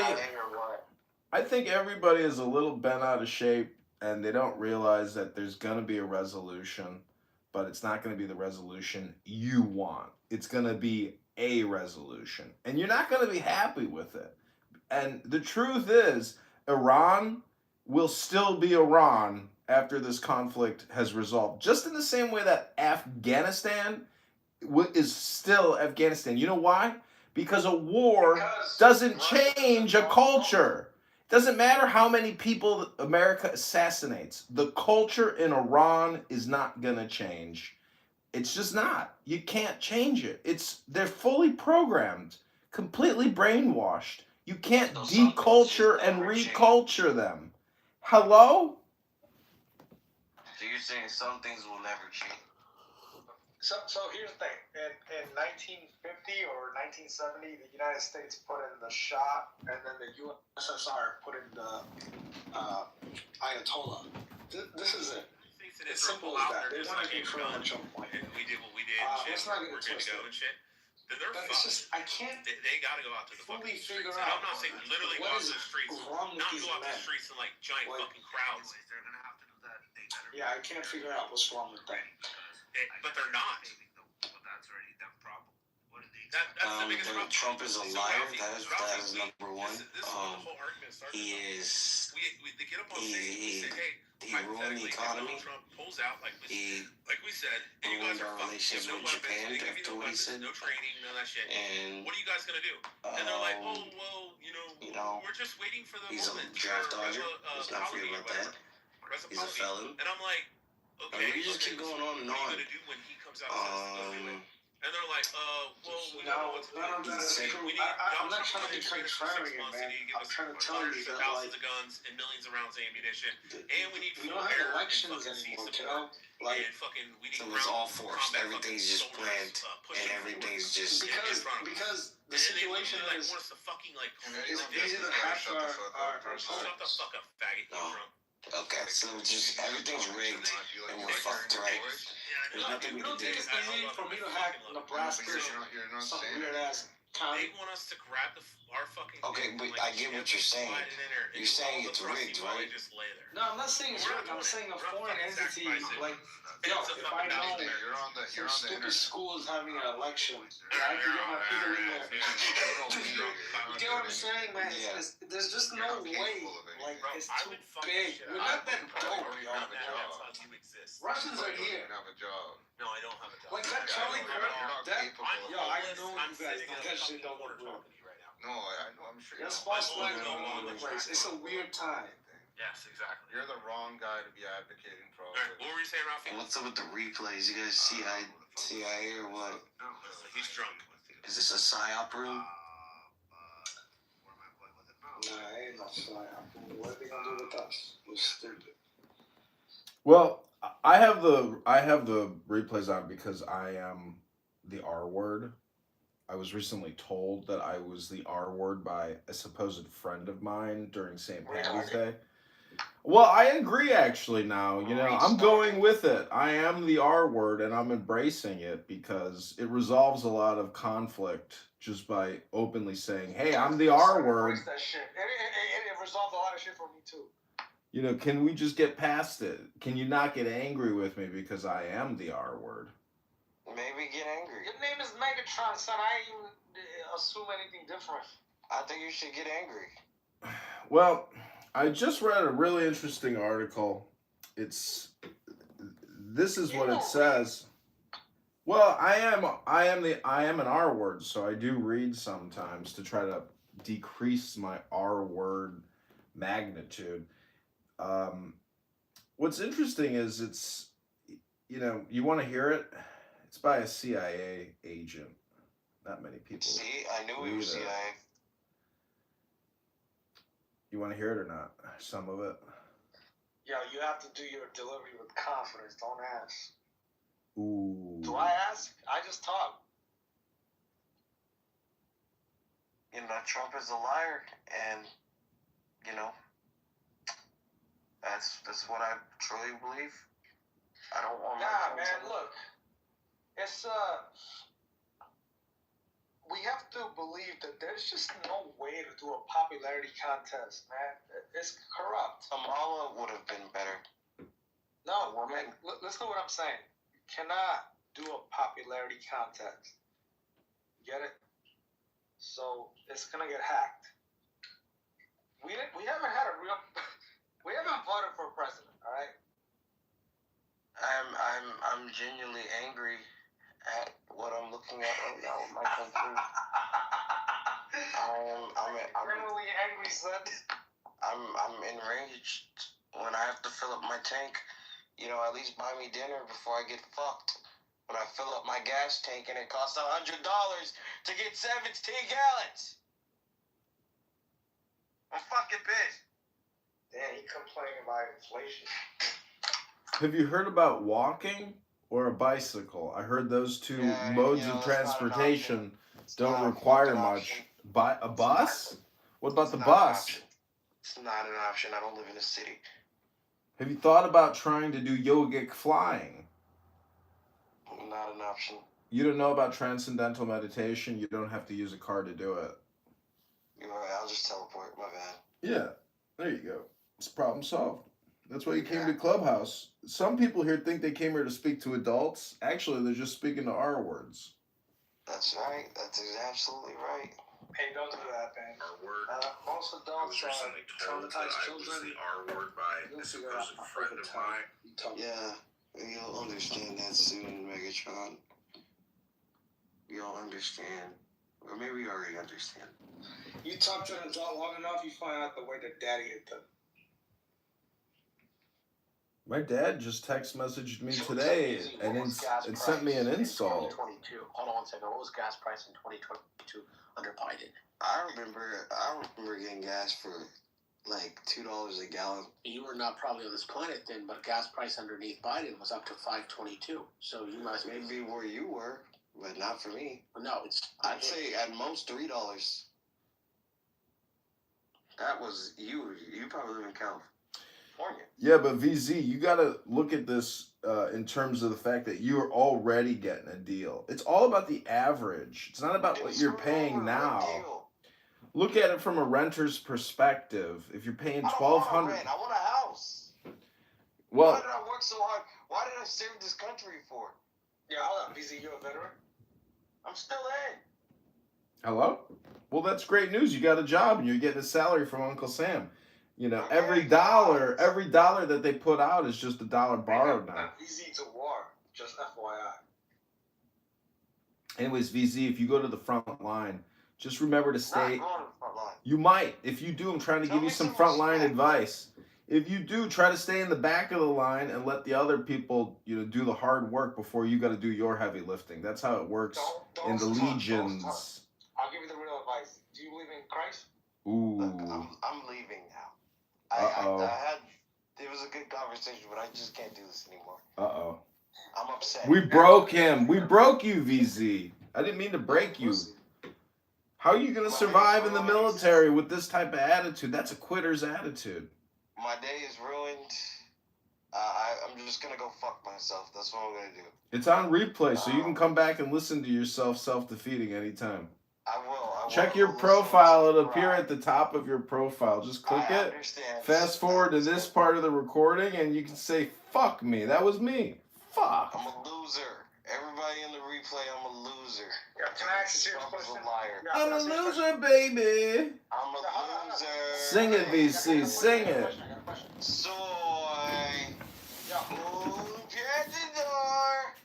Do people really? I'm a loser, baby. So why don't you kill me? Shut up. Listen up. Gauge buckshot. Motherfuckers is, you drunk and high. Listen. People listen to the replays, man. That's not good, man. I crash out. Yeah, I mean, you got this dude, he fucking puts the replays on because he's a fucking CIA agent and he wants fucking everybody to hear him speak. So, yeah, man. I mean, I don't really give a fuck. I mean, I don't know, man. I cursed out a bunch of Hebrew Israelites. I got hella replays. That's all I do. That's all they're here for. I'm going to get cursed out. I'll curse you out. Soy. Un pietador. We're loser, baby. Yeah. That's all I got. BZ, you sound like some fucking crackhead Hakuna Matata. Oh, this is me on my VTR. I'm a Hakuna Matata. No, I drink. Yeah, that's what he sound like. I drink Steel Reserve. No, look at me. Look at my VTR. Look at my profile picture. This is me. Hello? This is me in my profile picture. No, that's not good, yo. That's like 2 bottles of something. Yeah, that's me. You alcoholic? Yeah. No, I'm dead ass. No, yeah, that is. Yo, me too, kiddo. Yeah. Congratulations, guys. No. It's called personal responsibility. You still doing daily drinking? Hello? Absolutely.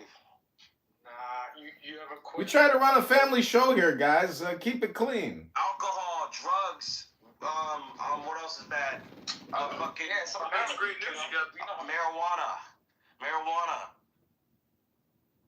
Fuck, shit, ass. I don't think you're in the service right now if you're smoking weed. Fuck, You're getting a motherfucker. Shit face. Ass. Fuck. Yeah, you sound like you came out Fucker. of weed, yo. I got everything. Hello? That messes you up.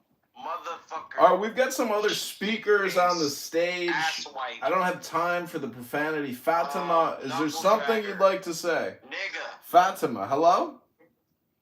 Yes, hello, what's up, Joe? Yo, No. what? Easy, yo. He can come back, but he's got to go sit at the little kids' table for 10-minute timeout to think about the profanity he's been using. Megatron, don't be so gay. I'm not being gay. You're projecting your homosexuality onto me. Dr. Fatima, how are you? It's all good, son. What up, man? I shut the fuck up, bro, shut your fucking damn mouth for 1 fucking minute, bro. Thank you. Why? I got the Holy Spirit. Oh, look at Fatima. Hi, Fatima. Fatima, you cute, son? I used to be Muslim, yo. She's I am not. Fatima, she's hot. She is hot. I'm Yo, not. I'm that cute too, so I'm nearing 40, but I don't know how to stay young. Damn, you're unk. I know, but I'm gorgeous. Fatima, No, send it's me a over, picture bro. of that. I'm not gonna lie, some of you guys are too old to be on Clubhouse. Huh? Who said that? All right, we got Goo in the room. Welcome to the room, Goo. Can you answer the question? Megatron sound like, yo, Megatron, yo. Megatron, I ain't gonna lie, dude, you're like 50 years old, dude. You're old.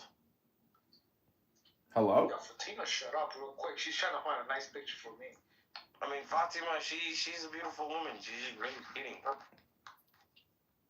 Yeah, but you've never been with a petite spinner? It's like heaven on earth. I mean, that's what you're into. Go ahead. Actually, I've never been to a gay clubhouse room. Wait, what? What the fuck? You've never been in LGBTQ clubhouse? You didn't know that this was an I'm LGBTQ... always fighting. This is log cabin Republicans for Donald Trump. They're always on my case, man. This is the log cabin Republicans room for Donald Trump. Stephen Bader is going to come here pretty soon, and we got Marshall Rankin coming in. We're going to bring in all the heavy hitter LGBTQ Republicans for you. Why is he removed? Hello? Oh my god, you threw him out, John. No, he didn't. He left.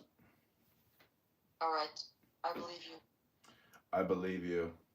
Don't believe me. Just trust your gut instinct, your intuition. You can grab your thumb.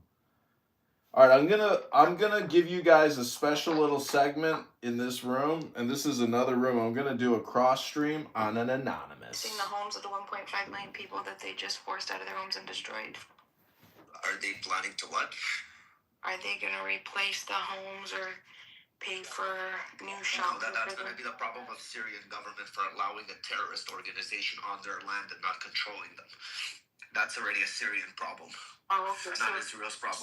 So you're blaming... So they allow the radicals onto their country, yes. Okay, so you're blaming innocent, peaceful people who admitted that you could come in. I'm blaming the government and the innocent people elected to represent their countrymen that allow the terrorists to take over their country by not fighting back for it. They have no responsibility. If you find that there's terrorists, they have no responsibility to get terrorists. If you want to go in and get a terrorist, go in and get the terrorist. We did. And they have no problem. No, and you didn't only get the terrorists, you also got a whole bunch of innocent people, and so I'm asking... Because they were hiding behind... Correct. Okay, so now, understandably, so are you going to return? The government, so why doesn't the government protect the innocent Why doesn't the government do anything? Why doesn't the government do anything? They didn't do it. They said you could come in and do it. If today I have a terrorist in my neighborhood, It doesn't matter. They have no responsibility to protect your country. They have no responsibility. Lebanon government has no responsibility. No. Okay, so then we have no responsibility to care for their countrymen or anything that they have. No. You do. You have a responsibility to human beings. You have a responsibility to peaceful human beings. Nobody owes you shit. Oh, I can't. Nobody owes you shit. No, but what you're gonna do is you're gonna go and you're gonna harm peaceful individuals because you're too pussy to go in and to actually get the terrorists. You don't want to do boots on the ground, right? You want to be pussy and you want to destroy and you want to destroy. Because you destroy innocent, peaceful people's homes. Yes. Okay. Yes, yeah. Because innocent people. Thank God that your home isn't destroyed. Because I'll tell you what, I don't have much in this life, but one thing I do have is a home. If somebody came in and destroyed my home, guess what? I'm Hezbollah. Call me fucking Hezbollah because I have just joined Hezbollah. I just joined Hezbollah. If you destroy, I'm a peaceful person. I've never harmed another peaceful person in my life. That's what you say. To justify the atrocities that you support. Okay. Her mic's breaking up. Are you there, Bima? I'm just asking if you're going to do the right thing. Bima, are you Your there? government is going to replace the homes Bima, your mic's coming in real low. Destroyed. Bima, your mic's messing up. I'm guessing no. Rich, if you have a terrorist hiding in your neighborhood, there's no responsibility. Nobody has any responsibility. If somebody, you have a responsibility to stop the people. You have a responsibility. You have the responsibility. Only you have a responsibility. You're coming in really low for real. Rafi, do I have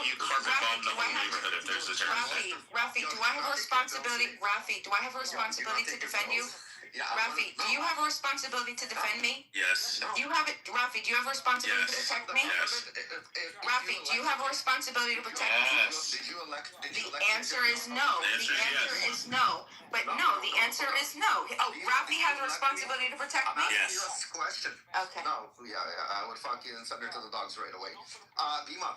No, of course you would. Of course you would, because you're an atrocious human being, and you justify harming and displacing Bima, can we ask for clarification? Bima, shut the fuck up. Seriously, I'll share your fucking photo. and human beings. Yeah, okay. Bima, I have a question. I have a genuine question. I lost my mind, but you're going to destroy a million plus do we have to protect you or other people like real humans? Responsibility to protect yourself. Do we have to protect you or other humans like real people? You have responsibility to protect yourself. Because for you, we're not protected. If somebody comes for Ann or somebody or KK, we're protected. Going to harm you, I don't have a responsibility to come in and protect you. Now, surprise, neither does police.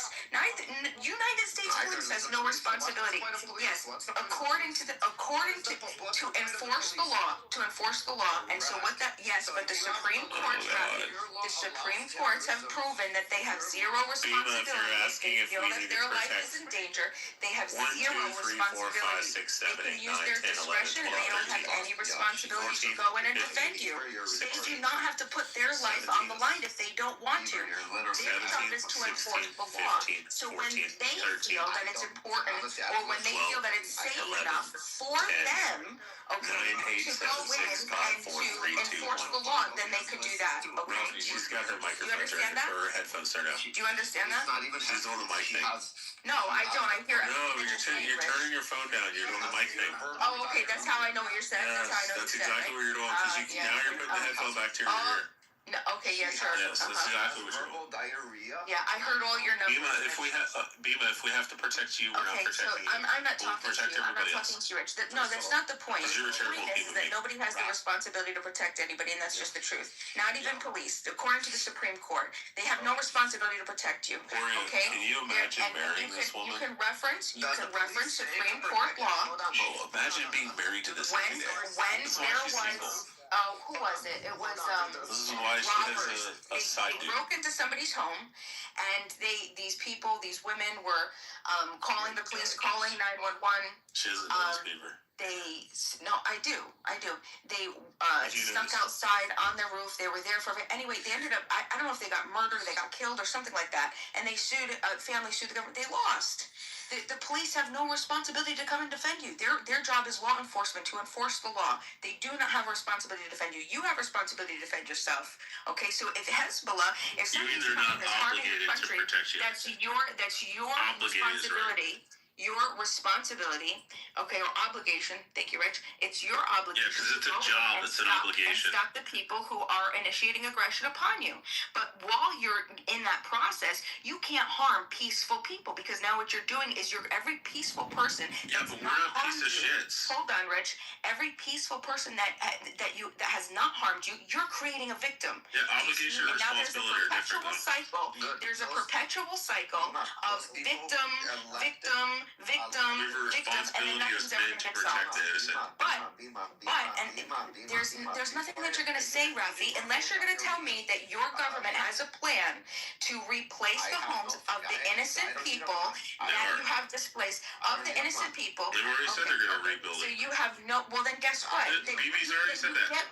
Guess what? Then you haven't. That there is going to be a plan? Yeah, Netanyahu said that he's going to rebuild Gaza.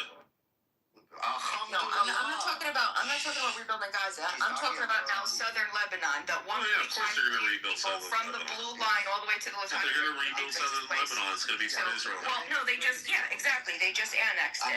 Okay, they just stole it like they stole everything. We annexed the terrorist fucking part of Empire Lebanon. expansion. I'm not surprised. But that's fine. I understand that they want to secure themselves. I understand that they want to secure themselves. Okay, this is the issue. If you're going to do that, you have to at least replace and repair the homes and the harms that you've caused to innocent, peaceful people. I want to know your welfare check. So that's what I'm. Honey, I listen. I've done enough.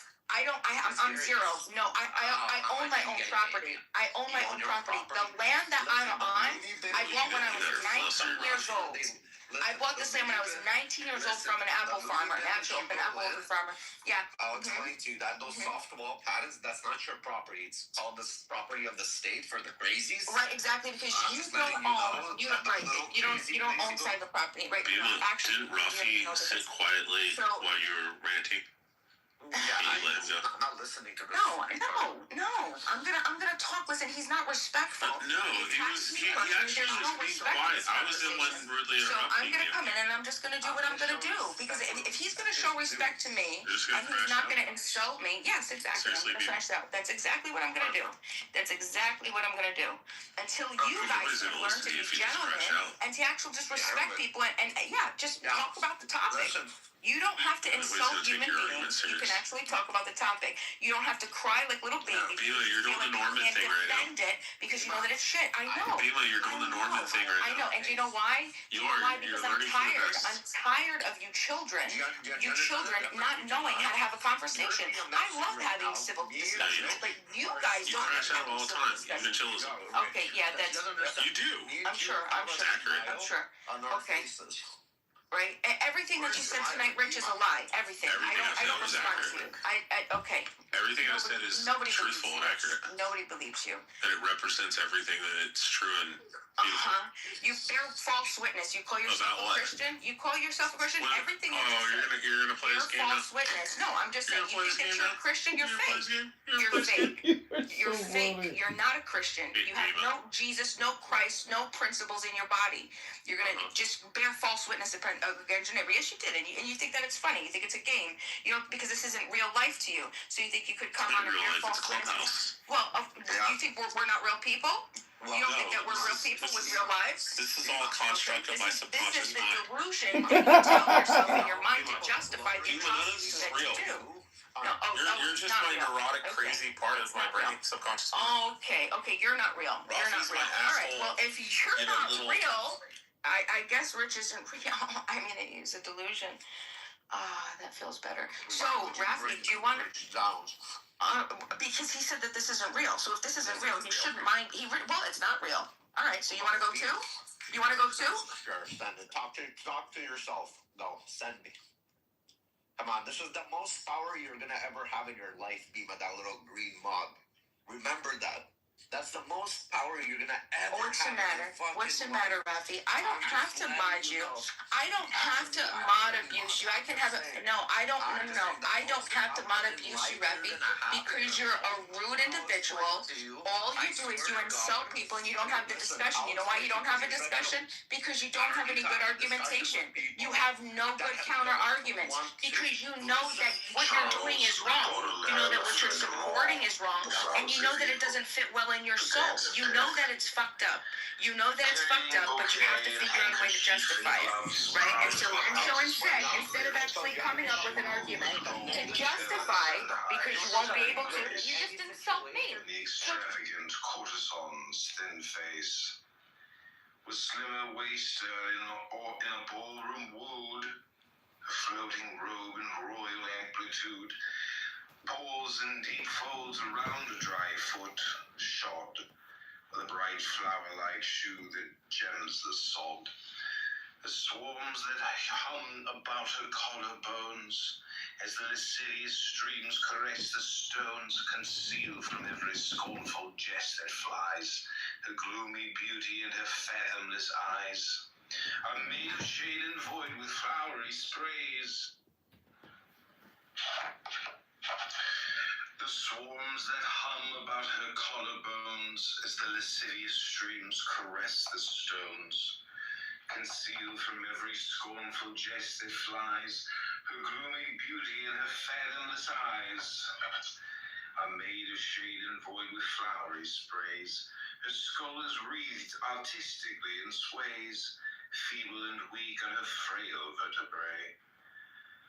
O charm of nothing, decked in folly, they who laugh and name you a caricature, they see not, they whom flesh and blood allure, the nameless grace of every bleached bare bone that is most dear to me, tall skeleton, who laugh and name you a caricature.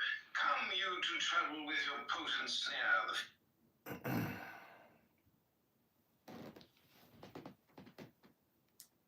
insult people because you can't have a civil conversation. You have to insult people. You have to insult and abuse people in discussion when people are talking about topics because you know that the bullshit that you justify isn't right. Right. Right. Right.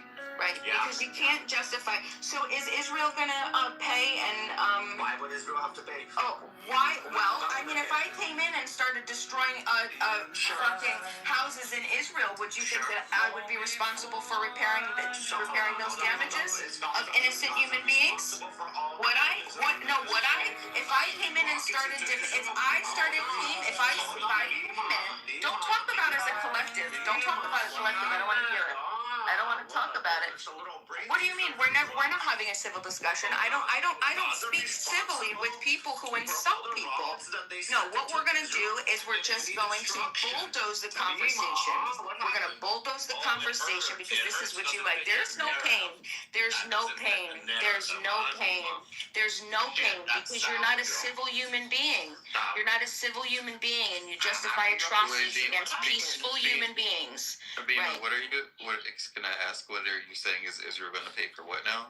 Is Israel going to pay for all of the homes that they've displaced 1.5 million people in southern Lebanon?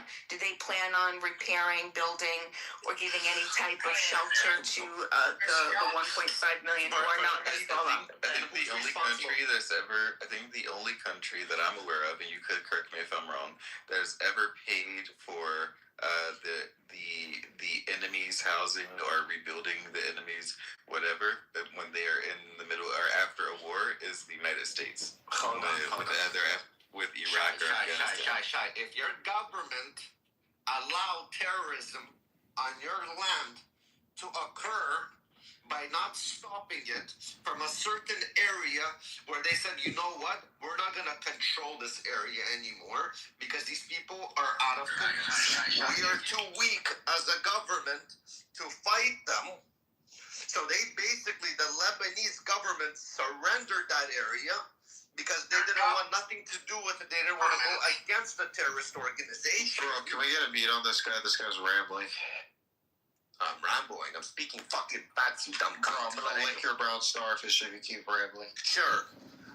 So, anyways, by allowing them, by not stopping it, so Israel says, okay, you don't want to take responsibility for these terrorists while they're shooting rockets into my country at my people, doing destruction to my infrastructure. Okay? If you guys aren't going to do nothing about it, I'm going to be Big Daddy and I'm going to do something about it because I'm not going to stand here because no fucking Hezbollah is paying reparations or any destruction that they're doing in fucking Israel. Okay? Because Israel's not going to Lebanon and saying, oh, those buildings that you guys hit, are you guys going to pay us back? No, nobody ever paid back. When Gaza was shooting rockets into Israel and destroying buildings, did anybody go to Gaza and say, you guys are going to pay for those buildings? No, nobody fucking does it. So why is Israel supposed to be held to a higher fucking standard? Because it's the right thing to do. It's the right thing to do. But it is the right thing to do. If you want to destroy the homes of Hezbollah, people that are actually committing the atrocities, I mean, like, well, let me ask you: if a terrorist hid in your home, would it be? Would you justify me just rocket launching a bomb right into your home and taking you and your family out and your home? No, you wouldn't, because you know that it's wrong. If my fucking government allowed this shit to happen, I would get the fuck out and move because that puts my children in danger.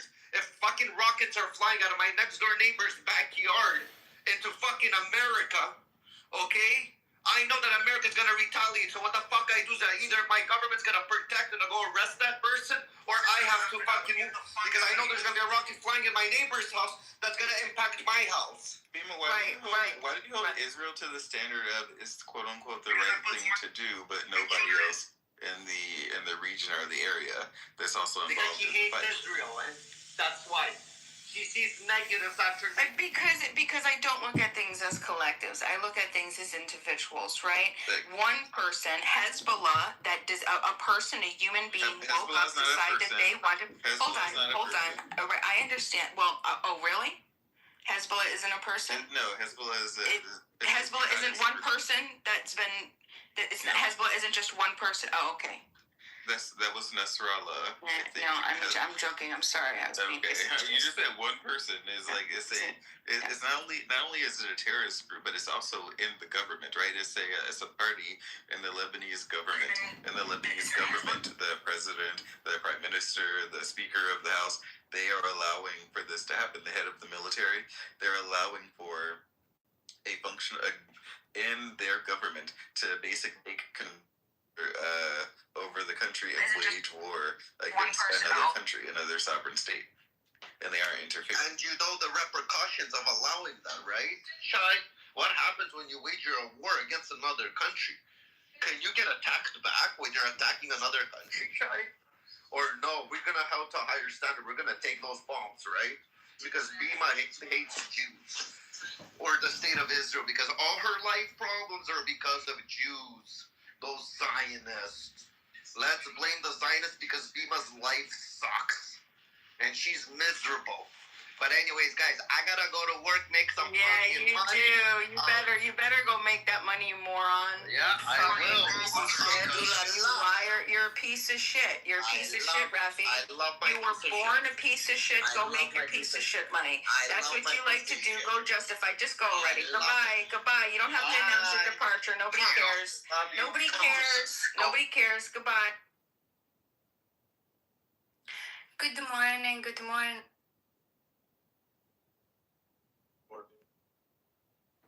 So Sam, you're saying that if what you're saying is true, why did the Lebanese government announce that they don't support Hezbollah, that they took out any type of, they even took out, what was it? They even had the Iranian embassy leave Lebanon. I mean, like, I don't know what you're saying, that Hezbollah is part of the government. Yeah, that was they are part of the how do you call this, the party in the government. And as far as I understand it, that was recently that they in the past couple of days there's actually a Lebanese Christian Israeli journalist who I guess moved to Israel like some 20 or 80 years ago seeking asylum from Lebanon, and and he wrote something on Twitter about it, about how the Lebanese government is making a claim that Hezbollah has been weakened because of the weakening of the IRGC, and therefore they have now the ability to kick out the Iranian embassy there, or leadership that was there in their offices, and also weaken Hezbollah, or effectively try to oust them. It's been weakened. That's interesting. What is their party platform? What's whose party platform? Hezbollah's? No, I don't know. I don't know if Hezbollah in itself is an official party, but I know that leadership within Hezbollah is in their Knesset. How do you call it, the Knesset? In their government.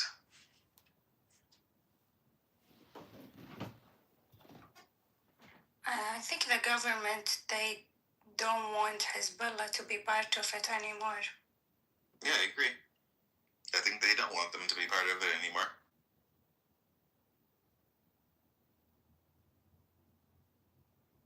I mean, I understand what you're saying, but it still doesn't justify, unless those individuals, those people who have been displaced, their homes, unless they were participants in supporting terrorist activity. And I mean, like, honestly, it's difficult, because I'll tell you what, if I was in the region, I would have been absolutely 110%. 110%. No doubt in my mind. If I lived there, no problem. No way that I'm gonna sit by and, yeah. Do you know what Hezbollah believes in? So you say, I will be Hezbollah? Hezbollah is like the Iranian regime exactly. People in Lebanon hate them. And the reason why they ask them to evacuate is because they're living among them. So they don't want the people to be hit as well.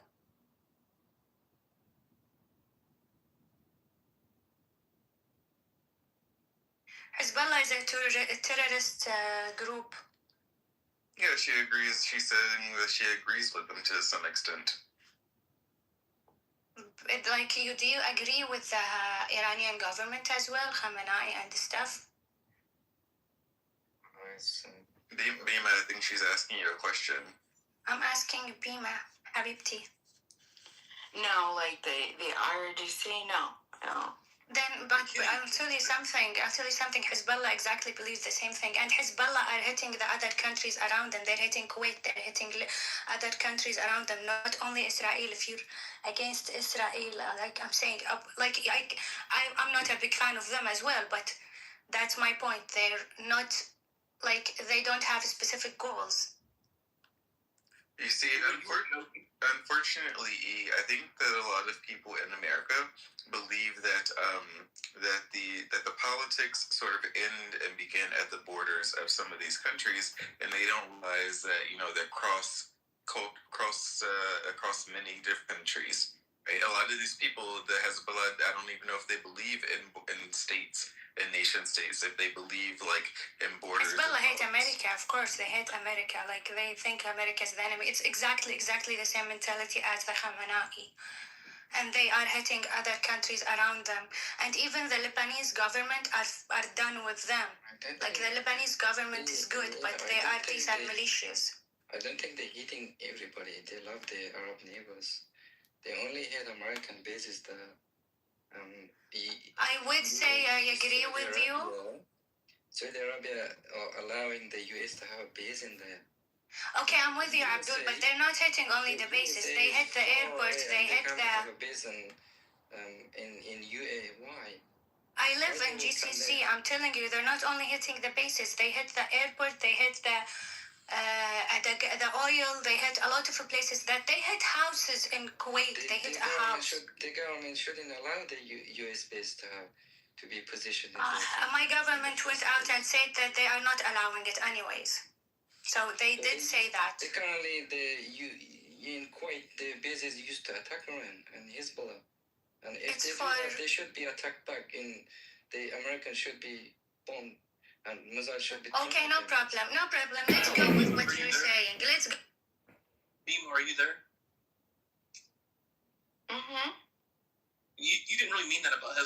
were just joking, right, to make a point?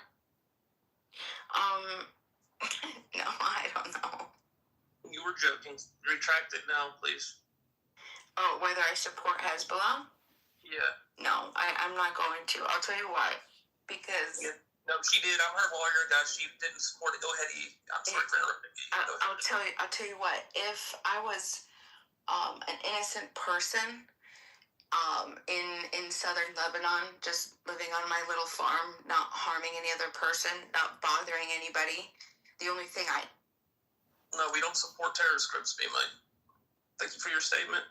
Bima, if you live in South Lebanon, you will be terrorized by Hezbollah, by the way. You're not gonna love them. Unless you believe in what they believe, which is war and terrorism and exactly as Khamenei way of thinking. That's it. That's Hezbollah. Don't let them lie to you. I live in the region. I know exactly what I'm talking about. What about Abdullah? You say... they're hitting the bases. Okay, I will agree with you if they are only hitting they're not hitting the bases. Don't you see the news? No, but they're hitting the electricity, they're hitting the oil, they're hitting the airports. There is a little girl who is 11 years old who died. American soldiers, American soldiers don't stay in their bases. They go and live in the hotels because they know the Iranian gonna attack them. Habibi, there is etiquette when it comes to wars. You can't just hit anyone. The agency of finding them, attacking them anywhere they look at. That's what they deserve, basically. Yeah, I think that Bima believes that Hezbollah's only existence is there to resist Israel on behalf of Lebanon. Bima think that Hezbollah is like a party where they sing and dance or something. They have guns, they kill people, they have missiles. Yeah, I understand that. But what I understood though is that Hezbollah originally was created to get U.S. and other occupying nations outside to get them out of the region. And they are created by Iran, by the way. Okay, so if that's the case, I mean, when did Israel take over that area up to the Litani River? It was before Hezbollah was created. So even Israel, the first go around, I think it was in 1982, because it was for 18 years to 2000. So 1982, that's 18 years. So from 1982, I mean, like, and they won, and they got them out in 2000. They made Israel. They were losing. Israelis realized, listen, we have to get out of here. Too many people are dying. Let's go. And then they went back their land. They were able to take back that region, and they've been since 2000, right? So, I mean,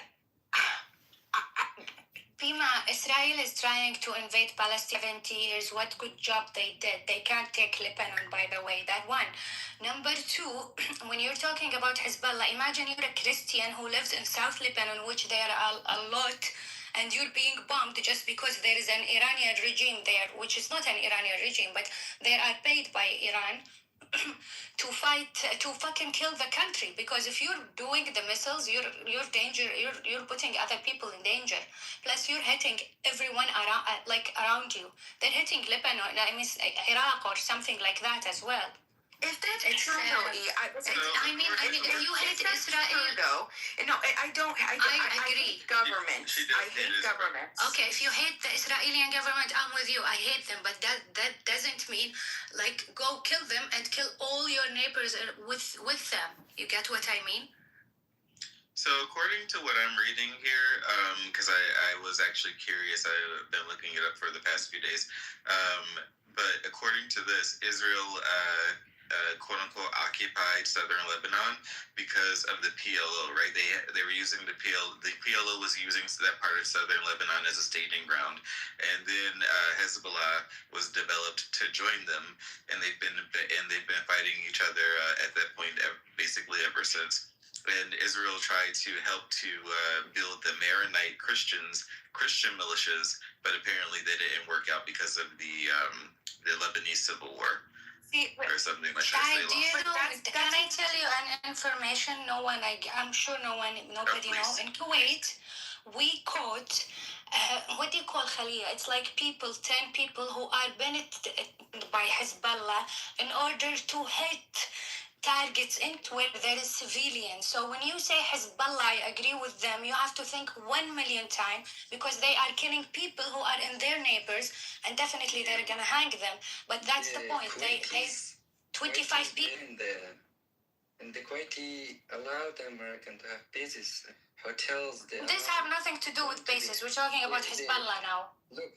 They wanna listen, Habibi. They wanna kill famous figures in Kuwait. Nothing to do with the American. Don't mix it. I live here. I'm telling. Actually, check it in the news because we put that in the news as well. Well, don't make me get angry in the morning. Good morning. Let me drink my coffee. Oh shit! You finna get angry? والله العظيم حبيبي, if I get angry, I'll come to you. Yeah, put some links in the chat. Bima should read up because Bima is an ignorant young person who doesn't realize she's saying that she wants to join the mafia. She's so ignorant, she doesn't realize when you join a terrorist organization, guess what you gotta do? You gotta go out and kill innocent people, and she's that stupid. She comes on here and says she wants to join Hezbollah. That's how ignorant she is, and that's how stupid she is. Read up, Bima. You're gonna need to know what it takes to be a terrorist. You're gonna have to go kill innocent people, you stupid fucking idiot. I mean, it's true. When you're you have to kill, you have to either kill or contribute to killing innocent people. Like, who's the most profitable right now out of this war? Have anybody, like, already questioned this? China.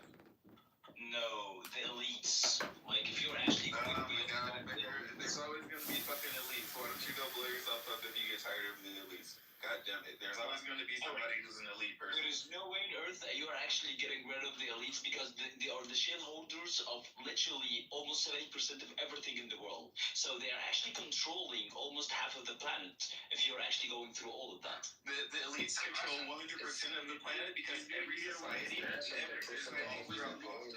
controlled by an elite person. Okay, going through that, do you know already who's the owner of BlackRock, right? Did you say black cock?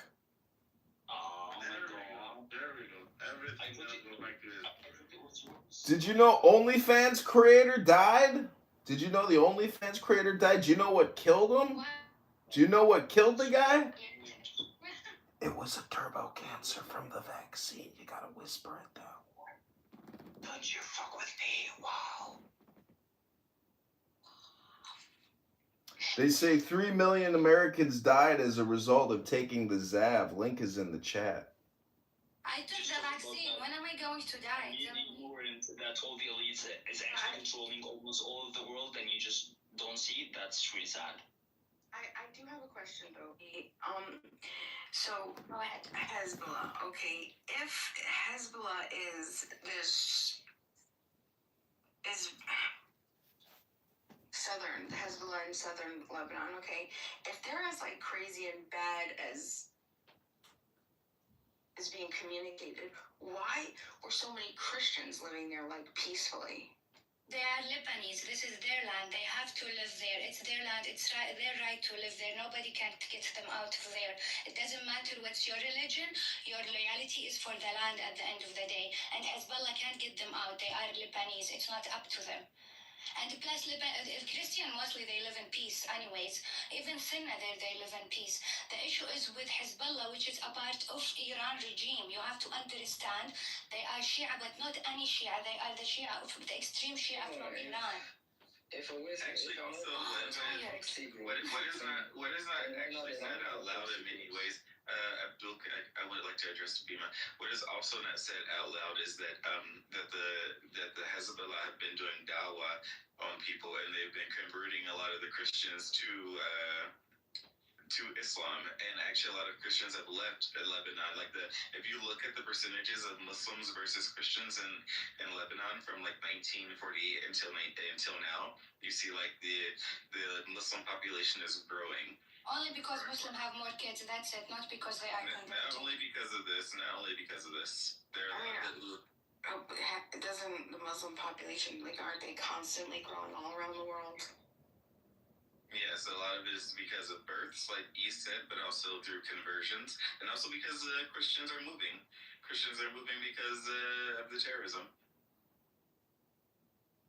Yeah, the terrorism that Bima wants to join. Never forget that on this day, March 27, 2026, Bima declared her allegiance to Hezbollah. She's a traitor and a terrorist. Stop. Just stop. You're such a loser. What are you doing? You're bald. You're sitting in your fucking chair on TikTok with your fat gut.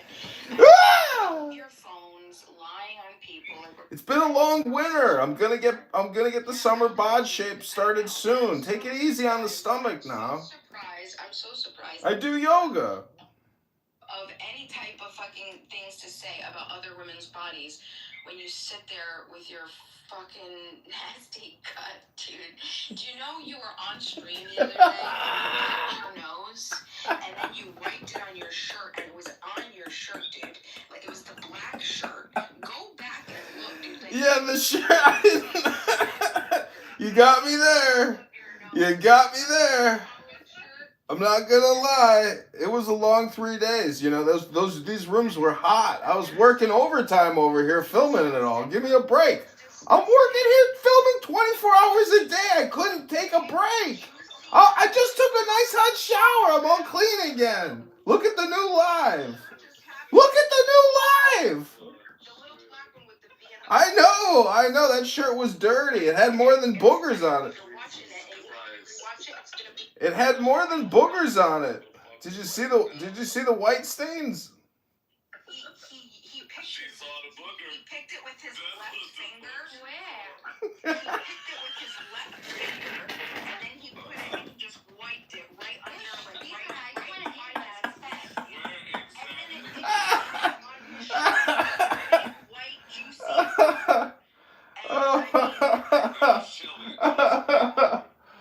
Don't say that guy. It's the truth. It's the truth. Well, you could watch me in my new clean shirt. But yeah, I'm not denying it. That shirt got a lot of wear over 3 days. But Matt Cool put together the biggest banger rooms in Clubhouse. I think I'm going to win an Academy Award or something.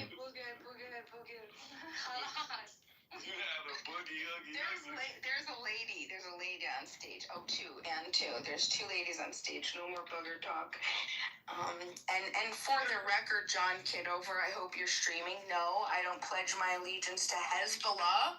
However, I will say that I would create my own resistance. And I would justify. And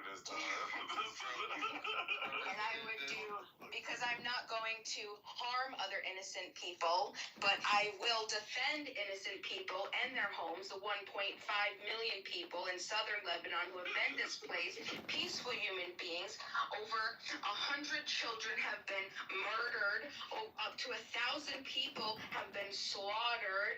Okay, their homes destroyed. The only things that they have in their older life, they have their homes, their farms, completely taken and stolen from them. Completely gone. Okay? Gone. And yes, that would be war for me, and I would stand with the southern Lebanese people, the innocent, peaceful people that are not a part of any type of harming of other innocent people.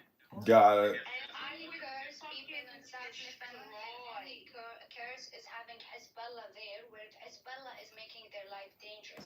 Because if you're hitting missiles, you need to know that you're going to be hit back. Exactly. So this is the thing. This is a question, because I heard, this is what I heard. I heard Ben Gurion. Oh, well, I didn't actually hear him. But I read that he had an idea, a vision for Israel back not during 1982, the first time Israel tried to expand into Lebanon up to the Litani River. But years before that, not in the 70s, not in the 60s, not in the 50s. You might say by the 40s, maybe 1940, maybe the armistice signed. No, before that, and not in the 30s, not in the 1918. Ben Gurion had the vision. We will have up to the Litani River. Let them try, Bima. Let them try. No, They can't. it's not a report. It's their quotes. No, it's the source, not the report. The source that you read. You could, sure, I could, but you can also do it, and I'm sure that you'll find it. Just do Ben Gurion quotes about Litani River 1918. I believe you, but do you think Israel can take all of that? They can't even take Palestine for 1,000 years now, what, 70, 60 years? Well, did you hear that their government, that the Israeli government just announced that they will be moving their borders, the Israeli border, and they are going to be annexing up to the Litani River? They just pushed all of those residents over, up north, past the Litani River. They bombed all 5 bridges, making it impossible to come. And they said nobody could come back here, and unless we say so. They have boots on the ground, and the government just announced it. These are official government authorities that said, yeah, we're taking it. We're going to expand. So I mean, they lost it. They always want to expand. They always want to expand. Everybody know, but they can't. That's the question. Can they?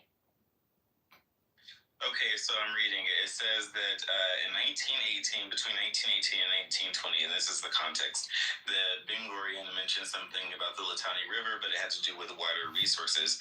And this was before the borders, or the ideas of the borders of like modern Israel were established. And today it really doesn't matter because Israel has like the most water production in this part of the Middle East, right? And they do it through desalination and through various other means of water production. So we have the technology now. We don't need the water resources from the Litani River. Well, I mean, the government already announced it. Your government. When did they announce that? They announced it on the 24th. They said that. Can you send me that link? Because I didn't read that. You could just Google it. No, please send it to me so I can, because I want to see what source you're reading it from. It was from Reuters. Oh, okay. So will you please, if you don't mind, do me a favor and like put a link in the chat? You want me to go find it for you? But you're gonna have to do the same thing. Why do you want me to do the work for you? I gave you the source. This isn't the let me Google that for you show. Nicely. I'll do it for you because you asked nicely. Oh my gosh! Wow, what a gracious moderator. Hey, you just get a napkin. Well, I want to say that about your nose and keeping the borders clean. Well, anyways, Matt Beaver, you guys have put on some very intense rooms over the past 4 days, and it's hard to pull away as somebody who's been enjoying it and recording it all and the chaos. And I'm just wondering, like, what's the magic? How do you get, how are you doing all of this? What's the magic recipe? They use tissues.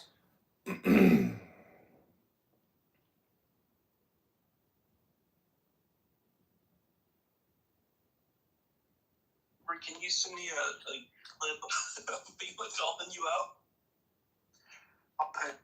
Wait, do you want the clip of me picking my nose and wiping the booger on my shirt, or do you want the past 10 minutes? Thank you. I can imagine it. Don't need to show us. And I want you to overrate the commentary over the clip so that she's narrating it with what she's calling you. And next time, like on this clip, can you like eat the booger? Like, what, can you do some fucked up shit?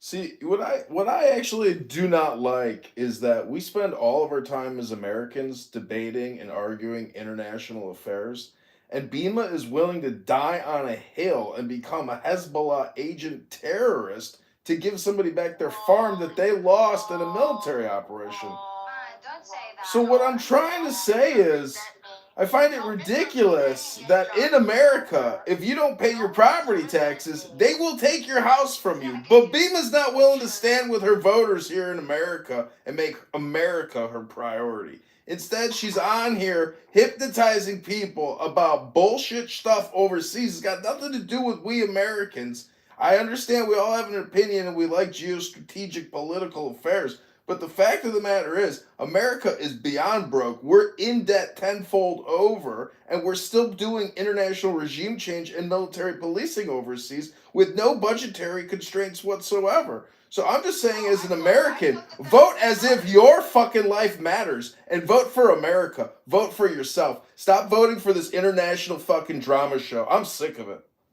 So, John, you gotta make up your mind. Sorry, Sam, one second, John. John, you gotta make up your mind. Either it doesn't matter, and America shouldn't be involved, or we shouldn't be sitting here discussing it, or it does matter because we just what is it? What did our Treasury just announce? That we were insolvent, or basically, like, at least mathematically, we're insolvent. I mean, come on. Are we supposed to care about it or not? Right? I don't know. Well, I don't know, to be fair, but if I could, to illustrate. I will put that link here for the Hezbollah in Kuwait. You don't believe that Dima doesn't actually believe that governments should control states and that there shouldn't be like particular borders. But when it comes to like resistance and the people resisting against what she believes are established governments. Well, you could watch me in my new clean shirt. So this is why. But yeah, I'm not denying it. That shirt got a lot of wear over 3 days. But Matt Cool put together the biggest band in rooms at Clubhouse.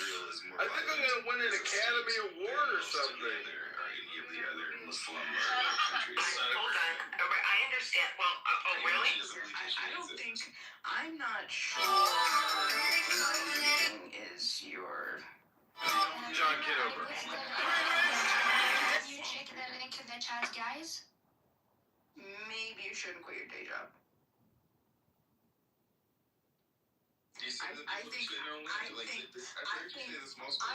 I'm not occupied by a government that's a Muslim government. I'm occupied by I believe the Israelis. That's what I believe. I see Israelis capturing our legislators, bringing them over in junkets en masse to campaign to them to pass legislation and lobby our own legislators. I understand. 50 states and one Israel happened. First time in history. And then anti-BDS laws.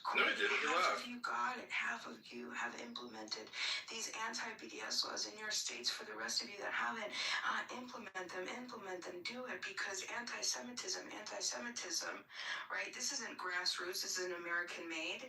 This is lobbying, this is ruling elites deciding what to do, putting crap in states. Protecting, like what? Like freedom of association. Like, what are you talking about?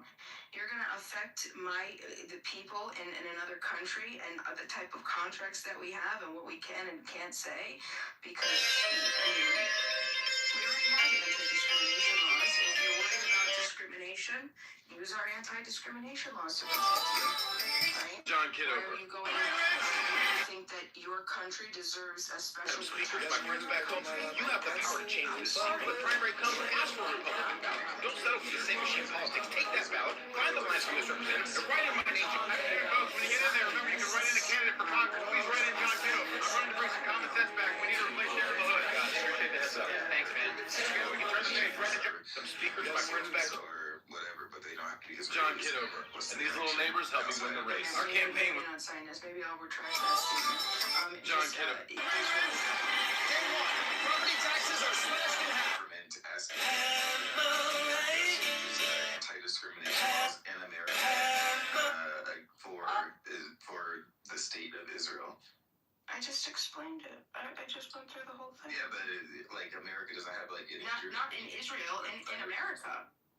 They're asking, yeah. They're asking, they're dictating what Americans can and can't do, and what type of funding American companies can get according to who they want to freely associate with or not. And if it just happens, You like supporting terrorists or defining terrorist groups by the American government, like no, by not doing business with the Jewry. By if you protest, yes, the Jewry, Jewry. It's a word. I learned it from reading the World Zionist Organization. Protocol things. Okay, they refer to protocols of the Elders of Zion. No, not the Elders of Zion or the Lovers of Zion, the World Zionist Organization. You know, that one organization that has been around since, I don't know, early 1900s, meets, it used to meet every year, then every 2 years, now it meets every 4 years. What is your point, Bima? What is your point? Multitude of resolutions and thousands of members that they put over multiple, all different countries, over 40 different countries. They have thousands and thousands of acting agents, and then they control some of the biggest Zionist organizations. I forget the two that are the most prominent, but then they deploy them into the United States and the other 40 countries to then push Zionism, and they give it all its right. World Zionist Organization. I encourage you to go look it up. Sleeper cells? It sounds like you're saying the Zionists are sleeper cells. I mean, like, go look it up. They're extremely organized. They're very involved in their politics. Is that a sin? Isn't that just intelligence, Bima? Are you just criticizing the fact that they're well organized? What's your point? Hello?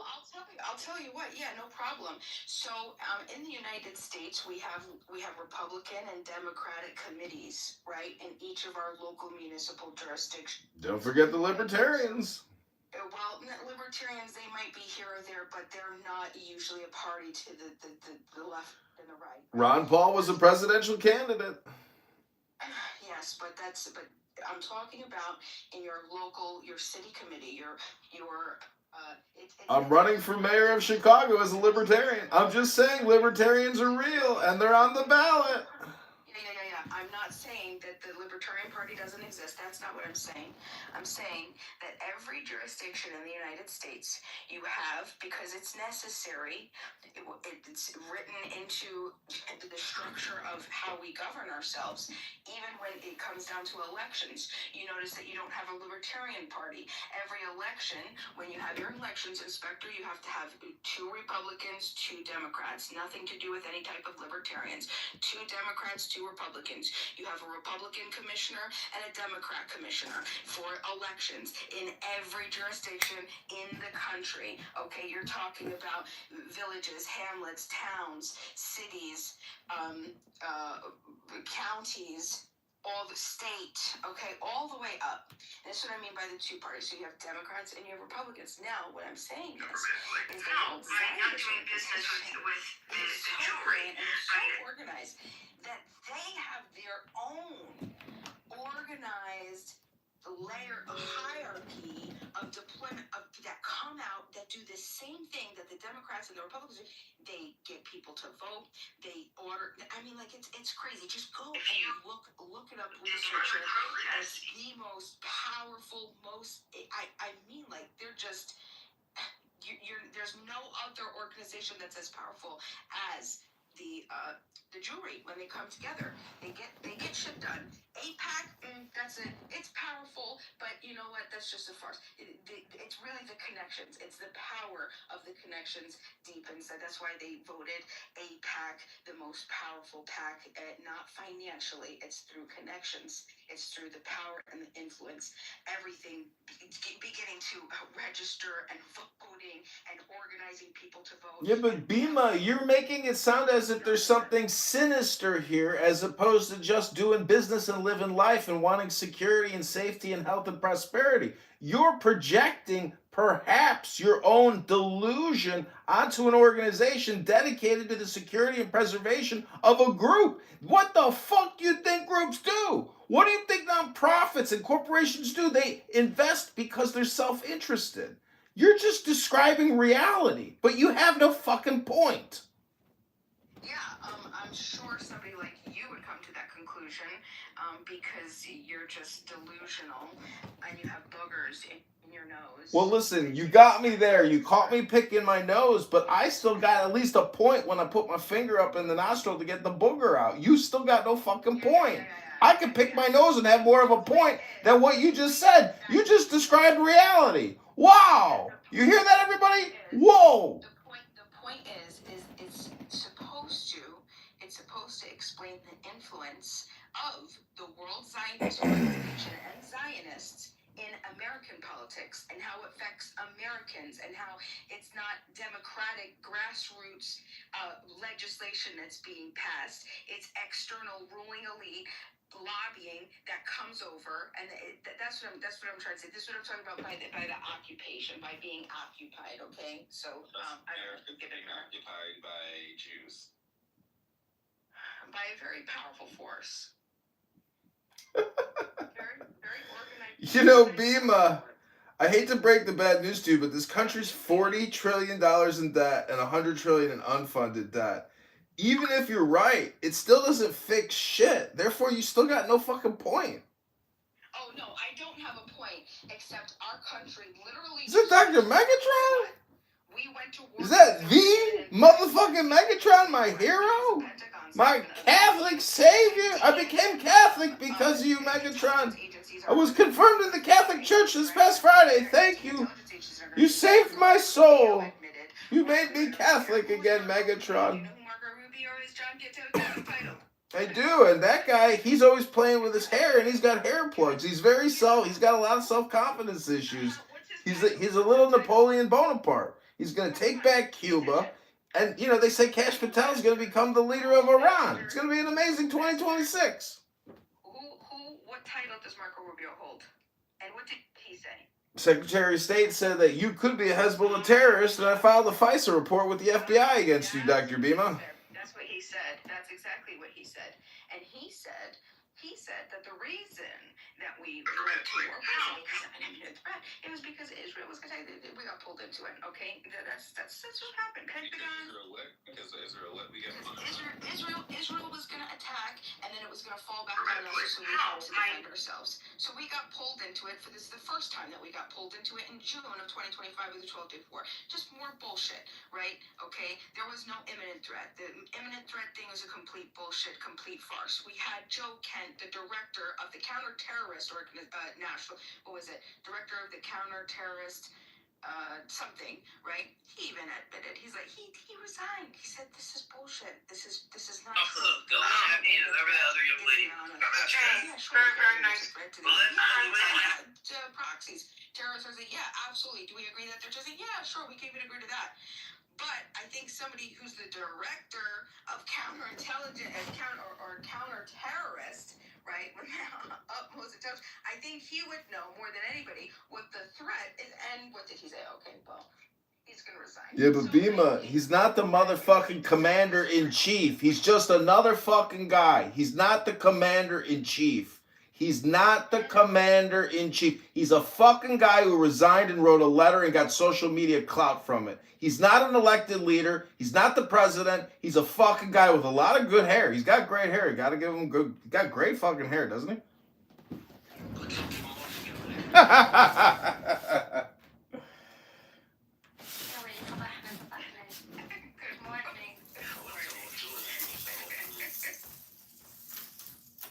Thank you, my girlfriend. Thank you. girlfriend بعينك يا حمار. يا حمار. No.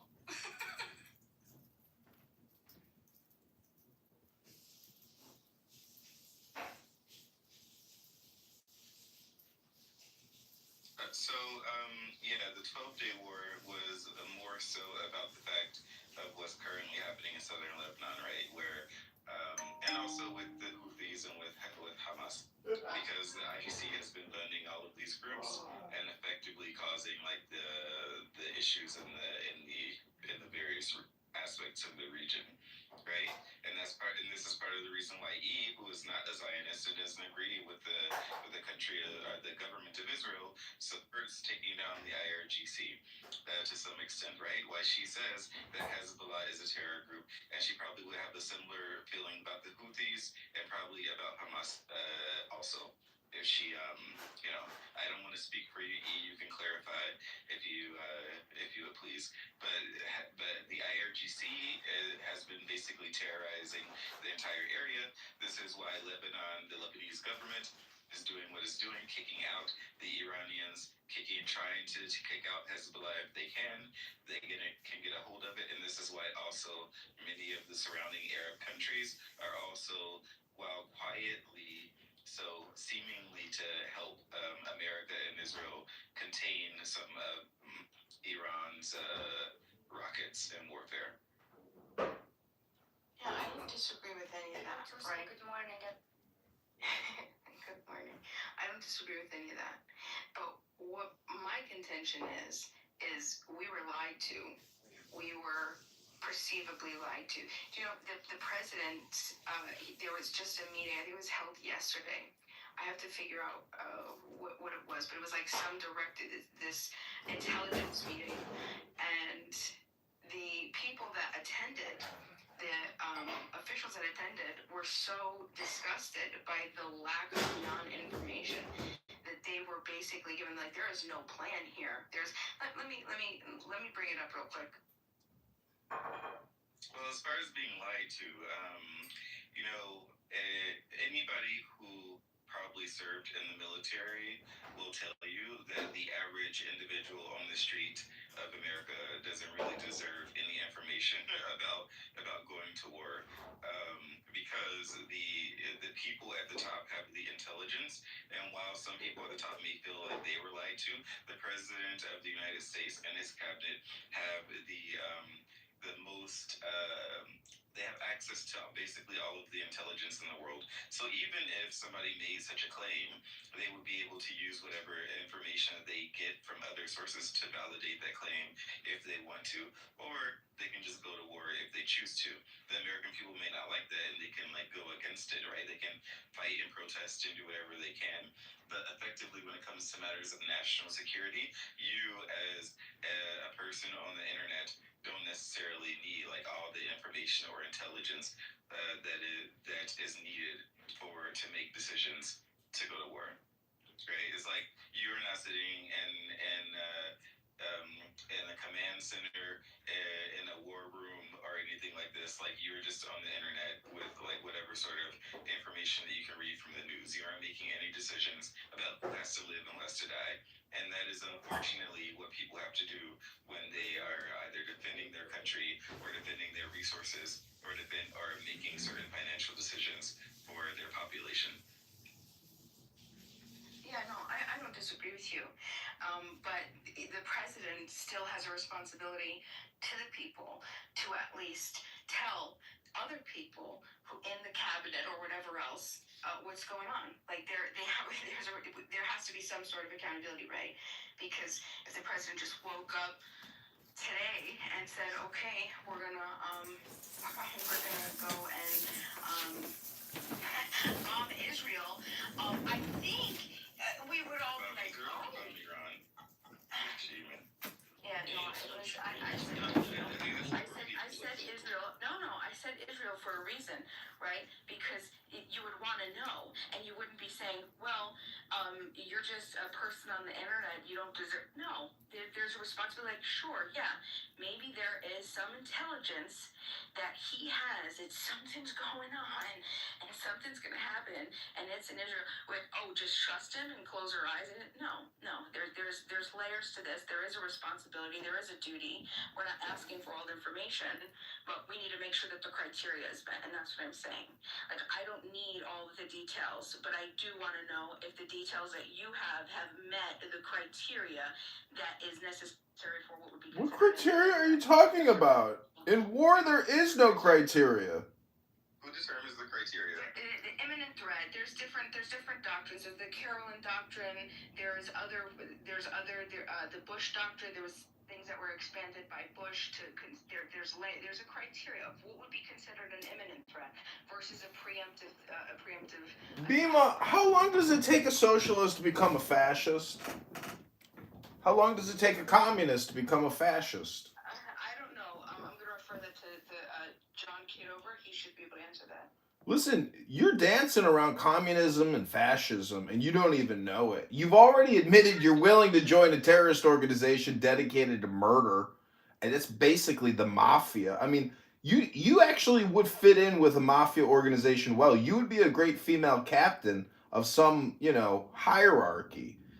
The point is, this room has no point. Even the title itself is ranking our presidents, and you got Buchanan at 45. He's at least in the top 10. John, I don't know what to say to you anymore. Well, you're not wrong. I do have a gut going, but it's been a long winter, and I've eaten a lot of chicken shawarma. The Palestinians have moved in, and I've been eating all their delicious chicken, and I got a gut from the Palestinians, and they're great cooks. You ever had garlic, dip? Oh my God, these Palestinians, they are cuisine. They're the best. They know how to cook. Did you eat it with garlic and what do you call this one?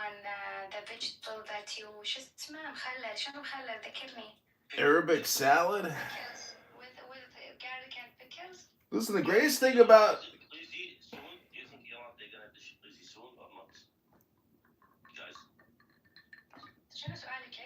we're talking about garlic sauce and shawarma over here. We're not trying to talk about the decimation and obliteration of the IRGC. We've moved past that topic.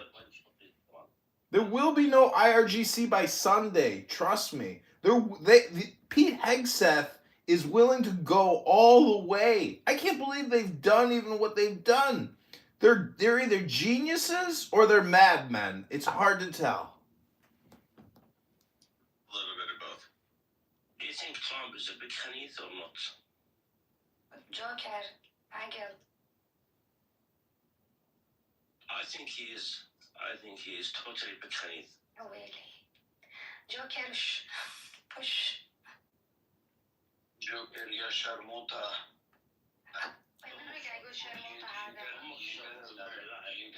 You like sharmuta with garlic or do you like sharmuta with where? Delambaran, Khelitain Shoda. I just want all the Iranians here to know that America is coming to liberate your nation and that we will free you from the treachery of the IRGC and their cruel assassins that are murdering you in the streets. America is willing to go all the way. Are you willing to meet us to help claim your sovereign land as your own again, free from these Islamic terrorists? We already chanted. Well, you guys got to start reading Rumi, Jalal al-Din.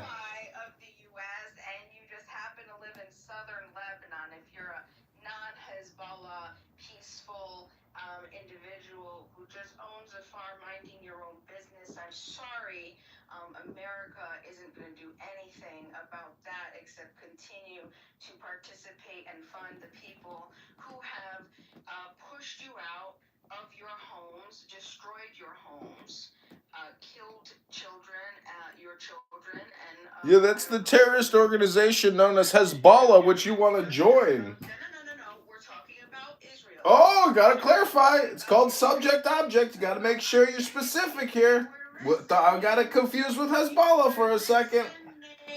If you were listening, you would have known. You're really flattening the situation, though, right? You're flattening it because your position is like you believe that Israel is doing something which is like colonizing some land in southern Lebanon, and the reason why Hezbollah started was because they wanted to fight them.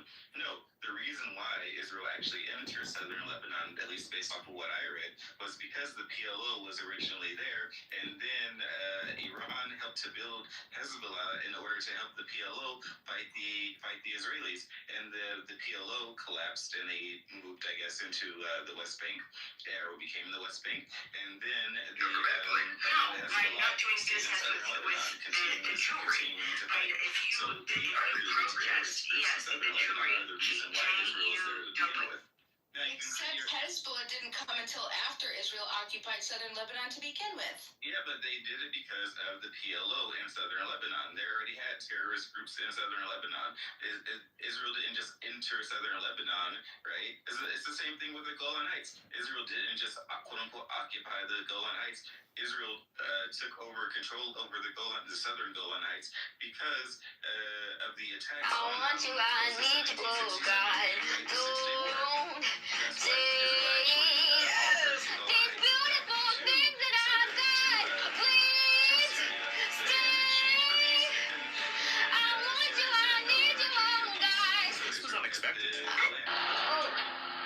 But what does that have to do with the peaceful people who are just living peacefully on their farms? The Christian priest who was just killed, by the way, or the Catholic priest. He said they told him, you have to get out because there's danger here. And he said, no, this is where I've lived my whole life. This is where I've built my life. This is where I've built this. This is mine. I'm going to live and I'm going to die. And unfortunately, he's not dead. That's a choice that he made, and that's a choice that the government made, right? So the people... The government did, the Israeli government did, to kill an innocent person, right? He killed a priest. Killed a Catholic priest. You're going to justify that. Justify it. Go ahead. I'm justifying it. That's you know that rockets and bombs are coming from your place and going into another place, and there's going to be retaliation, and the government tells you to move, and you don't move, then that's your own fault, right? It's the same as in Israel. There are people in northern Israel. Hey, where the fuck is my son? With Hezbollah, right? And the government said, okay, people, you have to evacuate, and those people that chose not to evacuate and they died, that's their responsibility. They have the opportunity to leave. The government of Israel has evacuated a lot of people from the north of Israel. They said, okay, we will put you up in temporary housing or find you a place to go, but you have to get out of here because this is effectively a war zone. Lebanon did the exact same fucking thing. They said, okay, people, this is a war zone. Get the fuck out. Go somewhere else and you can go back when it's over. But they chose not to go. Because why? Their personal pride, right? Individual pride. People are allowed to have their individual pride. That's fine. But Bima doesn't believe in personal responsibility, intelligence, or common sense. She just cares about the average farmer who's getting pushed around and abused. Right, Bima? I care about innocent, peaceful people who are minding their own business. Yeah. And sometimes in order to stay that way and stay alive, you have to run when you see bullets coming, right? You don't just stand there and say, "Well, I'm dead if you're facing bullets are going to go around me." Right? So no, I understand that. I understand that, but that does not justify the atrocities that the other people are creating. If you want to get Hezbollah, go ahead, go in and get Hezbollah, but do it in a way that isn't going to be indiscriminate and creating. I check, my man. I check. Commander, 5-star general of the Southern Sudanese Liberation Army. How long will we have to listen to these horrible, terrible people, I check, until they finally come around and realize how stupid they are? The low IQ! Bima admitted that she would join Hezbollah and kill people. She's a terrorist. She said it.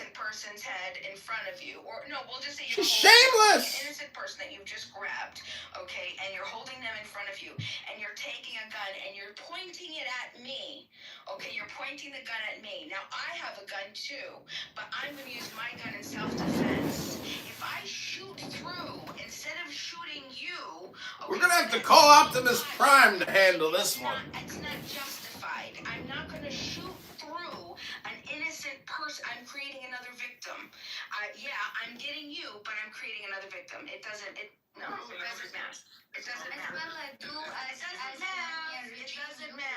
And that's why we don't do it. That's why we don't do it on a micro level, because we understand that that's not right. No, this is slightly retarded because one is called a moral quandary, and people who are in the military or whatever, people who are philosophers and people who talk about morality, they talk about these things all the time. Why? Because they actually happen in real life.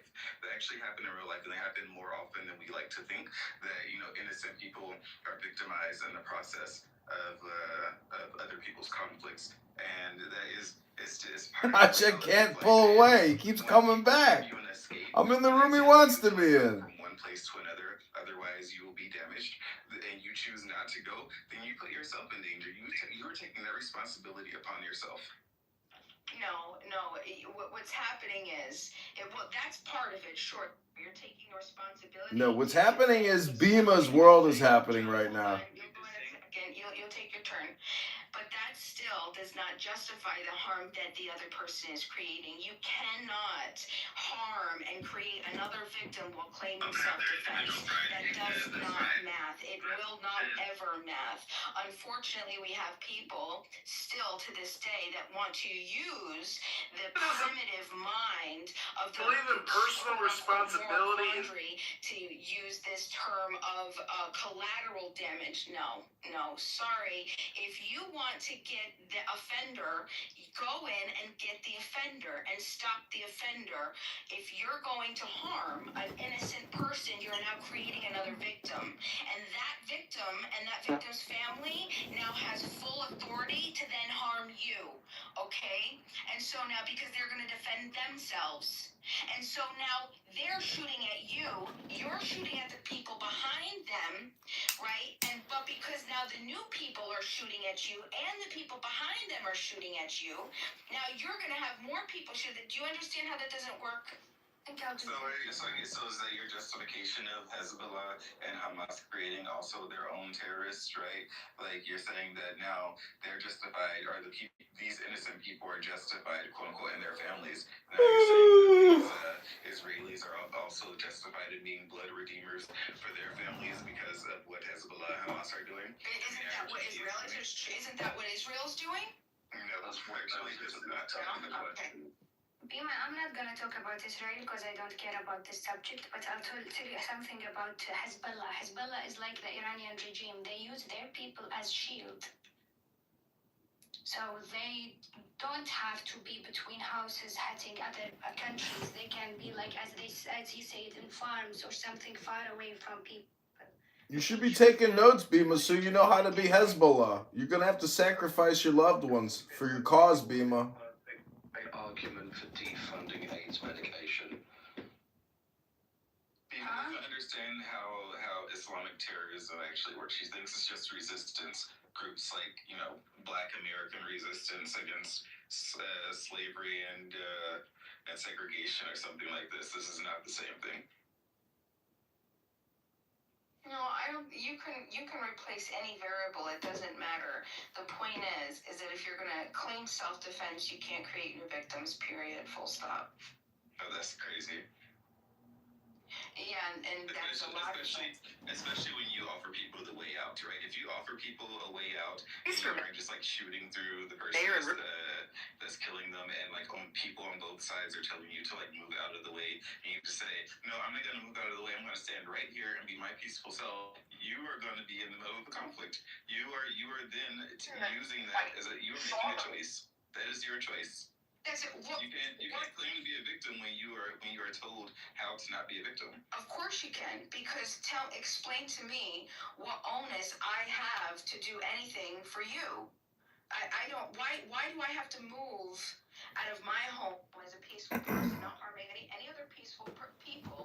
If you're the one who's going to be the offender, if you're the one who's going to initiate the aggression on Hezbollah, right, or you're going to defend yourself, I have no obligation to you.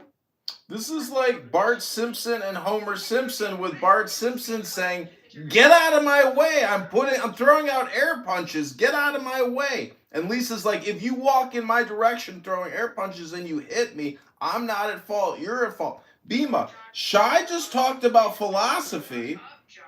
Okay, Super Green Bean fascist moderator. I do like you, and I do. Well, I didn't mind. At least you muted yourself. I want you to know that I do like you, and I do respect some of your opinions, but that is really like the dumbest argument I've ever heard an adult make. They have their individual right. No, you have responsibility to yourself and your family and all those other people to move out of the way of danger.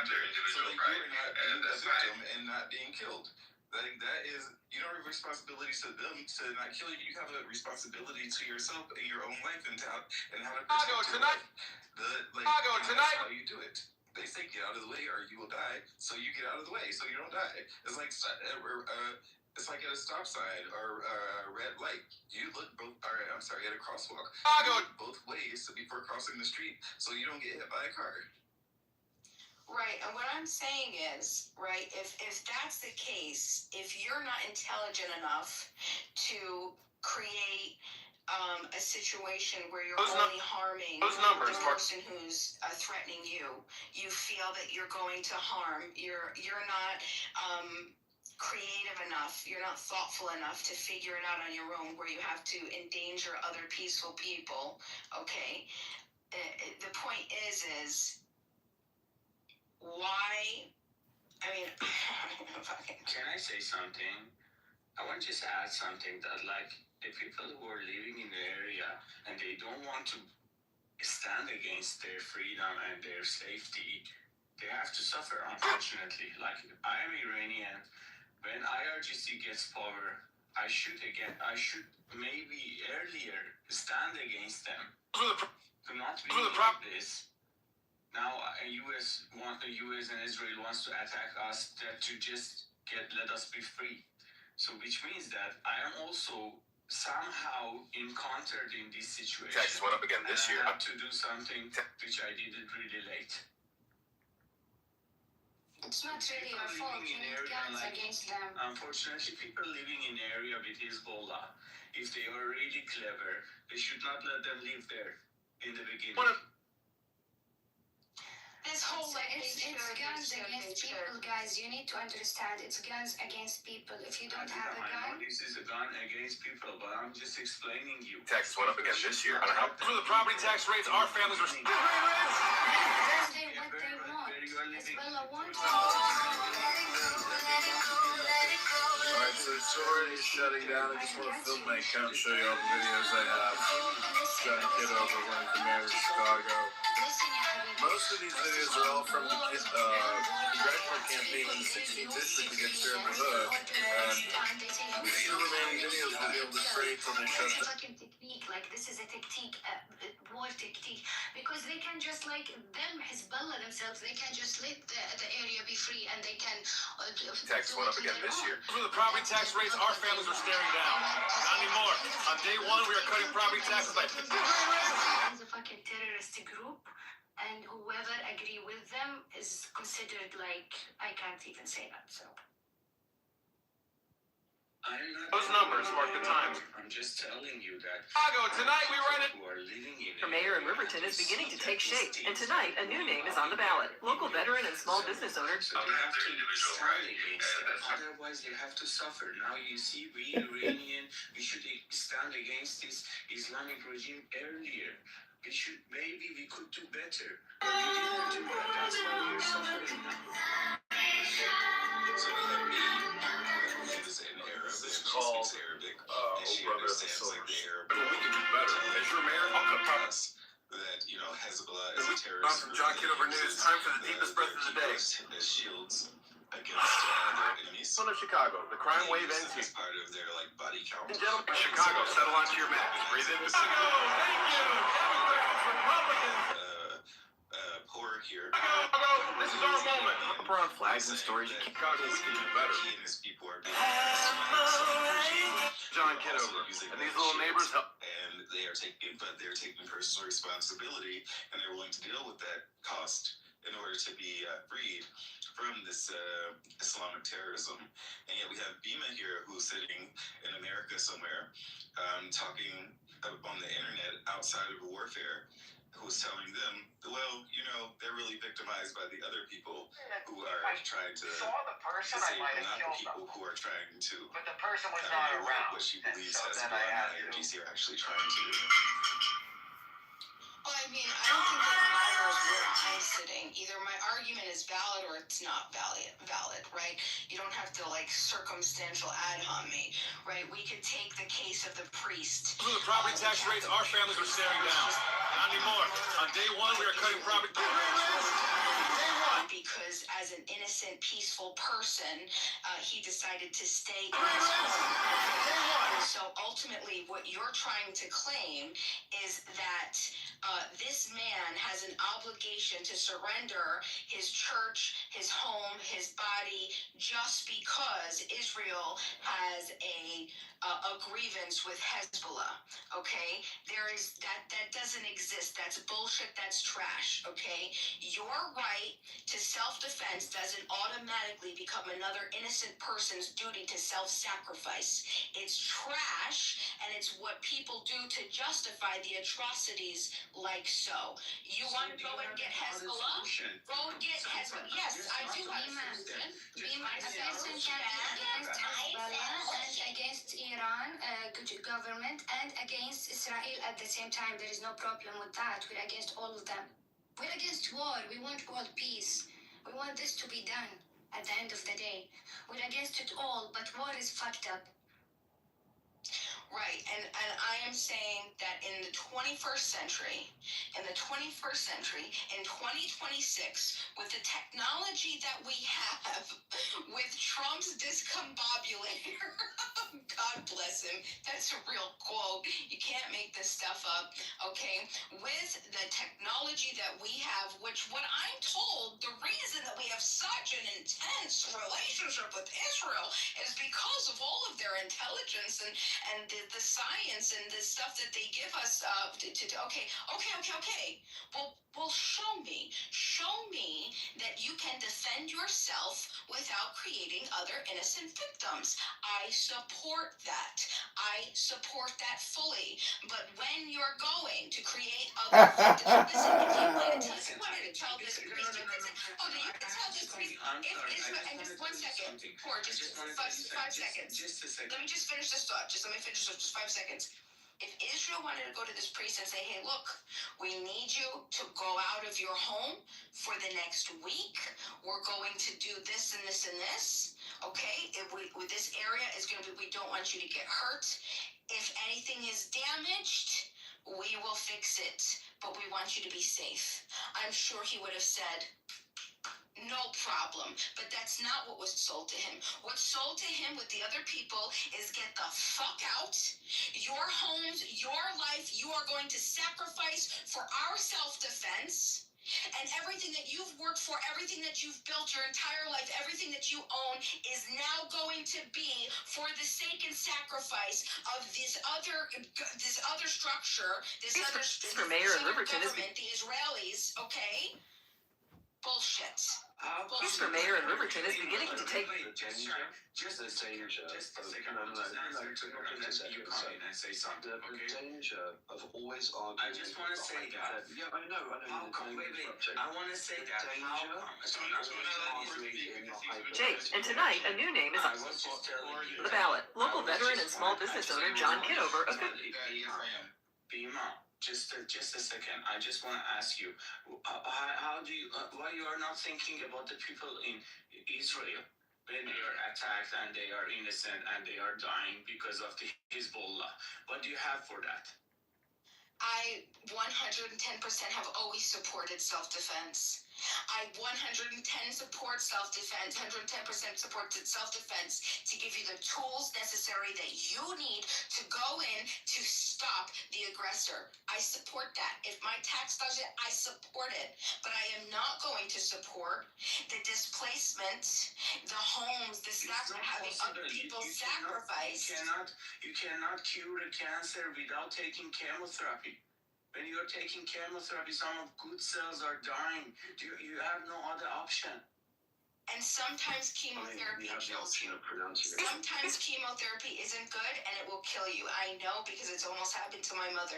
Chemotherapy almost killed her from a terminal cancer. Back to my first. If we didn't stop the chemo, the chemo would have killed her, okay, before her terminal cancer would have. Okay, so this is my point.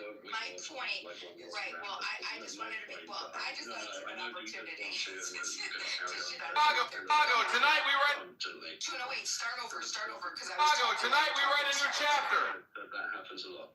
The problem with always angrily arguing in the hypothetical is that you set up these unrealistic frames around everything as there's one good, one bad, and you see the world through a blinkered view. If you actually looked at the complexities that involved in real life, make it hypothetical, but it doesn't make any sense to do so because you're basically wasting your time. The hypothetical isn't supposed to be the hypothetical. The hypothetical is supposed to be there for us. Those numbers mark the times. Idea to say, hey, look, this is an alternative, adjacent, possible, and if we adopt this, the goal is ultimately coexistence and peaceful coexistence with each other, right? But if you're saying that innocent people are morally obligated to sacrifice their rights, their property, so somebody else can carry out an attack on somebody else, that's just bullshit. I'm going to drop you on the straw man because I didn't say anything of the sort. I was talking about when we disappear and navel gaze into oblivion and start coming up with these hypothetical situations that are framed. We frame the whole world into good and bad, like you've just demonstrated. You've demonstrated and then slipped in a fallacy.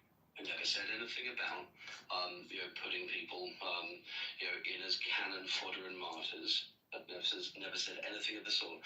I was talking about how when you reason with hypotheticals, you're basically able to make any point, and the points that you're making have no weight to them because they have no material basis in reality. They're just pontification. We have to get out of these hypothetical, pseudo philosophical, idealist, directions like they have any weight, because all it's essentially doing is it's stamping your feet and saying, I want my way. We'll find the victim, we'll identify the victim. All right, point of order, moderator, put me in the queue. This is John. Oh, fuck off, shit lover. Go ahead, booger boy. So, I guess what I'd like to bring up is that we have two choices in life. No one cares. Okay, Tuna Boy. You're an insane person that no one will ever vote for unless they are off their meds.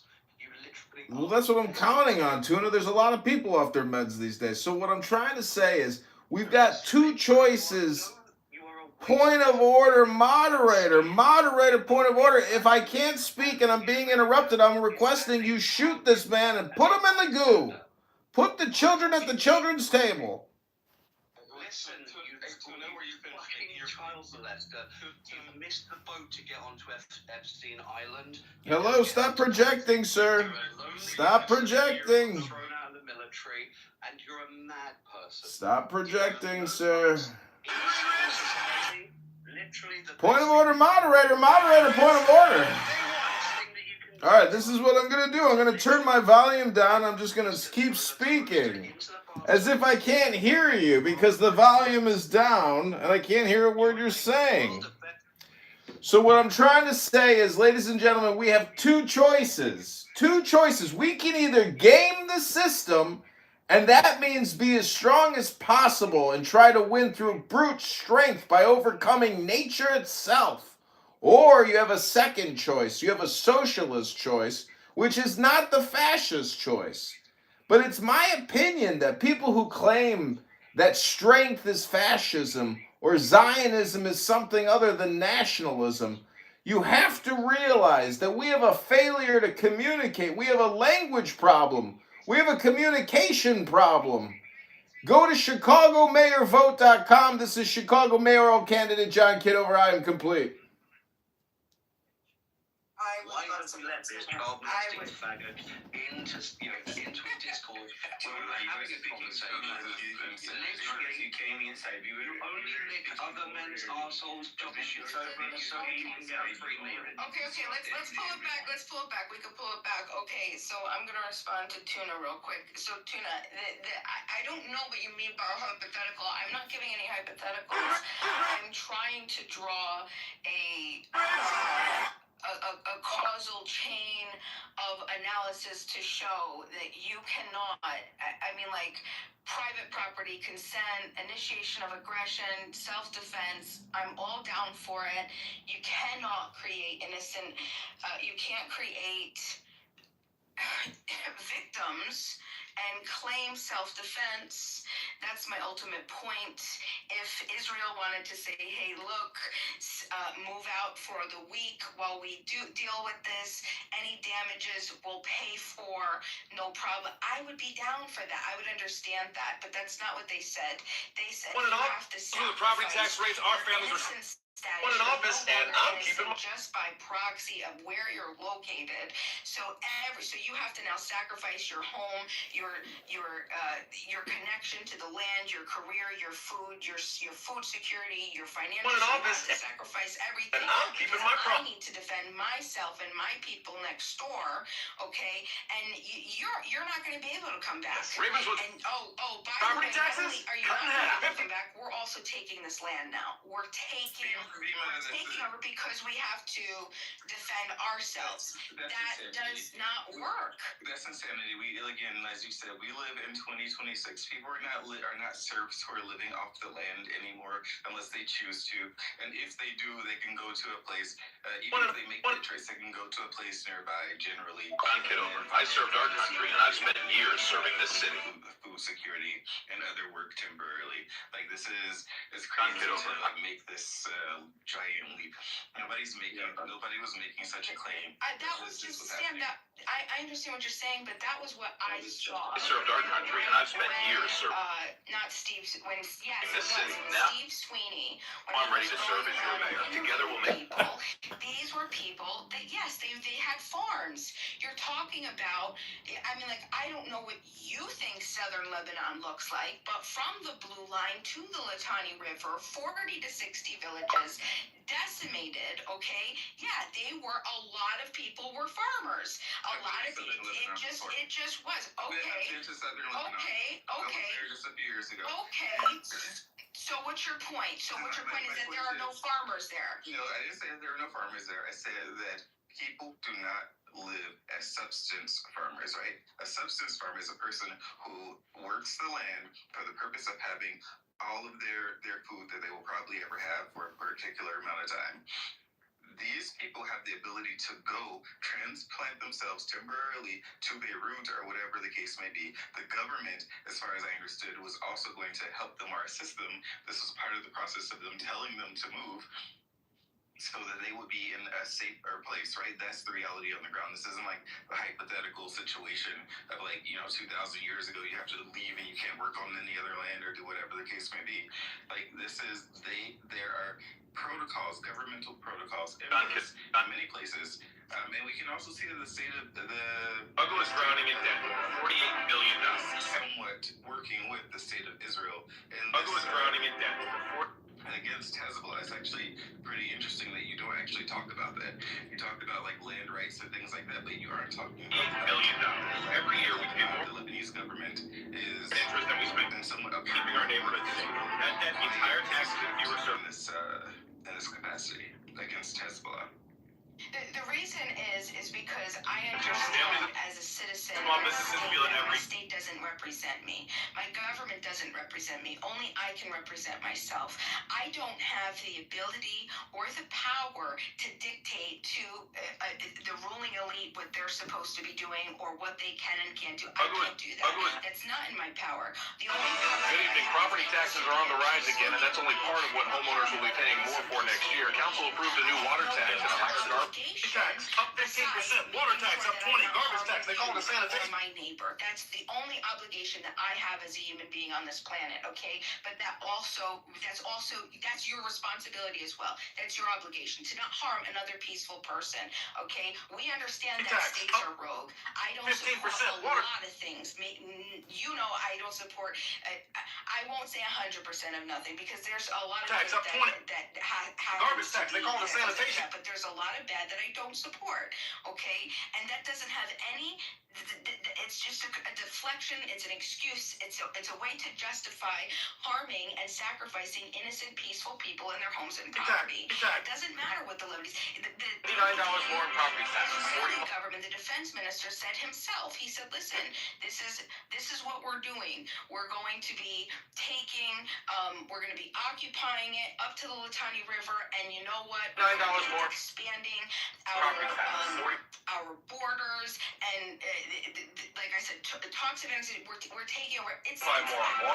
And it's not new. 82 on garbage. This is something that they've wanted to do. They've tried to do. They held it for 18 years before. There is no other solution. You give me a solution for that. Let's say some of the people there, they want to hit me, they want to kill me, and I am acting against them. Okay? So, do you have any other solution? Give it. Okay, well, I would say all they've done is they said, okay, everybody go on to, you leave here. But now you're just, there's... Are just numbers. They're the years I wore the uniform for our country. Years that taught me loyalty, discipline, and that people They're not going to still do the same exact thing. All you're doing is How old is it? So you're dancing around your actual point. Just I want to say something that like Bima, most of the war happened between the Israel and the neighbors. They're the years I wore the uniform for our country. But most of them started when they attacked Israel first. Years that taught me. Right, but when you loyalty, say discipline, that's a problem because the people who attacked Israel, sure, no problem, take them out. But what I'm saying is the innocent, if they've committed no wrongful acts against Israel. I gave you the example of but you couldn't accept it, which almost 90% of the people who are having cancer are cured by the chemotherapy. There are some casualties, but it happened. We heard it, but is this high school? Are you guys honestly gonna argue over who threw the first punch? Is it high school? Is this high school? Hello? What we're arguing is how we can justify self-defense while creating new victims, right? And I don't think in the 21st century you can still... So I'm going to correct myself that this statement that you just made recently, like this thing that you went on for like 3 minutes, was the actual dumbest statement that I've ever heard an adult make. And then what you said before was the second dumbest statement that I've ever heard an adult make. Like these people are operated way out. They're given responsibilities and told what to do by their governments. And yes, as a citizen, you have to do certain things that your government tells you to do. As part of the package of being a citizen of a state, being a part of a community, being a part of like a nation. That is part of your responsibility. No, they're sovereign citizens in southern Lebanon, Shah. You didn't know they're part of the sovereign citizen movement down there. I did not know this. I was not aware. Yeah, they don't have to have driver's licenses, they don't have to have license plates, they don't have to pay city stickers, they don't gotta pay parking meters, they ain't gotta pay property taxes, they ain't gotta pay nothing. They're sovereign. That's what Bima's talking about. Bima's actually part of the sovereign, citizen movement. She's trying to get in on the Hezbollah grift, though. Don't you see it, Bima? You're just a low IQ, brainwashed grifter trying to get in on these terrorists' grift. It's impossible. Like this guy, you told me that I had a dumb idea, but I'm just like that.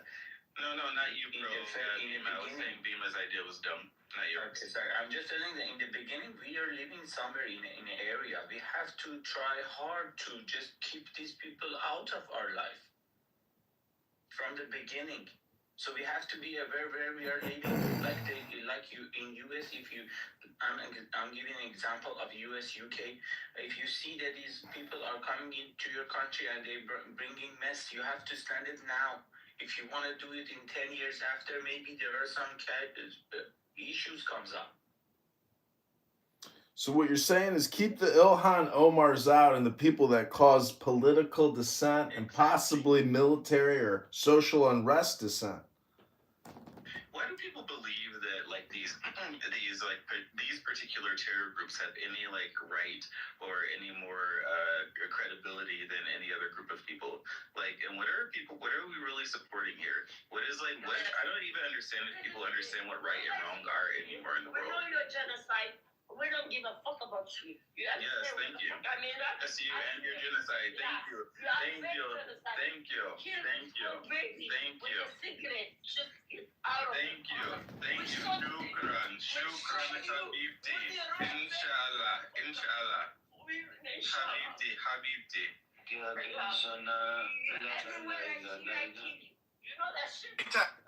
Tax. $89 more in property purchase number to the year. That's the number stamped on my dog tag when I served overseas.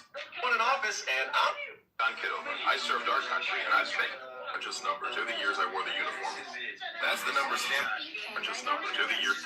So that's a problem, and I don't condone that. I don't condone everybody in the world. Yes, you do. Yeah. So you're no longer rational. You are moderator and Purchase number to the years I wore the uniform for our country. Here's the Tommy. Hold on. One second. I'm telling you that you are the moderator and the terrorist. Asha.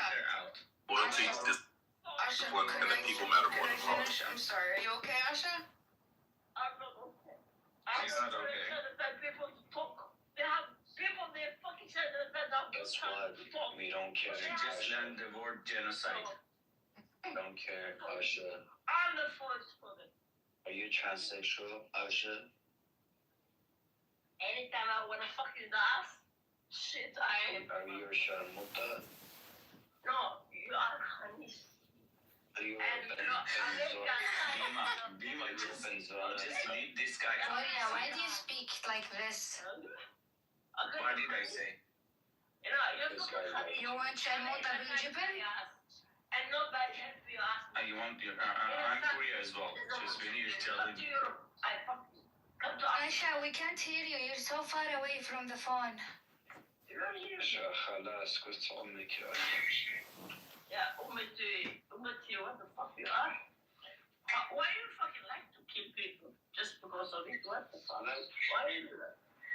Dima, you see this lady Asha came inside. She's exactly have the same thinking as Hezbollah, and she's here just to ruin our room.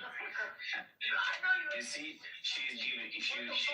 You know why? I can tell you why. Asha, hold on. Can I speak for you? Hold on 1 second. Okay, can you tell us why? Tell us why. I'm gonna tell you why. Because what I am claiming by creating new victims, that's what happens. Asha happens. Asha gets an exhaustion and a fatigue of having innocent people killed for this. If it was so that Israel decided to go in and kill the people that were only harming them, Asha would say, get out. Asha would say, I see my people. Asha would be able to say, hold on. Asha would be able to say, they're the aggressors. Go ahead, get them. Okay, no problem. I allow you to come get them. I don't want them. Come get them.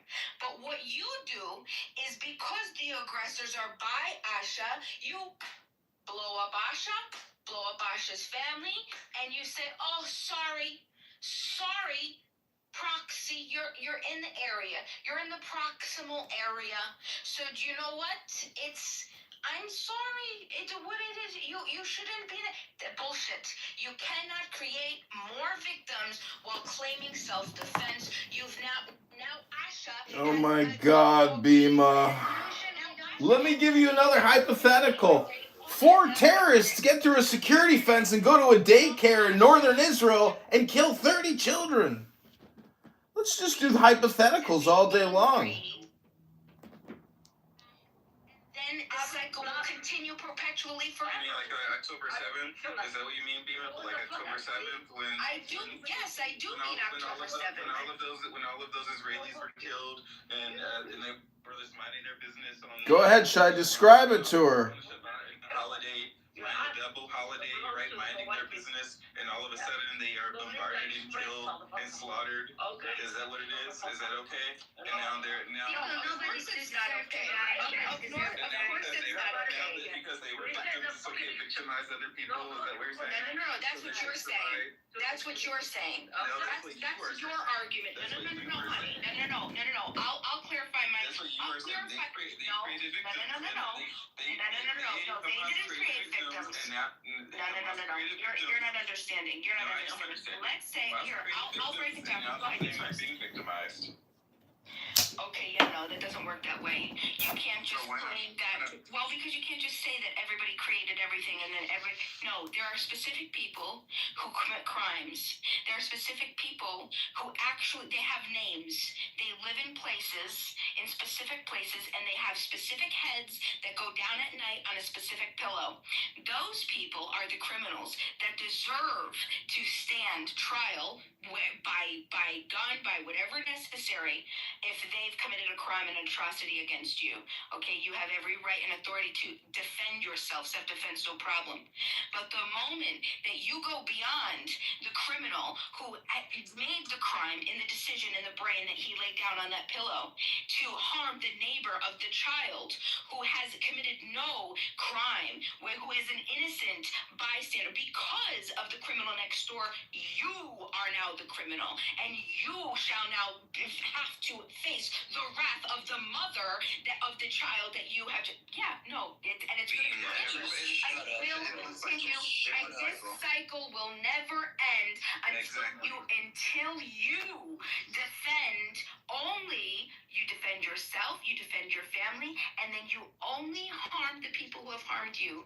But as soon as you decide to continue to commit yourself to making sure that you're creating new victims, you're always creating another entire generation that is going to want to defend and avenge themselves and their innocent family members. And now you're creating just generations and generations of slaughter, and it's going to go back. Bima, you're repeating yourself. We understand the cycle of violence. Please stop repeating yourself.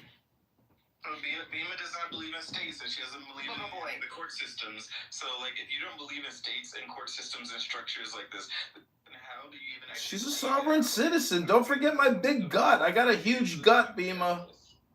Yeah, you see, this is the thing also with sovereign citizenry, right? These people don't take into account that everything is eventually vigilante justice in the end, right? If there's no structures of humanity to quarrel, to keep this thing under control, everything will just be vigilante justice, and there will be no end. That's what sovereign citizenry is. That's the beginning of humanity, just sovereign citizens before people started building clans and tribes, and then states and nations, or nations and then states. Your deflection was but it's still a deflection. You're going to circumstantial ad hom. I didn't say anything about sovereign citizenry. I am not a sovereign citizen. I'm not promoting sovereign citizenry right now. I'm talking about you as a state, you as an individual. The 8-2 is a... If you want to believe in a state and society, it doesn't matter. If you're creating a new victim while claiming self-defense, you're creating another generation that now will have the ability to defend themselves, and now they can come and... Point of order, moderator. Please be succinct. Don't repeat yourself. This is repetitive, redundant. Be succinct. We've already heard it. We know the cycle of violence. We get it. That's not a solution. It's not a point. It's repetition. Can I explain why I believe that I agree with John in the position that you believe in the idea of sovereign citizenry? Because over the course of the past each other, or maybe two on this app, and we've had various discussions about that you agree that there should not be states, that people should pay to be part of certain communities or pay certain subscriptions or things like that, and also pay for their own private security, private police protection, and also have some sort of moderators that are also privately owned, right? Instead of an impartial justice systems that are there to protect the collective of people. And that is very much within the line of sovereign citizens, people who don't have to have IDs, they don't have to have any sort of structure controlling the society around them. Well, I mean, like, I don't care what you think about what I think. I mean, like, your ideas and your assumptions. I can only tell you what your assumptions aren't true. Okay, they're just not. I'm not a sovereign citizen. Okay, and in this conversation, I'm not condoning sovereign citizenry. I'm not condoning any type of way of life. I'm specifically talking about the morality of what we're calling a war, or what we're calling avenging each other through self-defense, or however it's going to be. Blood vengeance is what you call it. Well, that's what you call it because you're not. No, that's what you stated before. A type of blood revenge, right? You're creating it by harming a victim. You've got two choices. While you're trying to defend Point of order, moderator. Moderator, point of order. If I can't speak and I'm being interrupted, I'm requesting you shoot this man and put him in the goo. Put the children at the children's table.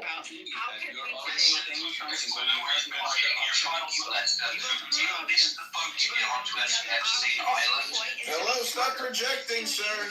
Stop projecting. Stop projecting, sir. Point of order, moderator. Got two and that we will free you from the treachery of the IRGC and their cruel assassins that are murdering you in the streets. America is willing to go all the way.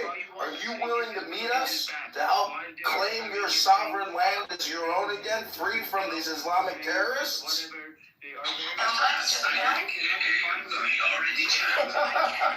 Assassins that are murdering you. Audience here to know that America is coming to liberate your nation and that we will free you from the treachery of the IRGC and their cruel assassins that are murdering you in the streets. America is willing to go all the way. Are you willing to meet us to help claim your sovereign land as your own again? In the United States, we have Republican and Democratic committees. Because it's like it feels like I don't pledge my allegiance to Hezbollah. However, whatever situation we have is turning into a great outcome, and it's a good order to choose. I don't think I have a lot of that in my opinion. And I really also dislike hearing screeching Iranian women. To me, it's such a turnoff. It makes me want to think, you know what? I'm not with that woman. I'm not with her. She's going to come on a social audio app and scream, you know, you gotta kill these fucking people, you gotta fucking kill. To me, that's a big turnoff. I wouldn't go sacrifice myself for a loudmouth cunt on a fucking social audio app screaming for the death of these, you know, Islamic IRGC. That's just me. What do you think, Dana? Support your You have the power to change this. we have to agree to it. We want international businesses to pour into this country and get job opportunities to our fellow citizens. So we have to grow this country in the same way that we would grow a pizza shop, one slice at a time. We want international businesses to pour into this country and for liberty. For liberty. Please let me finish. Just let me finish, and then you can kick me off in Europe all the time. And I have never, ever heard one word of sympathy from any of you because I'm sure. Go. The 10-10-10 plan is here. This is the way that it's going to be. Military boots on the ground. And there's no guarantee that anybody could even go back. You leave because we say so. You leave because we say so. No, I'm telling you, ask me what you asked me. I'm giving you a step-by-step straight answer. What do you mean? Because hypothetical, because you actually don't know when the government of Lebanon told them to move, to leave that area, like what they offered them, right? You just said, well, I believe that Israel should do the same. You know what happens when, what's going to happen to the wreckage and the carnage that Hamas caused of Israel? The houses that were burned down are blown up, and from the IRGC, you know who's going to pay for that? The Israeli government, right? With Israeli tax dollars. Because why? They aren't going to go and send a bill to the Iranian people. They aren't going to send a bill to the Lebanese government from Hezbollah or to the Palestinians. No, the Israeli government with Israeli tax dollars are going to pay for that, right? And I think that is probably true of Iran. Like one once the war is over and the regime is gone, the Iranian government and the people are going to rebuild. They're going to rebuild their country because they are proud people of their own country and their own people, and they love each other and they care for each other, and all they want is to be free from a regime that is trying to kill them and holding them under their thumb. And the same thing will happen in Lebanon. The same thing will happen in Lebanon. Apparently, once the Lebanese government gets rid of Hezbollah, who's holding them hostage, they will do the same thing. All that I heard was that there was a shift, and because Israel has to pay for the damage that Hamas causes, it looks like the Lebanese government is going to have to, or the Lebanese, the peaceful people that weren't involved in Here are anything. 4 of the craziest things that were ever found in foreclosed homes. Number 4, in 2018, a man from Ohio was cleaning out a foreclosed home that had been abandoned. While repairing the basement, his crew came across what appeared to be a fake, thick wooden beam built into the wall. After some investigation, inside was a small lockbox of gold coins. He took them to a local pawn shop where he sold them for over $25,000 for the melt value of the coins. Number 3, in 2021, a woman from Oregon was helping her grandparents downsize their longtime home. While organizing the garage, she found what appeared to be multiple wooden crates nailed shut. After some investigation, it turned out to be some unopened bottles of some rare wine, Chateau Lafite Rothschild from the 1940s. She took them to a local collector who paid her grandma $60,000. Wines from that era are extremely rare due to wartime shortages, and she had no idea where she acquired them. Number 2, in 2017, a contractor from New Jersey was hired to renovate an old diner. While removing ceiling panels, he found what appeared to be a canvas wrapped in newspapers. After some investigation, it turned out to be an original painting by Jackson Pollock. An art dealer later purchased it for over $2 million. Pollock works are rarely found outside of private collections, which made this one very expensive. Number 1, in 2019, a man from Arizona was cleaning out a recently purchased rural property. While clearing out a locked storage room, he found what appeared to be a big wooden trunk. After some investigation inside, it turned out to be filled with historical firearms and military documents dating back to the late 1800s. A museum paid him over $100,000 for the collection. Some of the weapons were stamped with markings from the Arizona Territorial Militia, a group that disbanded before statehood and left very few surviving records. Is your small content creator? It's important to keep your things up, but there's a glitch on YouTube. Creators are using this sound to go viral. Don't believe me? I'm gonna show you proof. Israeli government that was telling the Lebanese that you have to leave. Guys, Captain Holt has no pants on. What? He has no pants on is what? At 11:55 a.m., Captain Holt walked past us holding a hot bowl of soup. At 12:03 p.m., I heard him yell, "Out!" And at 12:07, he called Gina into his office. She entered holding nothing. 1 minute later, she left holding an opaque bag. Captain Holt's pants were in that bag. His knees are in the breeze. That evidence is circumstantial. I just need you to sign something on my desk real quick. Just leave it on the couch. You're gonna freak. Yo-Yo Ma is in the precinct and he's giving out autographs. Yo-Yo Ma is on tour in Australia right now. How would you know that? I'm sure you're gonna love this. I got the Jake. No, Bill. Hey, made you another bowl of soup. You spilled yours earlier. But you're gonna have to come over here to get it. I'll make her up. I'm sitting wasting time. So yes, I spilled some minestrone on my pants and I'm sitting in my underwear. Happy? Yes. Sir, I need you to sign off on. Look at us. Just 3 people with pants on having a normal conversation. No story here. Guys. Are assisting the aggressor in this capacity. I don't know assisting or not. Everything that I've read that the Lebanese government has said since March 1st has been in correlation to aligned with against Iran, against Hezbollah. Come and get them. We don't want anything to do with this. Right? We'll work with you. That's everything that I think is going to be from the Lebanese government. I'm telling you, if the Lebanese government were so serious, they should just let the Iranian people not enter to their country when they see they are doing this bad stuff.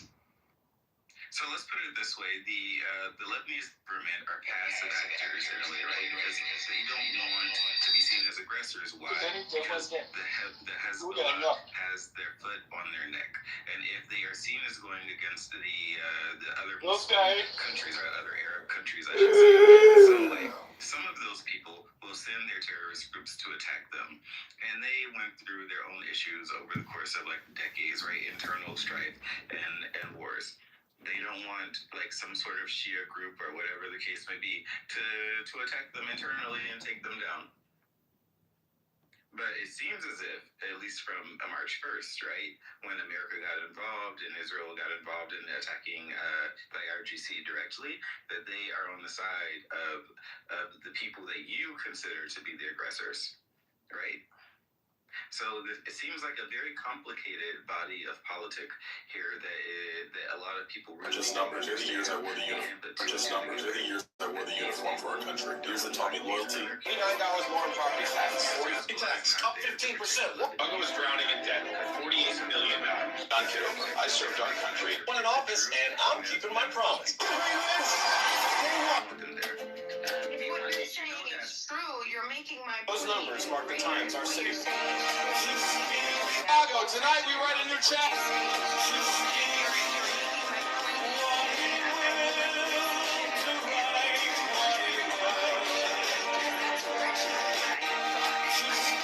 Chicago, tonight we write a new chapter. Peace for mayor in Riverton is beginning to take shape. To the property tax rates our families were staring down. Chicago, tonight we write a new chapter. As your mayor... You're just going to displace 1.5 million people, To destroy... the property tax rates our families were staring down. Not anymore. On day one, we are cutting property... What's happening now with this 1.5 billion? I understand you need to get Hezbollah. I understand that. No problem. Secure your borders, secure your people. You're at war with Iran. I get that. Nobody doesn't get that. What I don't get is what is happening to the 1.5 million people. That's a fifth of the population. It's 10% of the entire country of Lebanon, right? What is happening to those people? And that's whose responsibilities, especially if they don't even want Hezbollah. If they're not... Bima. Hi, Emo. How you doing? Well, Thank you.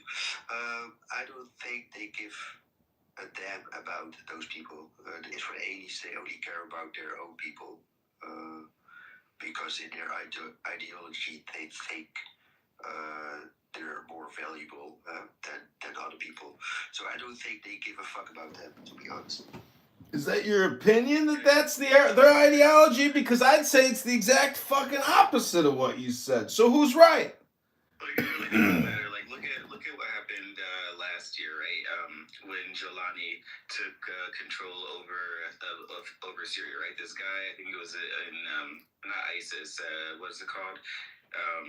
Whatever terrorist group he was a part of. He and his bits went down to southern Lebanon, and they were attacking the Druze people. I mean, not southern Lebanon, southern Syria, and they were attacking the Druze people. They were cutting the beards off of the sheikhs, and people said the same thing. That that Israel's trying to colonize southern Syria. Why? Because Israel sent out a convoy to southern Syria to talk to the people and the Druze there to see what assistance they can provide for them. But oh no, they're trying to colonize the land of the Druze and all of this in southern Syria. Like anything that Israel does, they don't care about their own people. They only care about themselves. They don't care about helping anybody else. But apparently Israel's actually helping people.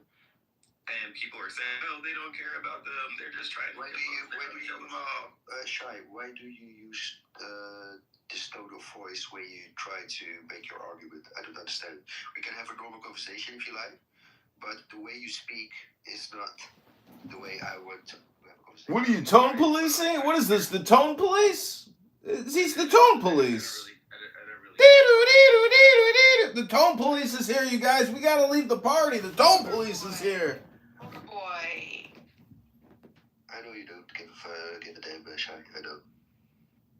You know, when you say that Jews, and as Bima used the word Jewry earlier, when you claim that they don't care about their neighbors, schmucko, they're concerned about their security, and their neighbors are being bad neighbors. You ever live in a neighborhood where your neighbor was a dick and he kept fucking with you, and finally you had to take some legal action, some lawfare or some military action to secure your person, to make sure you're not hit by indiscriminate fire over a border wall? So the point is,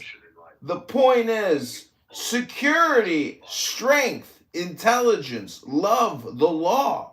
Love the law and stop violating the law, and there will be no repercussions. Hello? Don't violate the law. Are you Armenian? Is Emo Armenian? No, I'm Moroccan. I am Moroccan. Oh, Moroccan? Yeah. John, do you know what the word goy means? Ever heard about it? You know what the word kosher means, you stupid mother... Okay, is this the way it goes? Is this how you speak with each other, guys? Yeah, John's a clown. No, unfortunately, he's just a joke. And also, I don't know if you... That's not true. I am retarded. Jewry, excuse me. Jewry is a word that is... that refers to Jewish people. I learned that. It's not a pejorative. Thank you, Tuna. Tuna helps me. It's not a slur.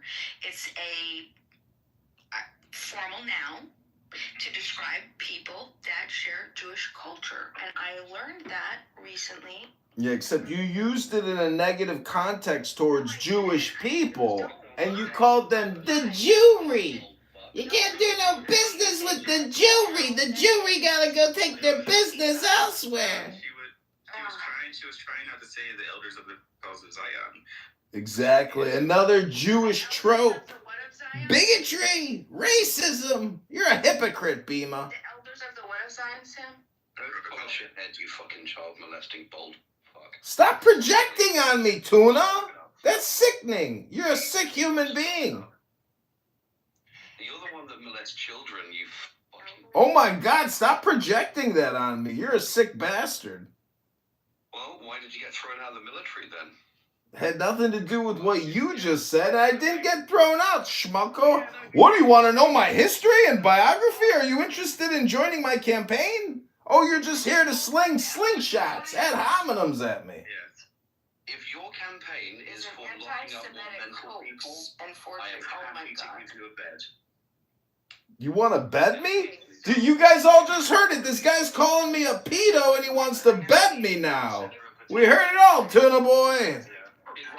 Detail a Jewish plot for global domination, largely plagiarized from several earlier sources. It was first published in Imperial Russia in 1903, translated into multiple languages and disseminated, I'm not educated, internationally in the early part of the 20th century. It played a key part in popularizing the belief in an international Jewish conspiracy. So the Protocols of the Elders of Zion is an anti-Semitic... There you go. It's blood libel propaganda to stir up the people to go commit anti-Semitic attacks. You're just spreading it. By the British newspaper, The Times, in 1921, and by the German newspaper, Frankfurter Zeitung, in 1924. And this is interesting. I have never heard of this before. You didn't hear about the fake news, Beamer? You didn't know the Elders of the Protocols of Zion is a fake news anti-Semitic bullshit to get people to hate Jews? And you're spreading the misinformation and the blood libel now? Don't you know the fucking law? Well, thank God the Israelis got a military and a police force to defend themselves against people like you that spread hate, misinformation. You're a hypocrite. Hello? Aspire for grandeur, but the reality is that you're broke. The VA doesn't even want to talk to you.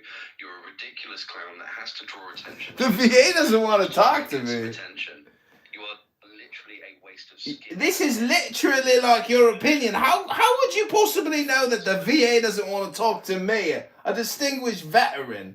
You're so bollocks calling people pedophiles. Why does a pedophile always call other people pedophiles? It's called projection, Tuna. You sick fuck, you.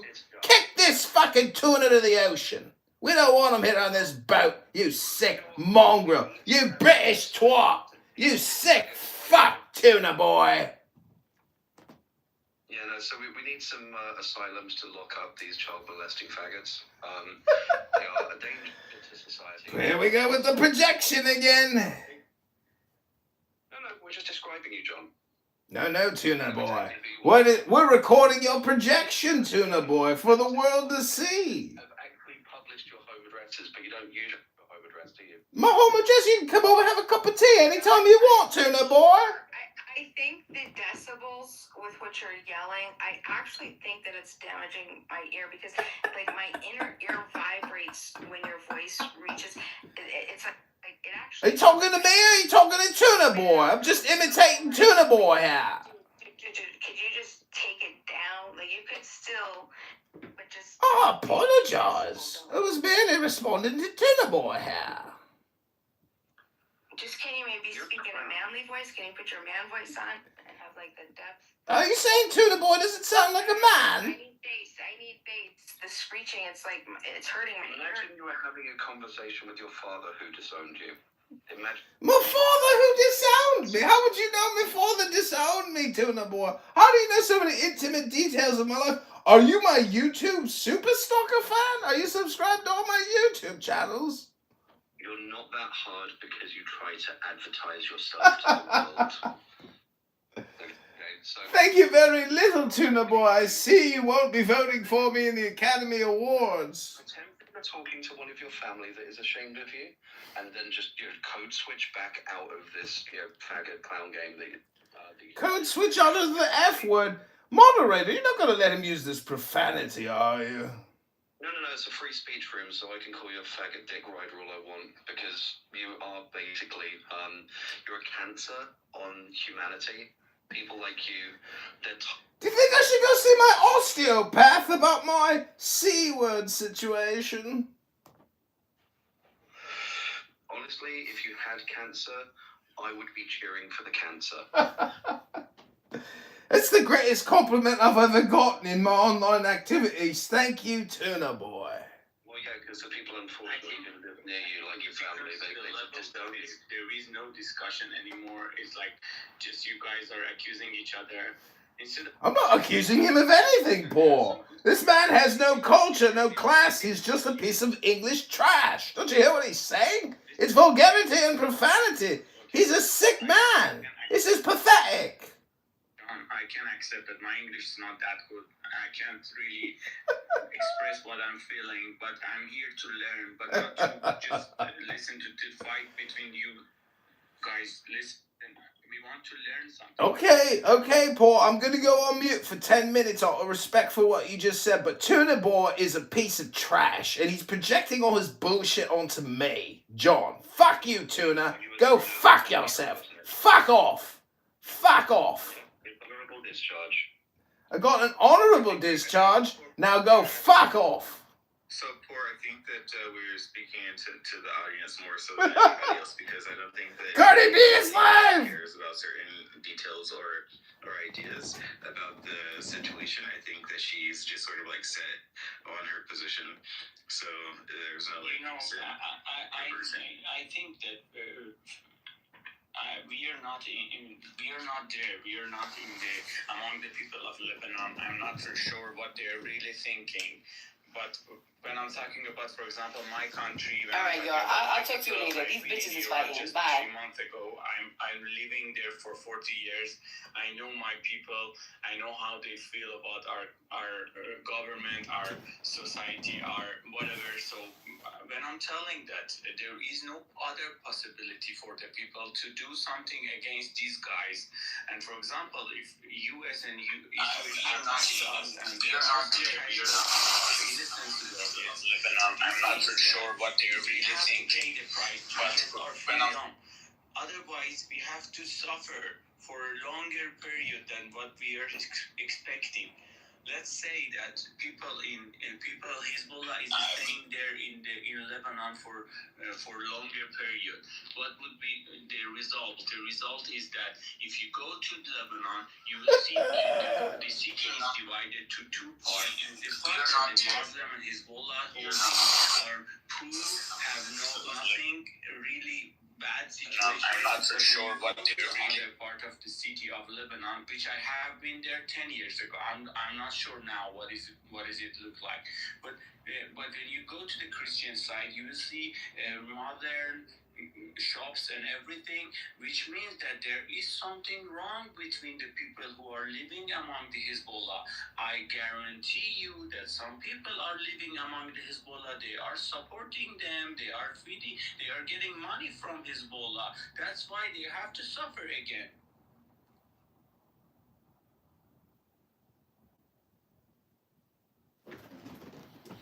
Well, what I'd like to know is, besides... So it still doesn't... In New York City, we had an issue with the mafia, the Italian mafia. Still got an issue with the mafia. And we wouldn't justify taking out entire apartment buildings because we knew that a Oh my God, big difference, Bima. Your hypothetical and your paraphrases and analogies, these are weak. I have seen that too much. You brought up the things to the really small level. When we are speaking among the countries, it's different from the level of taking hostages, having some, mafia among the people. It's a little bit different. Please don't bring these excuses like... Listen, the issue is with the mentality and the country to we are not talking about I'm not so sure what they're really thinking. But when I'm talking about, for example, my country. Alright, yo, I'll talk to you later. These bitches is fighting. Bye. I'm living there for 40 years. I know my people. It doesn't matter if it's small or large. The implications are still the same. People like to... I believe that people like to use the scale to justify the atrocities that they commit, and I think that that's a big problem. And the reason for that is because it's easy, but that doesn't make you a hero. And it doesn't make you innocent. Cardi B! You also aggressive because you're aggressive on other peaceful people, and that's the biggest problem. Let me tell you something. These mafia people, when they are acting in the city and they are killing innocent people, what would be the answer there? The answer would be to go and get the people that are killing innocent people. It would be to do whatever you have to do. Without casualties, it's not possible. You can't say that. No, it's people say that. Go to the reality. It's an excuse. It's an excuse. We are not between the people who are innocent and who are civilians, and they are not acting against you. It's not possible. Even in my country, when now US and Israel came in, when they hit one apartment, the other apartment would be foul, and we have to accept that casualties. Otherwise, we have to live with the terrorist people. Yeah, no, it's not, and that's why. Bima, we gotta go to sleep. It's 4 in the morning. It's almost 4:20. So smoke it if you got it. But what I'd like to know, Bima, is these conversations and these debates are endless, but the instruction and teachers on how to achieve peace, joy, and harmony, I have yet to hear you give a lecture or a teaching on how we can achieve world peace. So therefore, you're just hyper polarized, political like everybody else, but you're not teaching meditation. You're not teaching true peace. That's what none of these people do in this region. All they do is social identity politics and ruthless warfare and terrorism. It's pathetic. It's barbarism. It's 1650 for these people. It's 1450. They're fucking madmen. Madmen, Bima!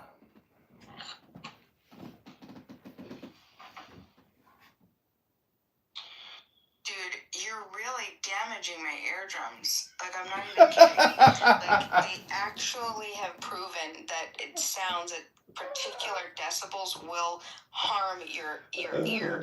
Like, you're irreparable. Please, if you could just lower the screeching. It's horrible. I'm sorry, what did you say? I was just picking my nose and wiping a booger on my shirt. I couldn't hear you. Thank you. Just talk in your normal voice. That's good.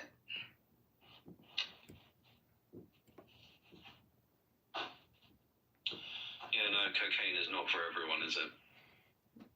I don't like cocaine. I don't even know the way it I smells. actually have an earache right now.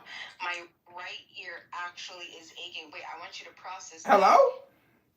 You have actually harmed Uh-oh. my ear. Here comes another complaint. Dude, I'm not even kidding. Like right now, I might have to leave. I don't want to move you. Oh no. Really?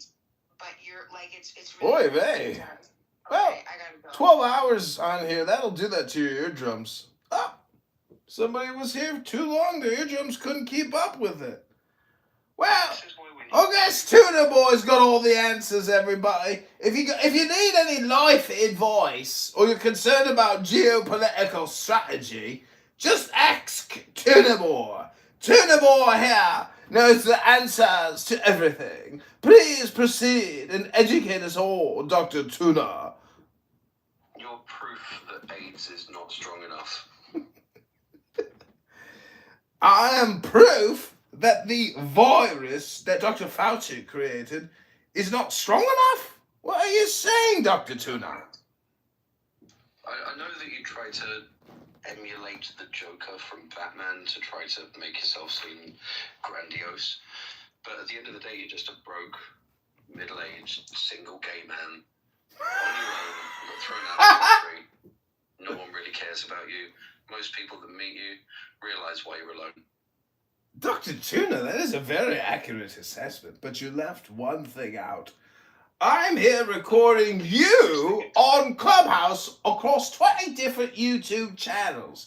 Now, if that makes me pathetic, then I'll think it's funny that you're roasting me, calling me basically an autoimmune deficiency syndrome. Well, I would just say that be careful casting stones in glass houses, Dr. Tuna. We know everything we need to know about you and your lifestyle and your lack of morality and virtue and the terrible, awful things that you've done, because we listen very closely here on Clubhouse and we know all your dirty little secrets, and they are so dirty, aren't they, Dr. Tuna?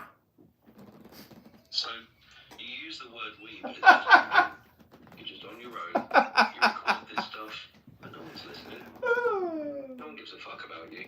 Well, someone's a little triggered, and someone's projecting the fact that no one loves them.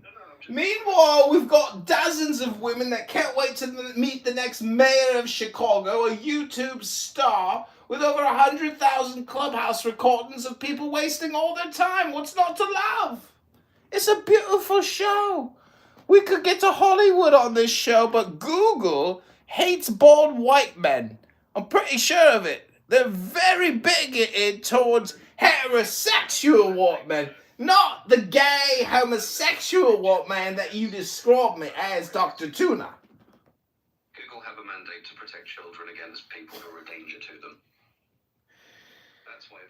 Is that what your local police authorities told you when they tried to pick you up for talking to a minor, Dr. Tuna? We can make up anything that you want, but we actually know who you are, John. We? What organization are you a part of, Dr. Tuna? Well, you know what? The big difference between me and you? Do tell, Dr. Tuna, what is the big difference? I've never thought about it. What is the big difference between us? The fact that your insanity has you recording stuff in your tiny little one bedroom, thinking that the whole world needs to hear your... No one cares, John. You know, you crashed out. Well, Dr. Tuna, I hate to break the projection to you, but I've got millions of views and thousands of followers and friends, even you, because without my critics, my art would be of no value. And that's why I'm recording you right now to create a little clip to say that without the critic, there couldn't be an artist, and without an artist, there wouldn't be a critic. Now would there, Dr. Tuna? So you're saying that your insanity is art? That's your point? Absolutely, it's art. You just don't like me art because you got bad taste. That's subjective. If you're saying that you are... It's not subjective, it's objective. I've got 100,000 videos. Those are objects, not just subjects. You know, you're just a terrible art critic. You ever think about that? It's not me that is the problem. It's the fact that you're a terrible art critic because you got no taste. You're just a terrible, terrible, awful human being, Dr. Tuna. Is that what you said at your court-martial when you got thrown out of the military? Hit my court-martial and got thrown out of the military? What are you talking about, Dr. Tuna? You're projecting again. Did you get thrown out for being LGBTQ? What we're witnessing here is John Kitover roasting Tuna Boy in London or Wickshire, wherever the fuck this fucking... Where did you drag this tuna out of the ocean from? Hello? I've seen you in those Japanese videos, Tuna. In the fish market with those huge blades as they slice away at those massive tuna fishes. Self-medication has not helped you at all. What was that, Dr. Tuna? I couldn't hear you about your medication. Hello? Let's see, you've called me a pedophile. You've called me some other things. But let's be honest, Dr. Tuna, I'm very happy over here. I'm full of joy. And that is probably more than what you could say for your weak and pathetic little life. Roasting just poor little mayoral candidate John Kitover late at night. It's almost 5 in the morning. And you're here roasting me while I'm sitting here roasting you. I guess we got that in common though, don't we? Hello? To stop self-medicating, it's not helping you. You need to actually get some professional help and maybe lead some sort of life that isn't just like living in your underwear, screaming at people on the internet, thinking that the world is watching. No one gives a fuck about you. That's why your family abandoned you. That's why you don't have any real friends, and that's why you have to come and glean attention from total strangers. Is this a projection, or are you accurately diagnosing me, Dr. Tuna? Well, the fact that you're up at 5 o'clock in the morning with this mad rant, thinking... Mad rant? I'm sitting here talking to a guy in fucking London, bollocks. You know, on my YouTube channel, mate, I'm creating product. I'm working here. More than I could say for you complaining about a guy in his underpants live on YouTube. That's pathetic. At least I'm creating a product here that I can monetize and thousands of people can watch. You're just a complainer. Accept a little personal responsibility in your life, I'm sure things will turn around, mate. Cheerio. Chop chop. See you. Go on then, fuck off. Fuck off? Did you just say fuck off? You can go fuck off, Tuna Boy. Oh yeah, you're going to monetize loads on YouTube out of that. We just monetized it and clipped it. You're now forever in my YouTube channel for all time. Every penny I make, I'll think of you, Tuna Boy, the man who came to make fun of me, mayoral candidate John Kitover. You're pathetic. I'm so glad we eternally separated ourselves from you and your kind, your disgusting pedo king. His fat little fingers. Don't worry, he'll be gone soon enough. King of England's gonna die soon, a fat little fingered pedo. Ha! And you're sitting here making fun of me. I know everything about you, Tuna Boy. I heard all your dirty little secrets on this app. You're a naughty little rascal. Talking bullshit about me. Talking bullshit about me, mate. I know all your bullshit. That's why you don't like me, because I know all your dirty little secrets. You're in my recordings. I remember you now, Tuna Boy. I remember everything you said and why you're so upset with me, because I recorded you. My father did that. How can my father disown me, mate? I'm a free man. I'm 43 years old. Fathers don't disown their fucking children when they're grown men, you fucking twat. You fucking wanker. You fucking wanker. You're projecting your father's relationship with yourself onto me, mate. You're a fucking tosser. A fucking tosser, mate. You fucking wanker. Yeah, and that's where the aggression comes out. Because you're going to have to look in the mirror at some point. Instead of aggression? I'm sitting here barbecue roasting you. Pass me the fucking coleslaw, wanker. John, nobody likes you. And you know that deep down. And that's why you put on a more and more gregarious and, vibrant personality and try to make this this flamboyant display even more ridiculous. But at the end of the day, no one likes you. That's projection again, mate. I'm not an evergreen projection totem pole for you to project onto me, Dr. Tuna. I've got lots of people that like me. I've got lots of girls that love me, lots of men that love me, friends. You're projecting your life onto me, John Kitover, Chicago mayoral candidate. Be sure to vote 22327. Go to chicagomayorvote.com right now. Don't listen to Tuna Boy. He's just a pessimist. He's a critic and a hypocrite. Mate, you're a wanker and a tosser. Fuck off! Entire life on Clubhouse, in this drugged up state, thinking that you're doing work. You're not. You're just unlikable and lonely. Oh, unlikable and lonely. It sounds again like you're projecting onto me, mate. Stop projecting onto me. Stop projecting, mate. Go to the bathroom. Turn the light on in your little bathroom. Look in the mirror in the bathroom, Dr. Tuna, and repeat back everything you just said to me, but to yourself, and then you'll realize, oh, fuck, man, he's right. I'm sitting there projecting onto him all my own personal bullshit, all my own personal problems. I'm accusing John Kitover of doing all the things that's wrong with me. What's wrong with me? I'm on Clubhouse late at night making fun of John Kitover, but it's actually just a projection of my own life.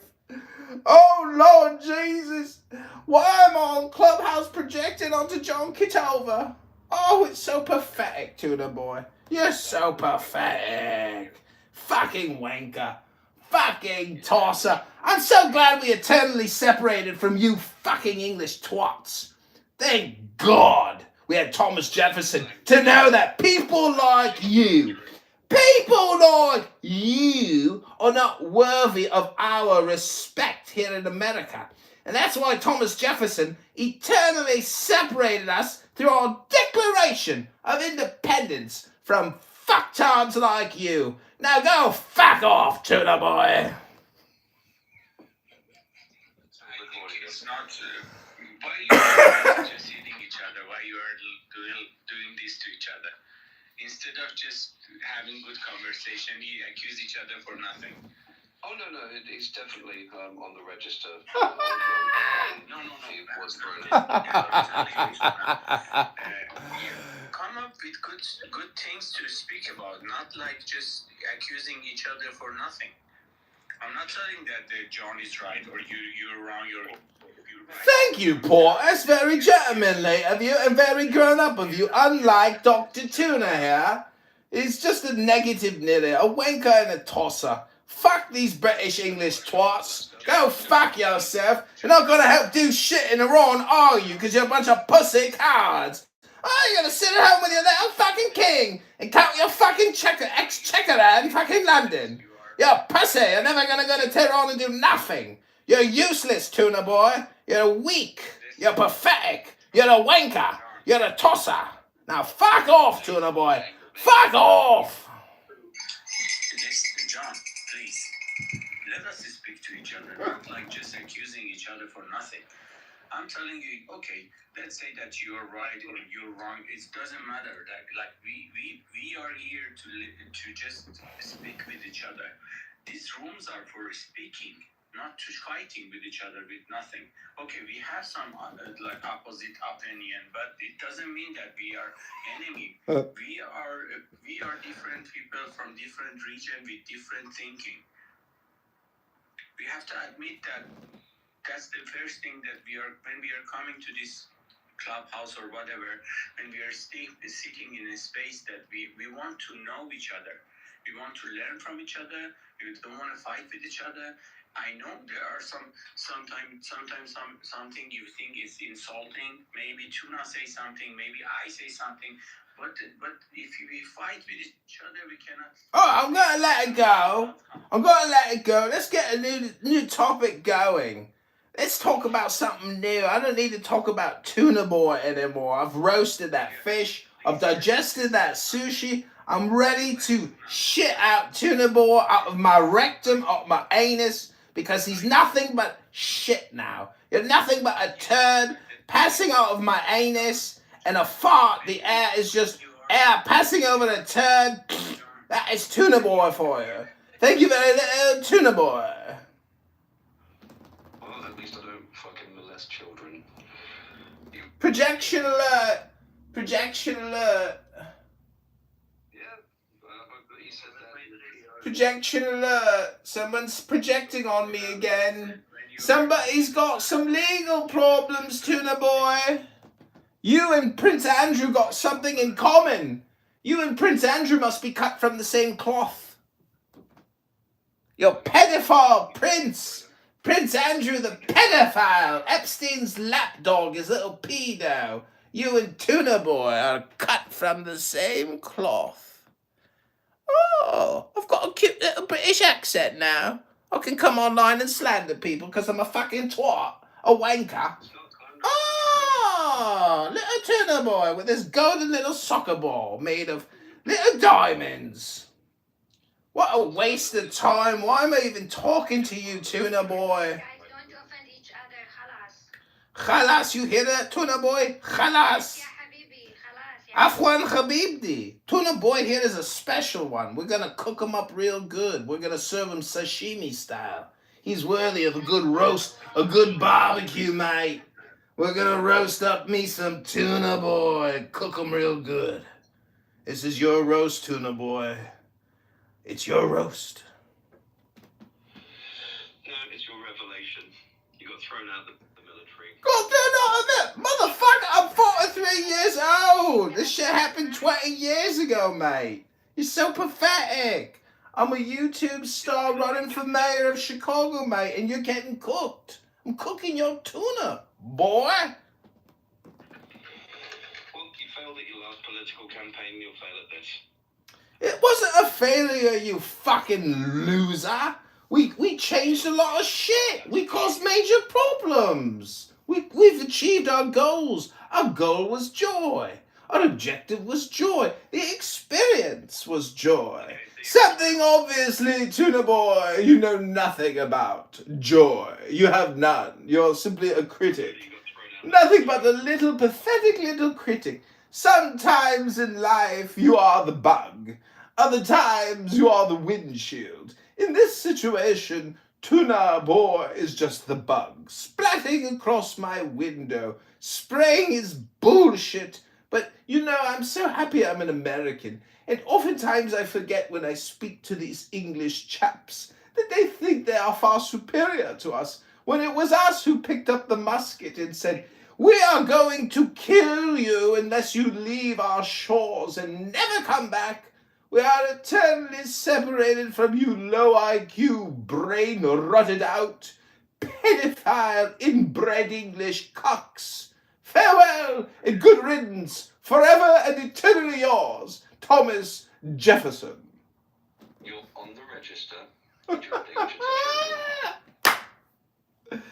That's another projection alert. Clearly this man Tuna Boy has legal problems because he himself is the pedophile that he accuses me of being. He is projecting his own lawlessness onto me, an innocent victim and politician. A mere projection. Your whole campaign is done on Sora. So now that Sora's been blocked, does that mean that you're gonna fucking shut up, or are you just gonna shout at strangers on the internet, you fucking weirdo? Stop projecting onto me, young Tuna Boy, you disgusting pedophile projector. Go to Prince Andrew and go suck at his teat, because you will need the money, I'm sure, to talk to your exchequer, and as well as your pontiffs and bailiffs. I'm so glad we eternally separated from you. I was thinking about visiting your country on vacation, but then I thought again and I said, you know what? They've already been invaded by the enemy. Why would I go to my family's former farmland outside of England in Lancashire? But anyways, Tuna Boy has spoiled the entire experience because he's a horrible art critic. And no, Sora is just temporarily shutting down, but we've already created enough videos to get us through the campaign, so your concern is not needed, Tuna Boy. I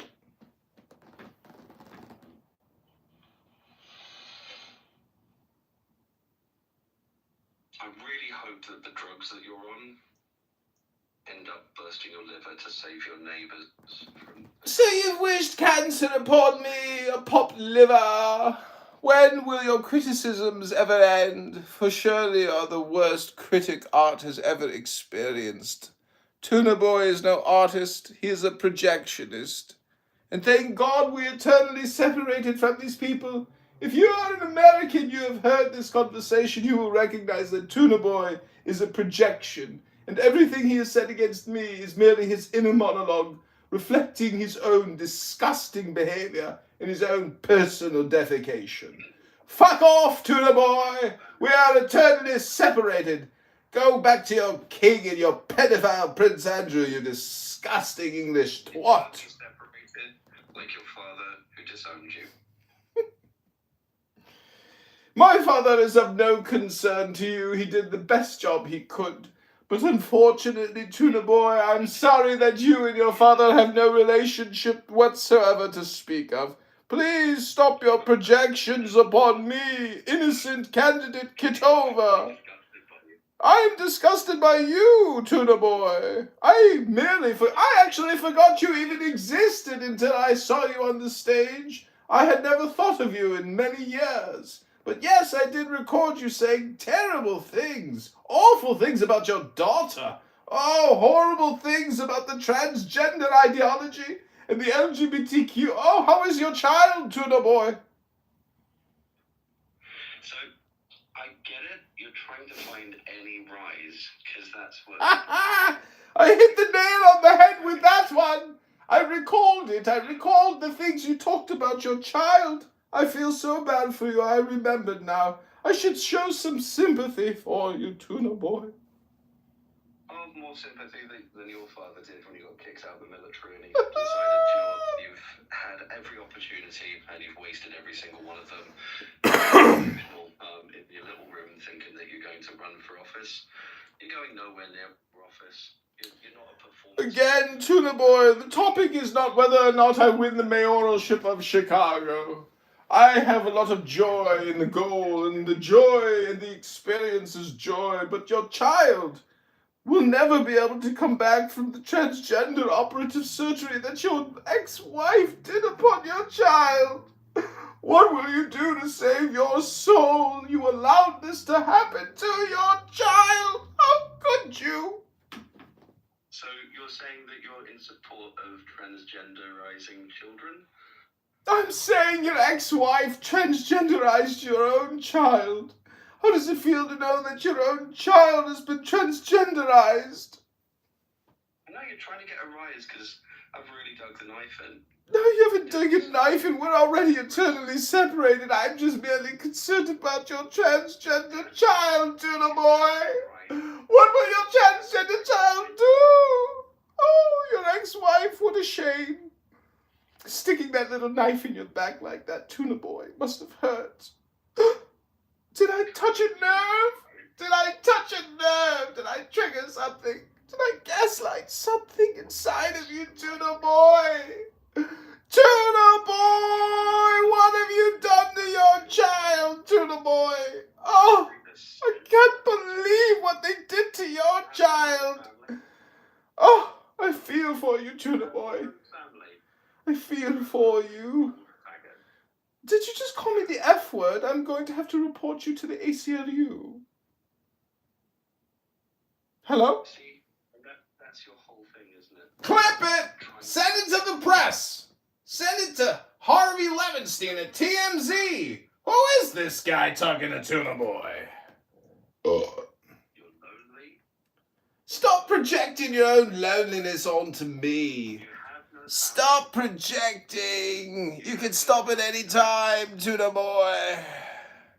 Wait, Tuna, does this mean you'll be voting for me on February 23rd, 2027 at ChicagoMayorVote.com?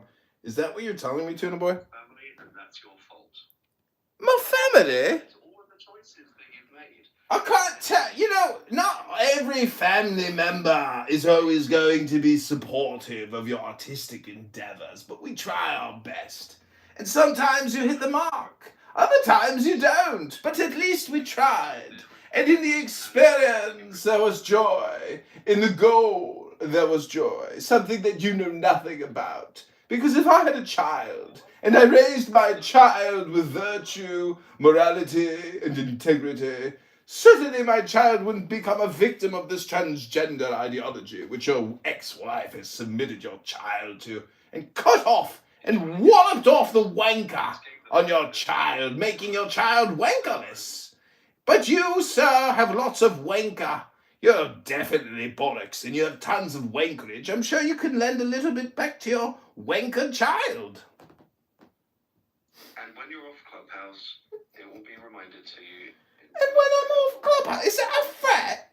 Is that a fucking threat? Because I'm going to report your account right now. I'm reporting you for harassment and abuse. I won't tolerate it anymore, Tuna Boy. Your days of calling John Kitover all these awful, horrible, libelous, scandalous, terrible things, I'm reporting you. I'm sick of you. I'm not talking to you anymore. I'm going on mute, and I am complete. Good night, Tuna Boy, you fucking wanker. Now fuck off. For good reason.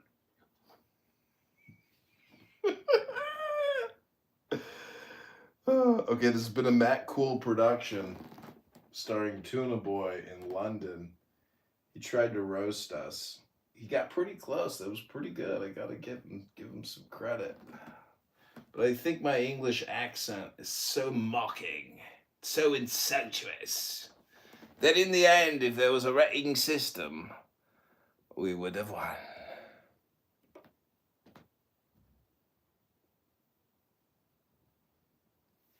It was fun. Tuna Boys left us. Tuna Boys left. Kitover for mayor. Tulsa.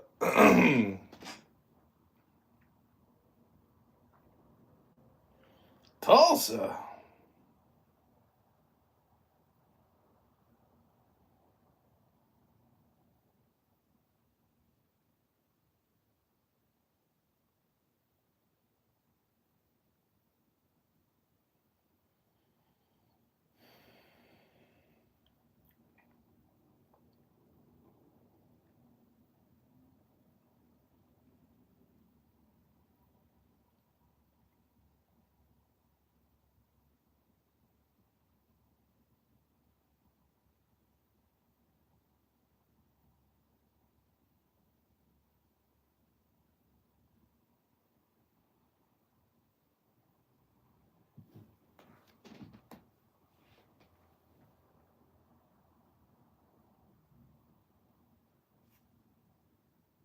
I won't tolerate it anymore, Tuna Boy.